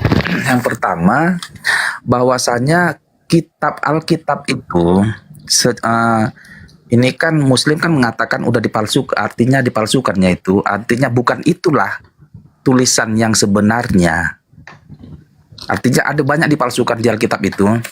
Udah terkontaminasi lah Alkitab itu secara bahasa apanya lah dulu oleh tangan-tangan yang tak bertanggung jawab, sehingga itu tidak lagi menjadi sebuah, nggak layak menjadi rujukan. Tetapi kok bisa, kenapa banyak debaters ini atau Muslim ini rujukannya tetap juga Samuel, Kejadian, Hakim-Hakim. Jadi yang betulnya gimana, masih terpercayanya masih Alkitab ini atau tidak? Makasih Bang. Itunya. Oke, baik. Al-Quranul Karim kemudian menyatakan kepada kami umat Islam bahwasanya rangkaian data demi data ayat suci Al-Quran kemudian membenarkan apa yang datang sebelum baginda Rasul Muhammad SAW akan tetapi mereka mengubah sebagian dari apa yang Allah firmankan kepada mereka. Al-Quran menyatakan gini,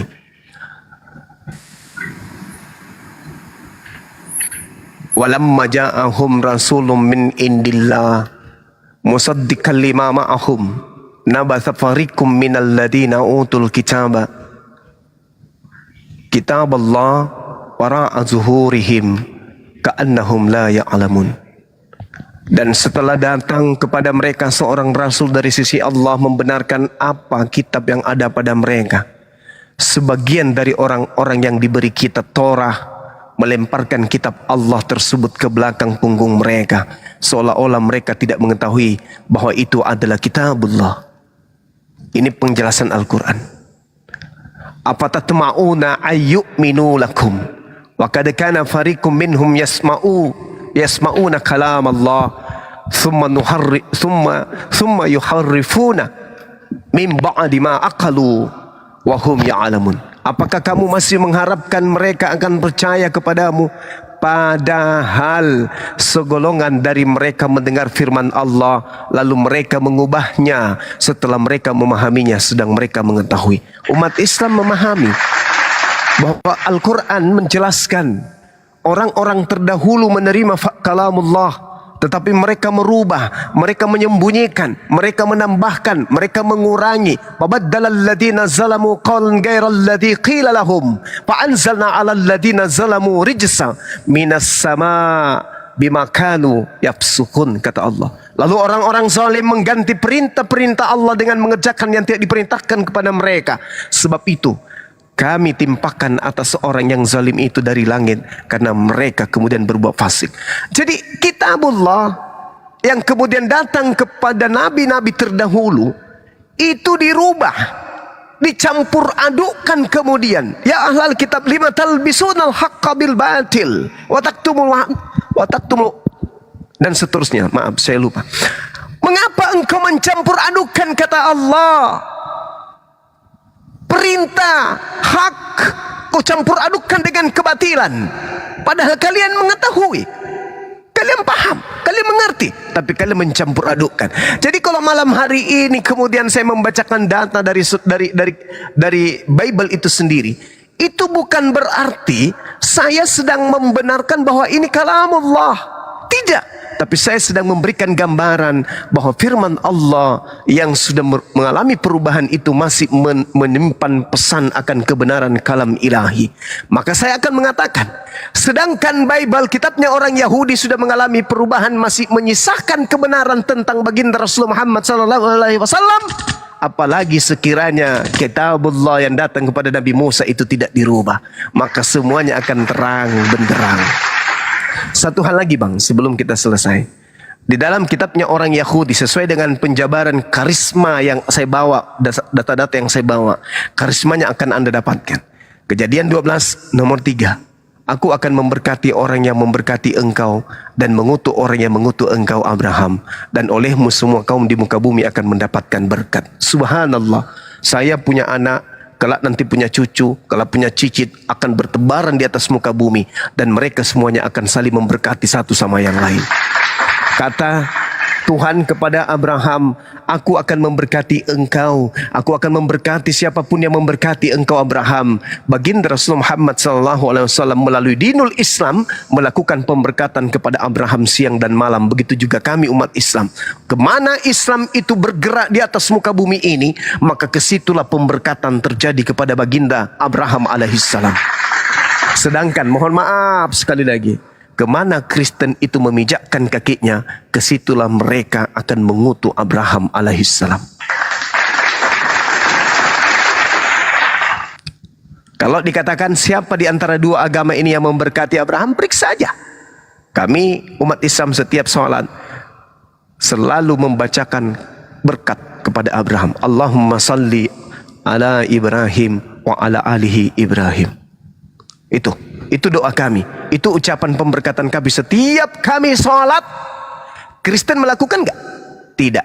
Lalu apa yang Kristen lakukan? Mengutuk Ismail anak haram, Hagar adalah gundi budak. Ismail anak yang tidak sah, Abraham tidak sabaran.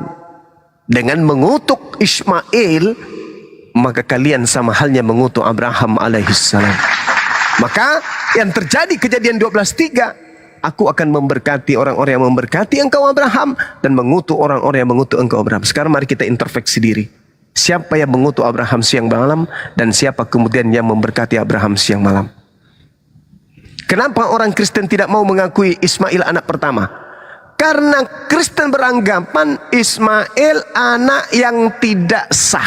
Dengan mengatakan Ismail anak tidak sah, berarti sama dengan mengatakan Ismail anak haram. Dengan mengatakan Ismail anak haram, berarti sama halnya menuduh dan mengutuk Abraham adalah seorang pesina. Na'udzubillah summa na'udzubillah. Kebenaran tidak akan pernah terkalahkan oleh kesalahan. Silakan Bang, silakan. Oke Bang, jadi yang pertama perlu juga koreksi Bang, terima kasih Bang ya. Ya, silakan. Kristen tidak pernah mengutuk Abraham dan tidak juga memberkati Abraham Bang. Artinya yang memberikan berkat kepada Abraham adalah Allah. Artinya Tuhan yang memberkati Abraham dengan janji Abraham dengan Allah. Allah sendiri yang melakukan perjanjian dengan Abraham, baik itu janji sunat, baik itu janji anak menjadi bapa orang percaya, dia akan menjadi bapa bangsa-bangsa. Itu yang pertama.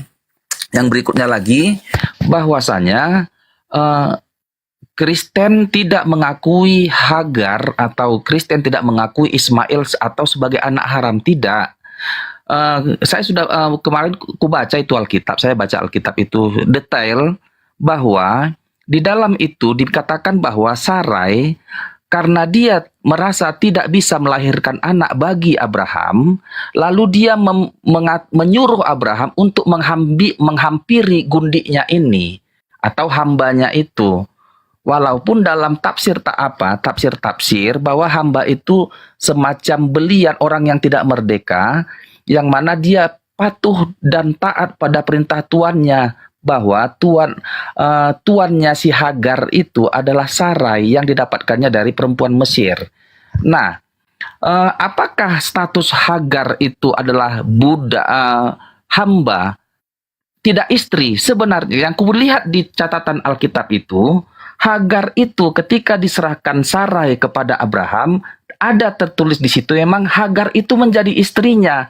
Tetapi di ayat berikutnya, tetap saja ketika dia hamil, Hagar semacam melakukan penganiayaan mungkin secara mental, sakit hati si Sarai karena perlakuan si Hagar yang sudah menindas si Sarai. Nah, lalu apa kata kuncinya yang mengakibatkan terjadinya penindasan terhadap si Hagar ini? Abraham mengatakan bahwa si Sarai punya hak untuk melakukan apapun yang dia suka. Lakukanlah apa yang kau inginkan terhadap hambamu itu. Jadi ada dua status dia. Hagar istri Abraham, Hagar juga adalah hamba si Sarai. Ketika si Sarai mendengarkan ucapan si Abraham itu, lalu dia melakukan penindasan terhadap si Hagar, yang mengakibatkan si Hagar itu lari, dia meninggalkan si Sarai karena saking sakitnya penindasan yang dilakukan si Sarai ini. Nah, itu yang menjadi pelurusan dari aku Bang. Kami tidak pernah mengutuki Abraham anak haram, tidak. Aku mengatakan sebagai orang Kristen bahwa Ismail itu adalah darah daging Abraham. Kenapa aku bilang kayak gitu? Karena itu memang Alkitab yang mengatakannya. Si Sarai sendiri yang menyuruh si Abraham menghampiri si Hagar. Dan di situ juga dikatakan dia istrinya. Walaupun juga di ayat berikutnya, Hagar itu adalah juga tetap dia sebagai hamba si Sarai. Maka si Sarai punya hak kuasa untuk melakukan semua semena-mena karena mungkin dia sakit hati ya dari si Hagar ini. Itu dia Bang. Kami nggak mengutuki Hagar. Mungkin itu apanya. Terima kasih lah dulu Bang penjelasannya Bang ya. Itu dulu, nanti kita sambung lagi Bang. Udah agak malam.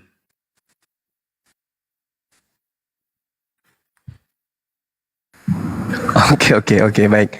Makasih Bang, makasih. Nanti kita sambung lagi di kesempatan yang lain gitu ya. Bang, horas bang ya, horas bang ya. Ya, Sehat-sehat ya bang. horas. Iya, sama Bang, sama Abang juga sehat.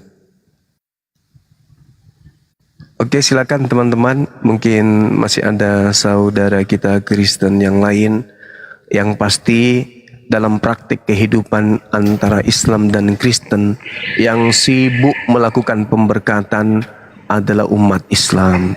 Dan saya melihat ketika saya membaca ayat suci Al-Quran, Allah kemudian berfirman di dalam, siapakah dia yang kemudian yang membenci ajaran Nabi Ibrahim?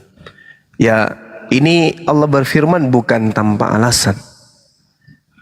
Ketika kemudian membenci ajaran Nabi Ibrahim, kata Allah, ya, man safiha nafsa. Itu adalah orang yang memperburuh diri. Orang yang kemudian zalim. Nabi Abraham mempersembahkan kurban hewan.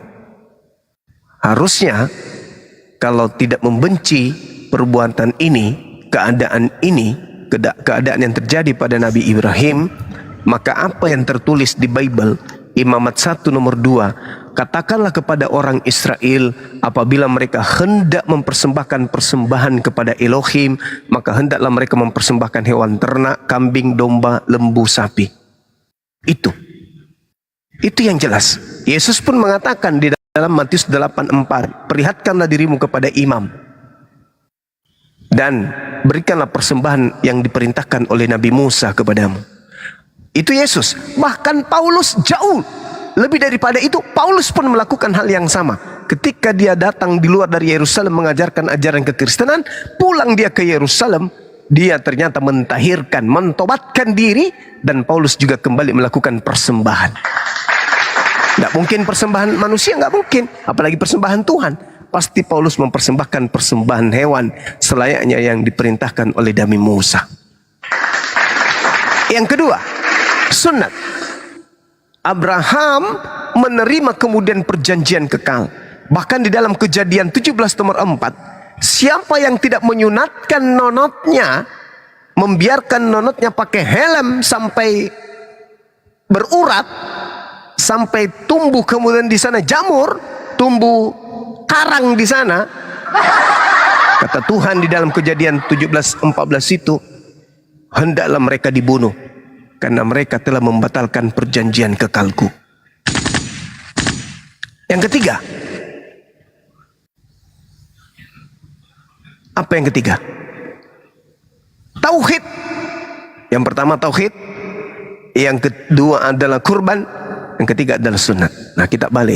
Yang pertama, tauhid, satu Tuhan. Al-Quran menjelaskan bahwa Tuhan yang disembah kemudian wasabiha Ibrahimu banihi wa Yaqub ya bani ya innallaha. Sesungguhnya Allah. Jadi Tuhan yang benar itu adalah Allah. Allah kemudian memilih satu ajaran, yaitu dinul Islam, damai sejahtera. Ajaran damai sejahtera aja yang Allah kemudian rancangkan. Yeremia 29 nomor 11. Aku tahu rancangan-rancanganku tentang kalian, yaitu rancangan dinul Islam, rancangan damai sejahtera. Ya, jelas. Pak Bunda, kita sapa dulu tamu kita. Oke, selamat malam Bang Doni. Selamat malam Bang Doni. Monitor Bang Doni. Malam. Bang Doni Sandra. Oke, saya keluarkan ya.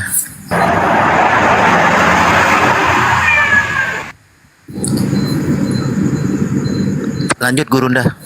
Ya, jadi yang terakhir itu tadi ya teman-teman, 3 ajaran ini yang kita praktekkan dalam kehidupan kita sehari-hari ditutup oleh pemberkatan kita kepada beliau Nabi Ibrahim alaihissalam, membuktikan bahwa umat Islam adalah umat yang diberkati oleh Allah Subhanahu wa taala. Demikian. Terima kasih.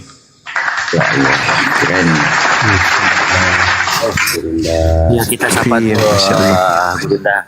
Yang untuk onten-onten di bawah, kalau mau diskusi dengan Bang Juma, silakan minta permintaan ya. Diskusi yang penuh data. Makasih. Ya, Ikhwan Pilah, bantu di tap-tap ya saudaraku semuanya biar nggak rungkat. Dan untuk Kristen yang ada di bawah, minimal ketika kalian tidak mau naik, bantu tap-tap layar biar hidup kalian ada gunanya. Tetaplah hidup meskipun tidak berguna ya Tania, tetaplah hidup. Sudah hidup tidak berguna, nonotnya berlumut. Tapi Gurunda ngomong-ngomong gini ya, Bang Zuma. Ketika kita lihat dari kitab suci kita masing-masing Muslim, Al-Quran jelas ya, terus Oten, Biblos gitu. Nah, ketika kita mempelajari kedua kitab suci ini, data-data yang tertulis, ini sebenarnya berarti benar ya bahwa yang menghujat para nabi itu atau termasuk Yesus itu sebenarnya mereka, bukan kita umat Muslim. Silahkan Gurunda. Ini sebelum di Gimana dek? Gimana? Iya kan Oten selalu bilang Gurunda bahwa Muslim menghujat Yesus gitu kan. Jadi sebenarnya sesuai dengan data-data yang tertulis dalam kitab suci mereka, sebenarnya mereka sendiri yang menghujat Yesus atau menghujat para nabi. Mungkin seperti itu. Silahkan Gurunda. Ya. Jadi coba kita lihat ya, di dalam Yohanes 16 nomor 14.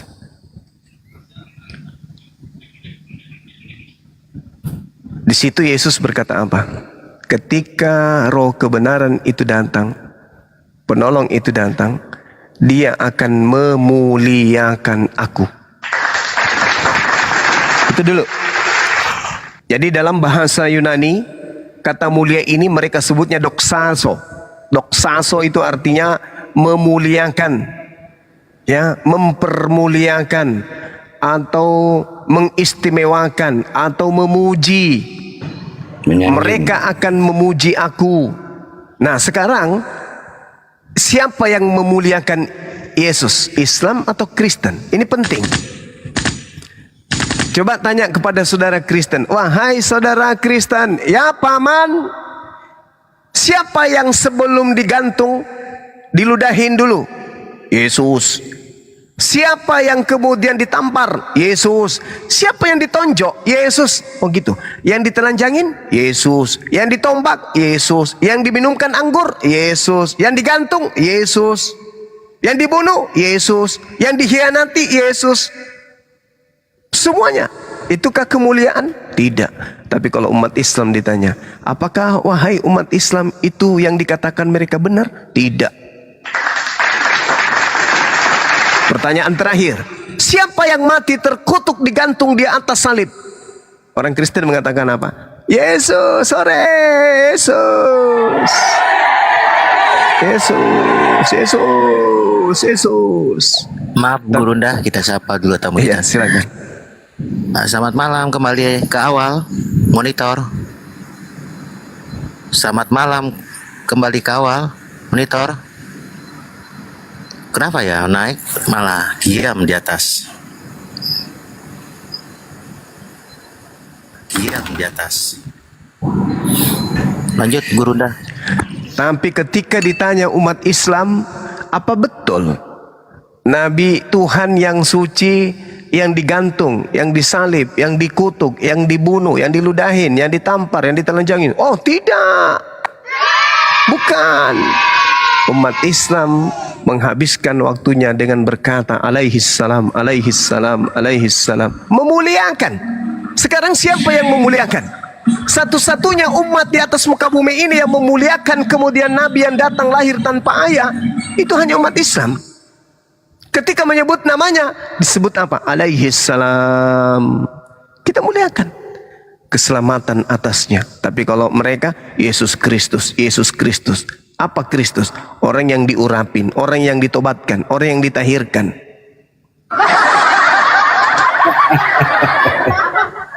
Maaf Gurunda. Ya, silakan. Ya, selamat malam Bapak Putra. Monitor Bapak Putra. Selamat malam Bapak Putra. Pak, buka mute Pak, mute Pak. Bapak Putra. Ya, selamat malam Bapak. Malam. Ya, malam. Agamanya Kristen apa Islam Pak ya? Muslim, Islam Pak, Islam. Islam. Oh, maaf Pak ya. Tuh di bawah aja Pak ya. Kita naik onten-onten dulu Pak ya. Bersabar dulu Pak ya. Salam kenal Pak. Sama-sama. Apa ada mau disampaikan? Iya. Menyimak aja Pak. Oke, di bawah dulu Pak ya. Maaf Pak ya. Boleh, nggak apa-apa. Ya, assalamualaikum. Waalaikumsalam. Aki, itu sampai tumbuh karang itu gimana ceritanya itu Aki?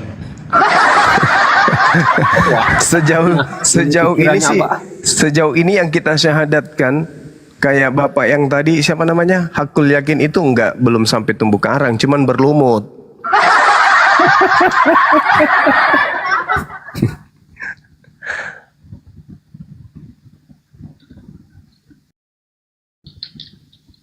Bunda ketinggalan berita nih, kayaknya apa yang berlumut Bunda?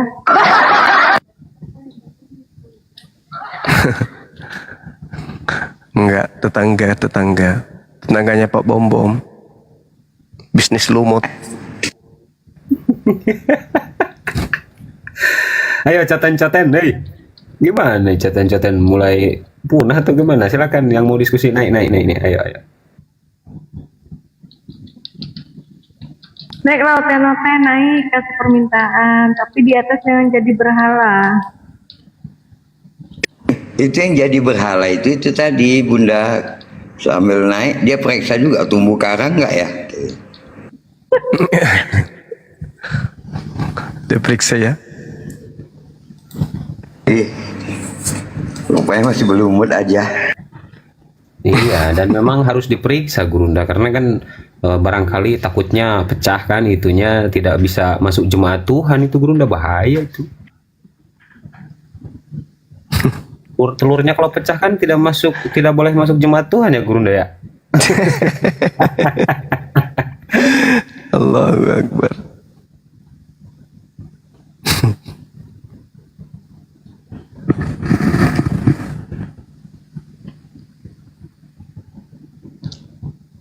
Moderator Akhir Azu, nggak ada yang mau naik tah?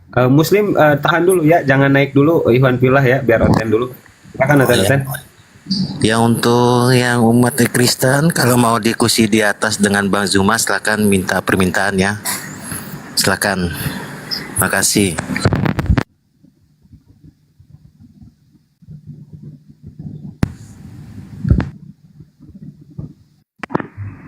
Jambakin aja Bang.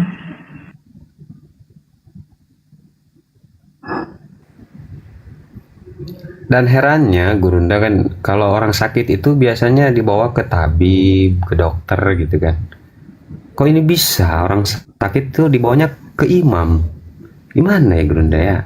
Bingung pula. Gimana Dek?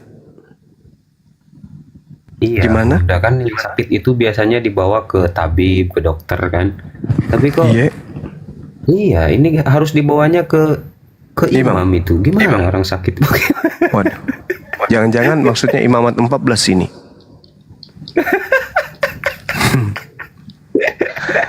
Imamat 14 ya. Imam Lewi, Imam Harun. Kalau di imamat 14 itu kita tidak mentafsirkan. Tapi yang saya dapat di sana, apabila kemudian ada orang yang kena panu, cara mengobatinya itu dikurung selama 14 hari tanpa mandi, tanpa ganti baju. Tambah banyak panunya. Maaf Gurunda, kita sapa tamu kita dulu. Selamat malam Bapak Jacqueline. Iya, selamat malam Bang. Kristen apa Islam? Muslim Bang. Oh, ada mau disampaikan untuk Bang Zuma? Ada Bang. Assalamualaikum Bang Zuma. Waalaikumsalam warahmatullahi wabarakatuh. Bang, ada di sini Bang teman saya Bang yang mau belajar Islam kan Bang. Iya. Dan saya ingin Abang menyampaikan ayat-ayat yang mengatakan Yesus itu sebagai utusan di Bible Bang. Untuk saya rekam nih Bang. Kalau saya mau kasih dengar sama itu temannya saya Bang. Iya. Kalau mengenai data utusan di dalam Bible itu, Itu banyak sekali dalilnya. Yohanes 17 nomor 3, Yohanes 5 nomor 36. Banyak pokoknya. Kemudian betapa Yesus itu menggaungkan Yohanes 17 nomor 8, segala firman yang kau berikan kepada aku telah aku sampaikan kepada mereka. Kemudian kalau kita runut nih, Yohanes 12:49, Matius 15:24, kemudian Matius 10 nomor 40, Matius 23 nomor 10, Markus 6 nomor 4, Lukas 4:18, Lukas 4:24, Lukas 4:43, Lukas 7:16, Lukas 7:39, Lukas 9:48, Lukas 10:16, Yohanes 4:34, Kisah Para Rasul 13 nomor 23, Yohanes 4:44, Yohanes 4:19, Yohanes 6 nomor 38, nomor 39, nomor 57, Yohanes 7:16, nomor 33, Yohanes 8:29, nomor Yohanes 8 nomor 29, nomor 18, Yohanes 9 nomor 4, Yohanes 11:42, Yohanes 17 nomor 6 sampai nomor 9, bla bla bla bla bla bla bla bla bla bla.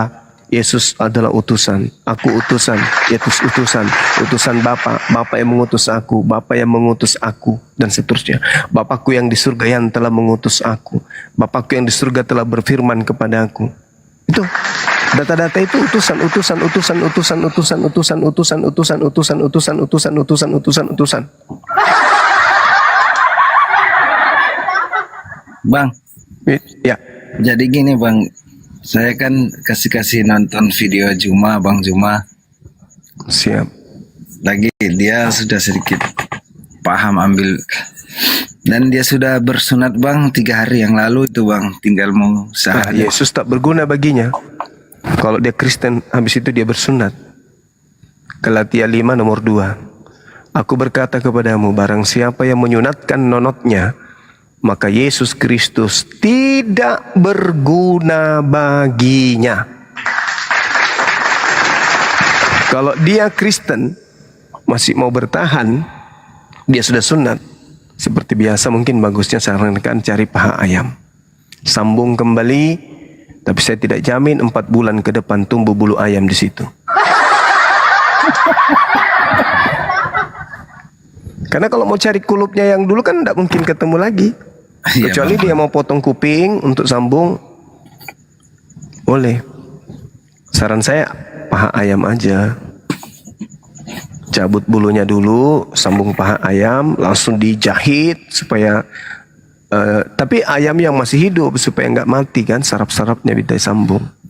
Cuman itu tadi, jangan sampai 4 bulan ke depan begitu dia bangun mandi teriak dia karena melihat ada bulu tangkis kemudian di celananya melengket. Apa itu namanya kalau bulu tangkis? Kalau di tempat saya itu ya itu dia. Setelkok. Ya. Takutnya dia pikir loh, kok ini siapa yang simpan bola bulu tangkis di sini bulunya? Ternyata bulu ayamnya tumbuh di situ.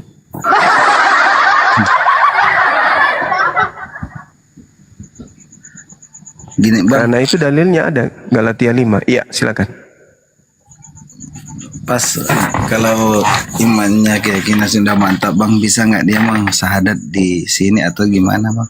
Gini aja Pak Jacklen, saran pasti ya. boleh, Kalau pasti bisa, boleh. iya kalau bisa dipanggil aja, bilangin sama temennya, suruh naik, nggak bakal ditanya gitu. Bahkan suruh bertanya sepuasnya sama Bang Zuma ya.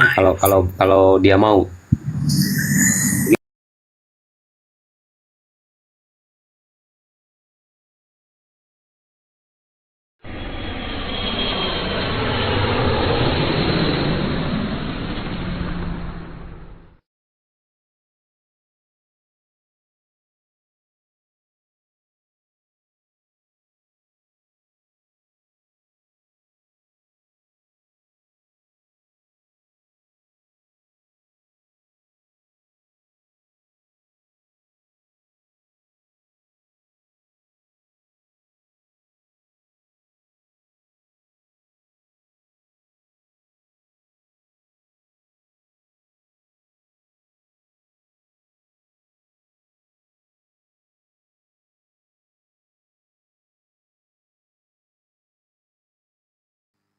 melebihi dari ilmu matematika satu.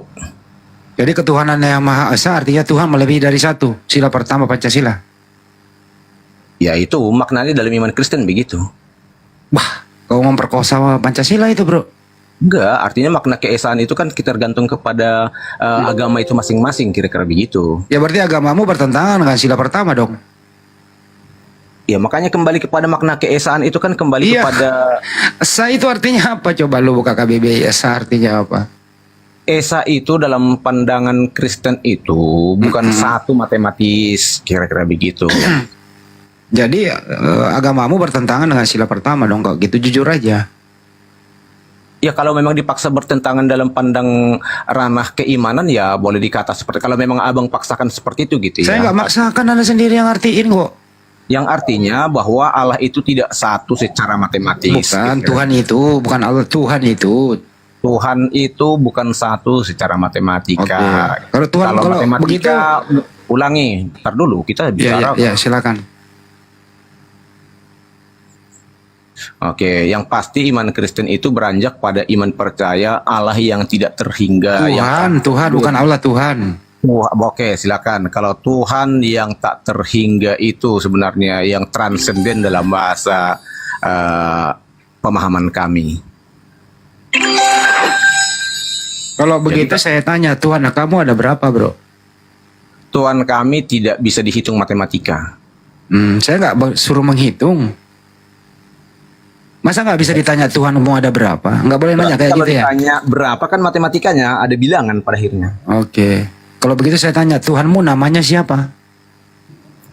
Ya sejak pertama kepada Musa tidak menjelaskan itu. Aku adalah aku katanya. Oke, Tuhanmu tanpa nama ya? Yang tidak bisa, kalau ada namanya berarti bisa dijangkau oleh otak. Oke, berarti Tuhan Anda tanpa nama itu aja, nggak punya nama toh? Bukan tanpa nama dalam istilahnya, nama itu kan bahasa manusia. Ya kalau begitu, siapa nama Tuhanmu? Memperkenalkan diri dalam berbagai cara yang tadi memang pernah mengatakan kepada Musa, aku adalah aku. Oke, baik. Kalau begitu saya permudah lagi, saya turunkan. Silakan. Kalau nggak salah, Bunda Maria pernah melahirkan anak laki-laki, namanya siapa ya? Namanya diberikan oleh malaikat kepada malaikat Gabriel, kepadanya berilah dia nama Yesus. Oke. Manusia laki-laki ini yang bernama Yesus ini Tuhan atau bukan? Secara jabatan kami bilang juga Tuhan. Berarti nama Tuhanmu siapa tadi? Ulangi nama jabatan, kembali kepada katakan seperti nama Saya Tuhan. ulang ya, saya ulang nih. Saya permudah lagi nih. Saya ini guru loh. Silakan. Saya itu bisa mencerdaskan anak kecil gitu loh ya. Silakan. Oke. Kalau nggak salah Bunda Maria pernah melahirkan seorang anak laki-laki. Siapa namanya anak laki-lakinya Maria? Yang pertama? Diberi malaikat Gabriel namanya Yesus. Yesus ini Tuhan atau bukan? Tuhan. Oke. Yesus ini nama atau bukan? Yesus itu nama. Nama. Terus siapa nama Tuhanmu? Kalau Tuhanku di dunia banyak. Siapa lagi? Kok banyak banget? Masuk di Komal itu yang berkuasa di Komal ini adalah Arif. Ini juga Tuhanku di sini sekarang. Baik. Walaupun mungkin saya bisa diturunkan tanpa seizin saya, tanpa seizinnya dia, saya nggak bisa masuk tadi. Saya ulang kembali. Keluar juga dari sini bisa diturunkan sendiri, berarti Iya, jangan panjang-panjang. Saya ulang lagi. Saya turunin lagi. Satu level ke bawah. Silakan. Yesus tadi ini anaknya Maria itu. Anaknya Maria tadi namanya siapa? Yesus. Yesus ini Tuhan atau bukan? Tuhan. Tanya dulu juga kepada saya, Pak Arif ini Tuhan nggak bilang, saya nggak jawab juga Tuhan. Nggak usah lah, nanti kalau saya tanya. Sama, konteksnya sama gitu loh. Bapak juga Pak Handi ini juga Tuhanku sekarang, karena saya berbicara dipotong-potong sehingga menguasai saya juga itu jadi Tuhanku juga gitu. Mau jadi bapakmu namanya siapa? Pasti Purba sesuai marganya. Bapakmu Tuhan juga? Tuhan. Oke. Ibumu? Tuhan juga, saya harus taat sama dia. Apa arti Tuhan? Oke, Tuhan adalah seseorang yang dihormati, dikagumi, diidolakan, yang menguasai hidup kita, apapun yang disuruhnya akan kita taati. Oke, baik. Seseorang ini. Enggak apa-apa. Tuhan itu disembah enggak? Ada penyembahan secara supranatural, ada juga penyembahan secara hormat dan taat. Tuhan itu disembah nggak? Saya akan hormat kepada Saya nggak nanya hormat loh. Hormat. Saya nggak nanya juga. hormat. Saya nanya Tuhan itu disembah atau tidak? Disembah. Disembah. Kau pernah menyembah bapakmu? Saya sembah. Hormat Saya sembah. Kau pernah menyembah teman sekolahmu? Gantian dong jawab, gantian nanya dong. Baik. Jangan nanya terus. Gak apa-apa, dia Tuhan saya sekarang dia, makanya saya taat gitu. Itu buktinya bahwa saya taat sama dia. Bagaimana cara menyembah teman sekolahmu? Menyembah teman sekolah saya contohnya adalah bagaimana permintaannya supaya dia senang. Itu kok menyembah? Itu minta namanya. Ya itu penyembahan saya. Definisi menyembah apa sih? Menyembah, tunduk dan sujud kepada dia, apapun yang diperintahkan akan taat. Oh, jadi kau pernah sujud sama temanmu? Sujud. Apalagi saya bersalah minta maaf gitu. Oke, pinter, ya udah. Kamu Tuhanmu banyak ya. Oke, nggak apa-apa, Iya. udah. Murid Tapi jago kita masak bicara Wendy. tentang keilahian, Murid jago kita masak. beda lagi gitu. Ini Bapak Ana sebentar. Bapak Ana naik lagi mau bersyahadat apa gimana, Bapak Ana? Saya masih banyak pertanyaan. Nah, dengan bertanya aja sepuasnya. Assalamualaikum warahmatullahi wabarakatuh, para guru. Assalamualaikum warahmatullahi wabarakatuh. Ini orang Badui, Bang Hendy, mau belajar tentang Islam dari tadi. Makanya saya suruh nyimak. Silakan Bapak Ana. Jadi ketika Tuhan menurunkan agama kepada umat manusia di muka bumi ini, tentu harus masuk akal dong. Ketika agama tidak masuk akal. Sebentar Bapak Ana, sebentar. Anda menyimakkan diskusi dari tadi kan dengan Ustaz Tahta dengan Ustaz Minta gabung. Enggak dari tadi. Sejak dari tadi sebelum saya turunkan. Udah nggak apa-apa nggak usah. Agama apa Anda, bro? Gak ada agama kan tadi. Hah? Agama di KTP aja deh. Agama di KTP. Badui katanya, Badui. Apa itu Badui? Ini kok banyak orang sakit sini malam ya. Kok bisa begini? Di KTP itu loh ada kolom agama, tertulis apa? Kalau Badui harusnya itu kepercayaan. Oh, aliran kepercayaan ya, bro? Iya. Oh, Badui. Aliran kepercayaan ya. Ya udah. Yang penting kita udah paham. Itu maksudnya, bro. Lanjutlah.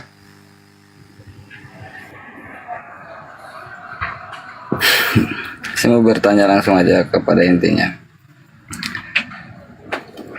Tuhan pencipta langit dan bumi itu, banyak beberapa agama yang mengklaim bahwa Tuhannya lah yang menciptakan.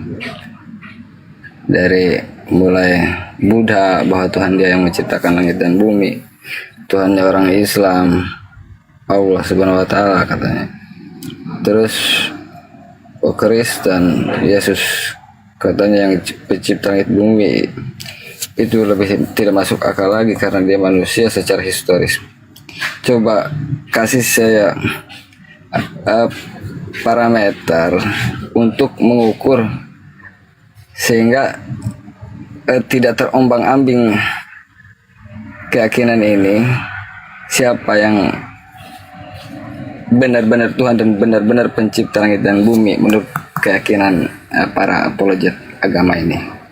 Itu aja dulu mungkin. Bisa kami coba menjawabnya? Oh, ini jawaban versi Kristen? Atau Oke, gimana? pasti ada beririsan dengan saudaraku Muslim juga yang pencipta langit Bang, dan bumi. gini pertanyaan gini, sebutkan dulu nama Tuhan itu, kemudian datanya mana kalau yang dimaksud itu menciptakan. Begitu nanti di Al-Quran, Islam menjawab, namanya Allah Subhanahu wa taala menciptakan. Ini loh datanya di Al-Quran. Kalau mau menjawab begitu, kalau enggak mending kau diem. Ya. Betul ya Bapak, nah harus disebut dulu namanya, terus pakai data kan gitu ya? Iya. Ya gitu, Dan silakan. Logis. Jangan ngarang, nggak enak didengar. Nanti saya ngantuk. Ya Bang Juma ada di bawah ya? Iya, kalau masalah nama ditanya kan saya selalu berkata bahwa Kristen itu atau mungkin agama kami itu tidak menjelaskan nama karena nama itu lebih mengarah kepada sesuatu yang Ya berarti disincang. kamu nggak bisa menjawab. Terserah lu deh, jawab coba, gue mau dengerin. Oke, sehingga dalam Alkitab dijelaskan pada mulanya Allah menciptakan langit dan bumi. Itu datanya. Itu Allah juga lu sebut. Itu Allah itu nama. Allah itu bukan nama. Dari mana lagi kau diskusi Allah bukan nama? Makanya kembali kepada kita nanti bahas itu nanti mungkin Ya dalam. udah nggak usah sebut Allah kalau begitu. Yang lain aja. Pada mulanya Pohon Tuhan kek, mencipta apa langit kek? dan bumi. Salah itu, pada mulanya Elohim, bukan Allah di situ. Nah, oke, jadi kita akan berdebat suatu saat akan hal itu, tapi sebenarnya udah pernah gitu. Aduh, ya udah lo diem lah. Oke, silakan, lanjutlah.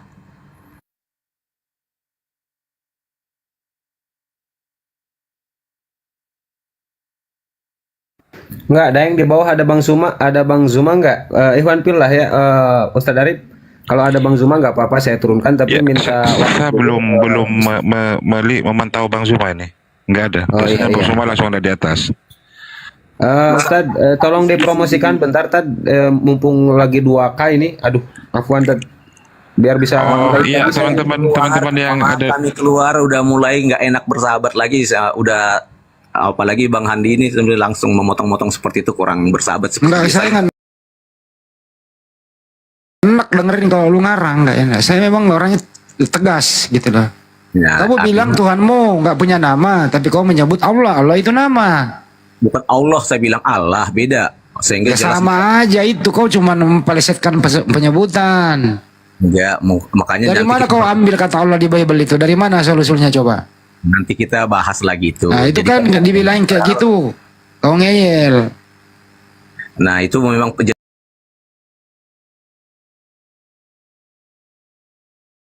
Lu di ya, 90 miliar kalau ada akar kata Allah di Bible-mu, memang ada. di Bible memang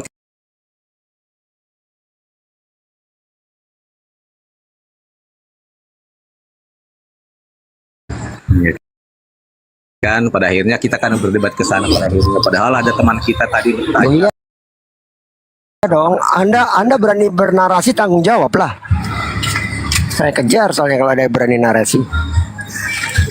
Di Google aja ada banyak di situ, banyak di Google. Loh iya, Bible mana? Ada Fundik version, ada Kitab Al-Muqaddas, Bible yang mana?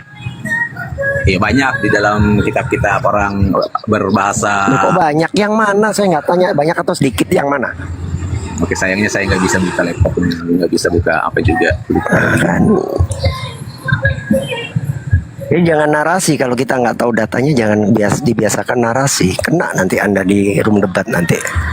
Enggak, makanya aku tidak bahas ke sana sebenarnya. Cuma tadi kan ketika saya bacakan dalam Kejadian 1 ayat 1 ya langsung dipotong tadi, jadi nggak enak. Biasanya kita enak diskusinya, kok kali ini nggak bersahabat kira-kira gitu. Karena kau ngeyel. Oke, makasih, mohon maaf akan hal itu, Bang. Jadian 1 Beresit bara Elohim, nggak ada kata Allah di situ Elohim. Pada mulanya Elohim menciptakan. Elohim itu nanti ada transliterasi ke dalam bahasa Arab Allah. Kenapa lu ke Arab-Araban sih? Emang lu ngerti bahasa Arab? Nggak mengerti, tapi Ya udah memang ke Indonesia aja. di Indonesia Allah digunakan kan Ya saya. dari mana ngambilnya itu? Iya, penerjemah Alkitab kan saudara Muslim juga yang Ya masuk. dari mana ngambilnya? Kamu nggak ada jawabannya. Ya udahlah, mohon maaf akan hal itu, mohon maaf. Nggak usah minta maaf, nggak salah kok. Tapi disalahin gimana sih? Gimana Bang? Aku minta maaf salah, tapi disalahin. Nggak usah minta maaf, nggak usah. Kami nggak butuh permintaan Jadi serba salah apa-apa. saya jadinya. Ya udah Ustadz, dijawab.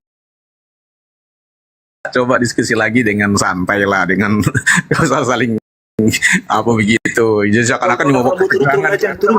Edukasi namanya tadi. Ini udah edukasi, tapi emosi jadinya. Oke, mohon maaf ya Lev ya.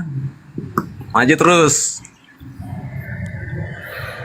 Ya teman-teman yang ada di bawah ada sekitar 2.100 penonton ya. Minta tolong untuk di follow akunnya Abuya Strong ini yang saya kasih di layar lebar ini ya. Abuya Strong merupakan salah satu pembuka komal juga. Ini akun barunya Abuya Strong, 2 akunnya kemarin tumbang semuanya. Ya, silakan teman-teman. Ada 2.000 penonton. Silakan mungkin Ustadz Tahta dijawab pertanyaan dari Bapak Nak. Silakan Tad, fadhal Tad. Ya, tentang Allah menciptakan langit dan bumi. Abu Yahya deh. Silakan Abu ya. Masya Allah, benar sih kata Daeng tadi. Kita harus jelas dulu gitu. Nama Tuhannya siapa? Nah, kalau di Al-Quran, ya guru-guru saya yang di atas sudah tahu, bahkan semuanya yang di bawah sudah tahu, saudara muslim. Di dalam surah Toha ya, Innani anallah la ilaha illa ana fa'budni wa aqimis salata li dzikri. Sesungguhnya aku ini adalah Allah. Nah, maka jelas Tuhannya umat Islam itu adalah Allah, saudaraku Bapak Naya. Nah, ketika Anda bertanya kepada Kristen, pasti muter-muter, Pak. Nggak kayak kami umat Muslim ketika ditanya satu dunia, siapa nama Tuhanmu? Pasti semuanya menjawab Allah Subhanahu wa Ta'ala. Karena jelas datanya di Al-Quran ada tertulis. Itu yang pertama. Dan yang menciptakan langit dan bumi,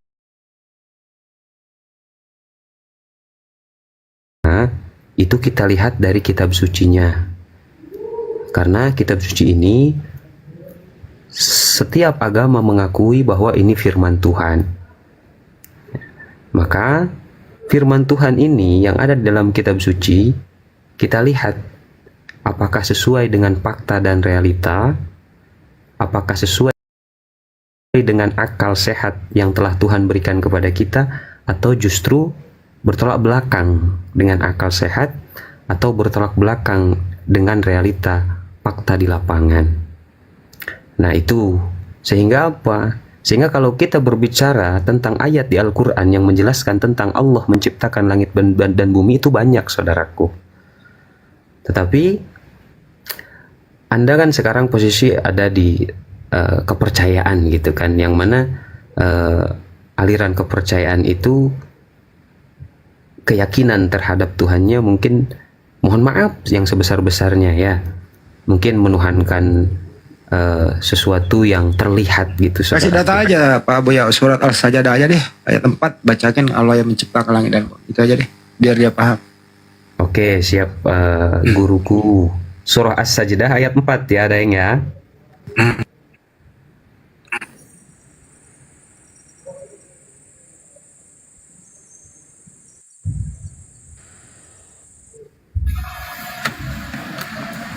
As-Sajdah itu juz berapa, Daeng? Sajdah berapa ya? Nggak ngerti kalau nomornya. Saudari? Oh, ada. Ayat 4. Bismillahirrahmanirrahim. Allahul ladzi khalaqas samawati wal arda وما بينهما في 6 أيام ثم استوى على العرش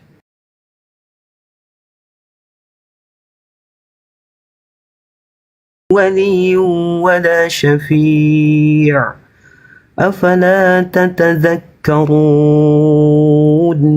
صدق الله العظيم والله أعلم بحقيقة المراد. Allahul ladzi, Allah itu khalaqas samawati wal ard, yang menciptakan langit dan bumi. Mungkin itu poinnya di sana, saudaraku. Jadi memang banyak ya data-data yang tertulis di Al-Quran bahwa Allah itu maha pencipta. Bahkan di ayat yang lain, badi'us samawati wal ard. Nah, Allah lah yang menciptakan langit dan bumi beserta isinya. Jadi kita lihat bahwa Allah menciptakan langit dan bumi di dalam Al-Quran tanpa tiang gitu. Tapi ketika kita komparasi ke Biblos, itu langit bertiang. Nah, jadi kita lihat di sini gitu kan, firman Tuhan, firman Allah yang ada dalam kitab suci kita, apakah sesuai dengan akal sehat atau justru bertolak belakang? Mungkin seperti itu dulu jawaban dari saya, dan nanti guru-guru saya yang menyempurnakan. Wallahu alam. Lanjut deh. Ya itu salah satu ya. Jawabannya Allah yang menciptakan langit dan bumi ya bro. Jelas di Al-Quran gitu. Oh, Pak Nah. Iya. Mungkin saya terlalu buru-buru menanyakan ke situ kayaknya. Jadi itu kan referensinya itu kan Al-Quran ya, kitab suci umat muslim.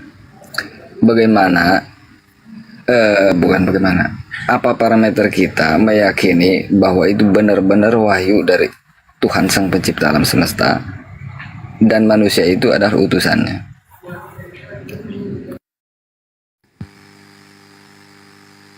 Ya, apa yang bisa digunakan begitu maksudnya? harus yakin lah bro. Nggak ada satupun umat muslim tidak yakin dengan kebenaran Al-Quran. Gitu.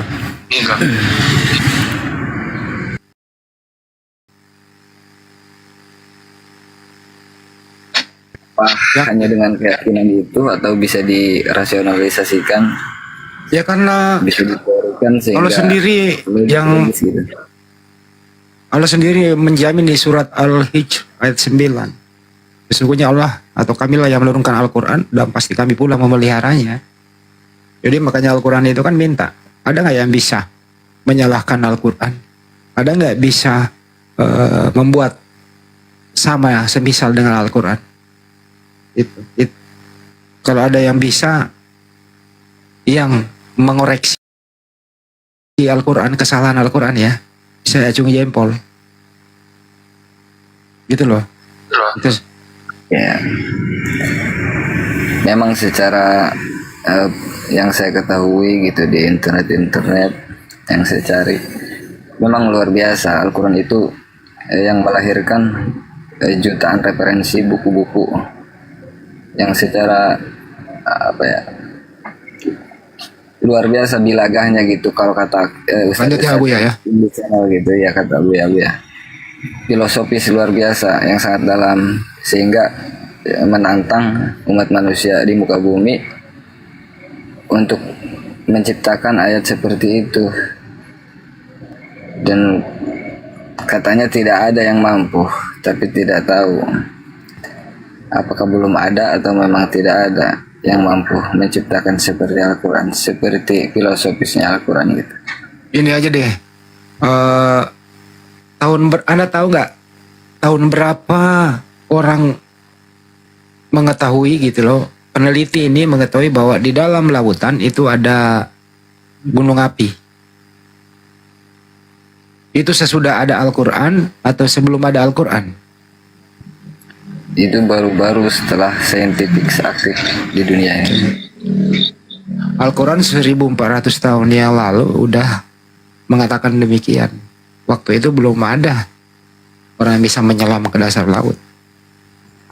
Kenapa tak begitu? Karena Allah sendiri, Allah Subhanahu wa Ta'ala yang menciptakan. Jadi Allah sendiri yang memberitahu.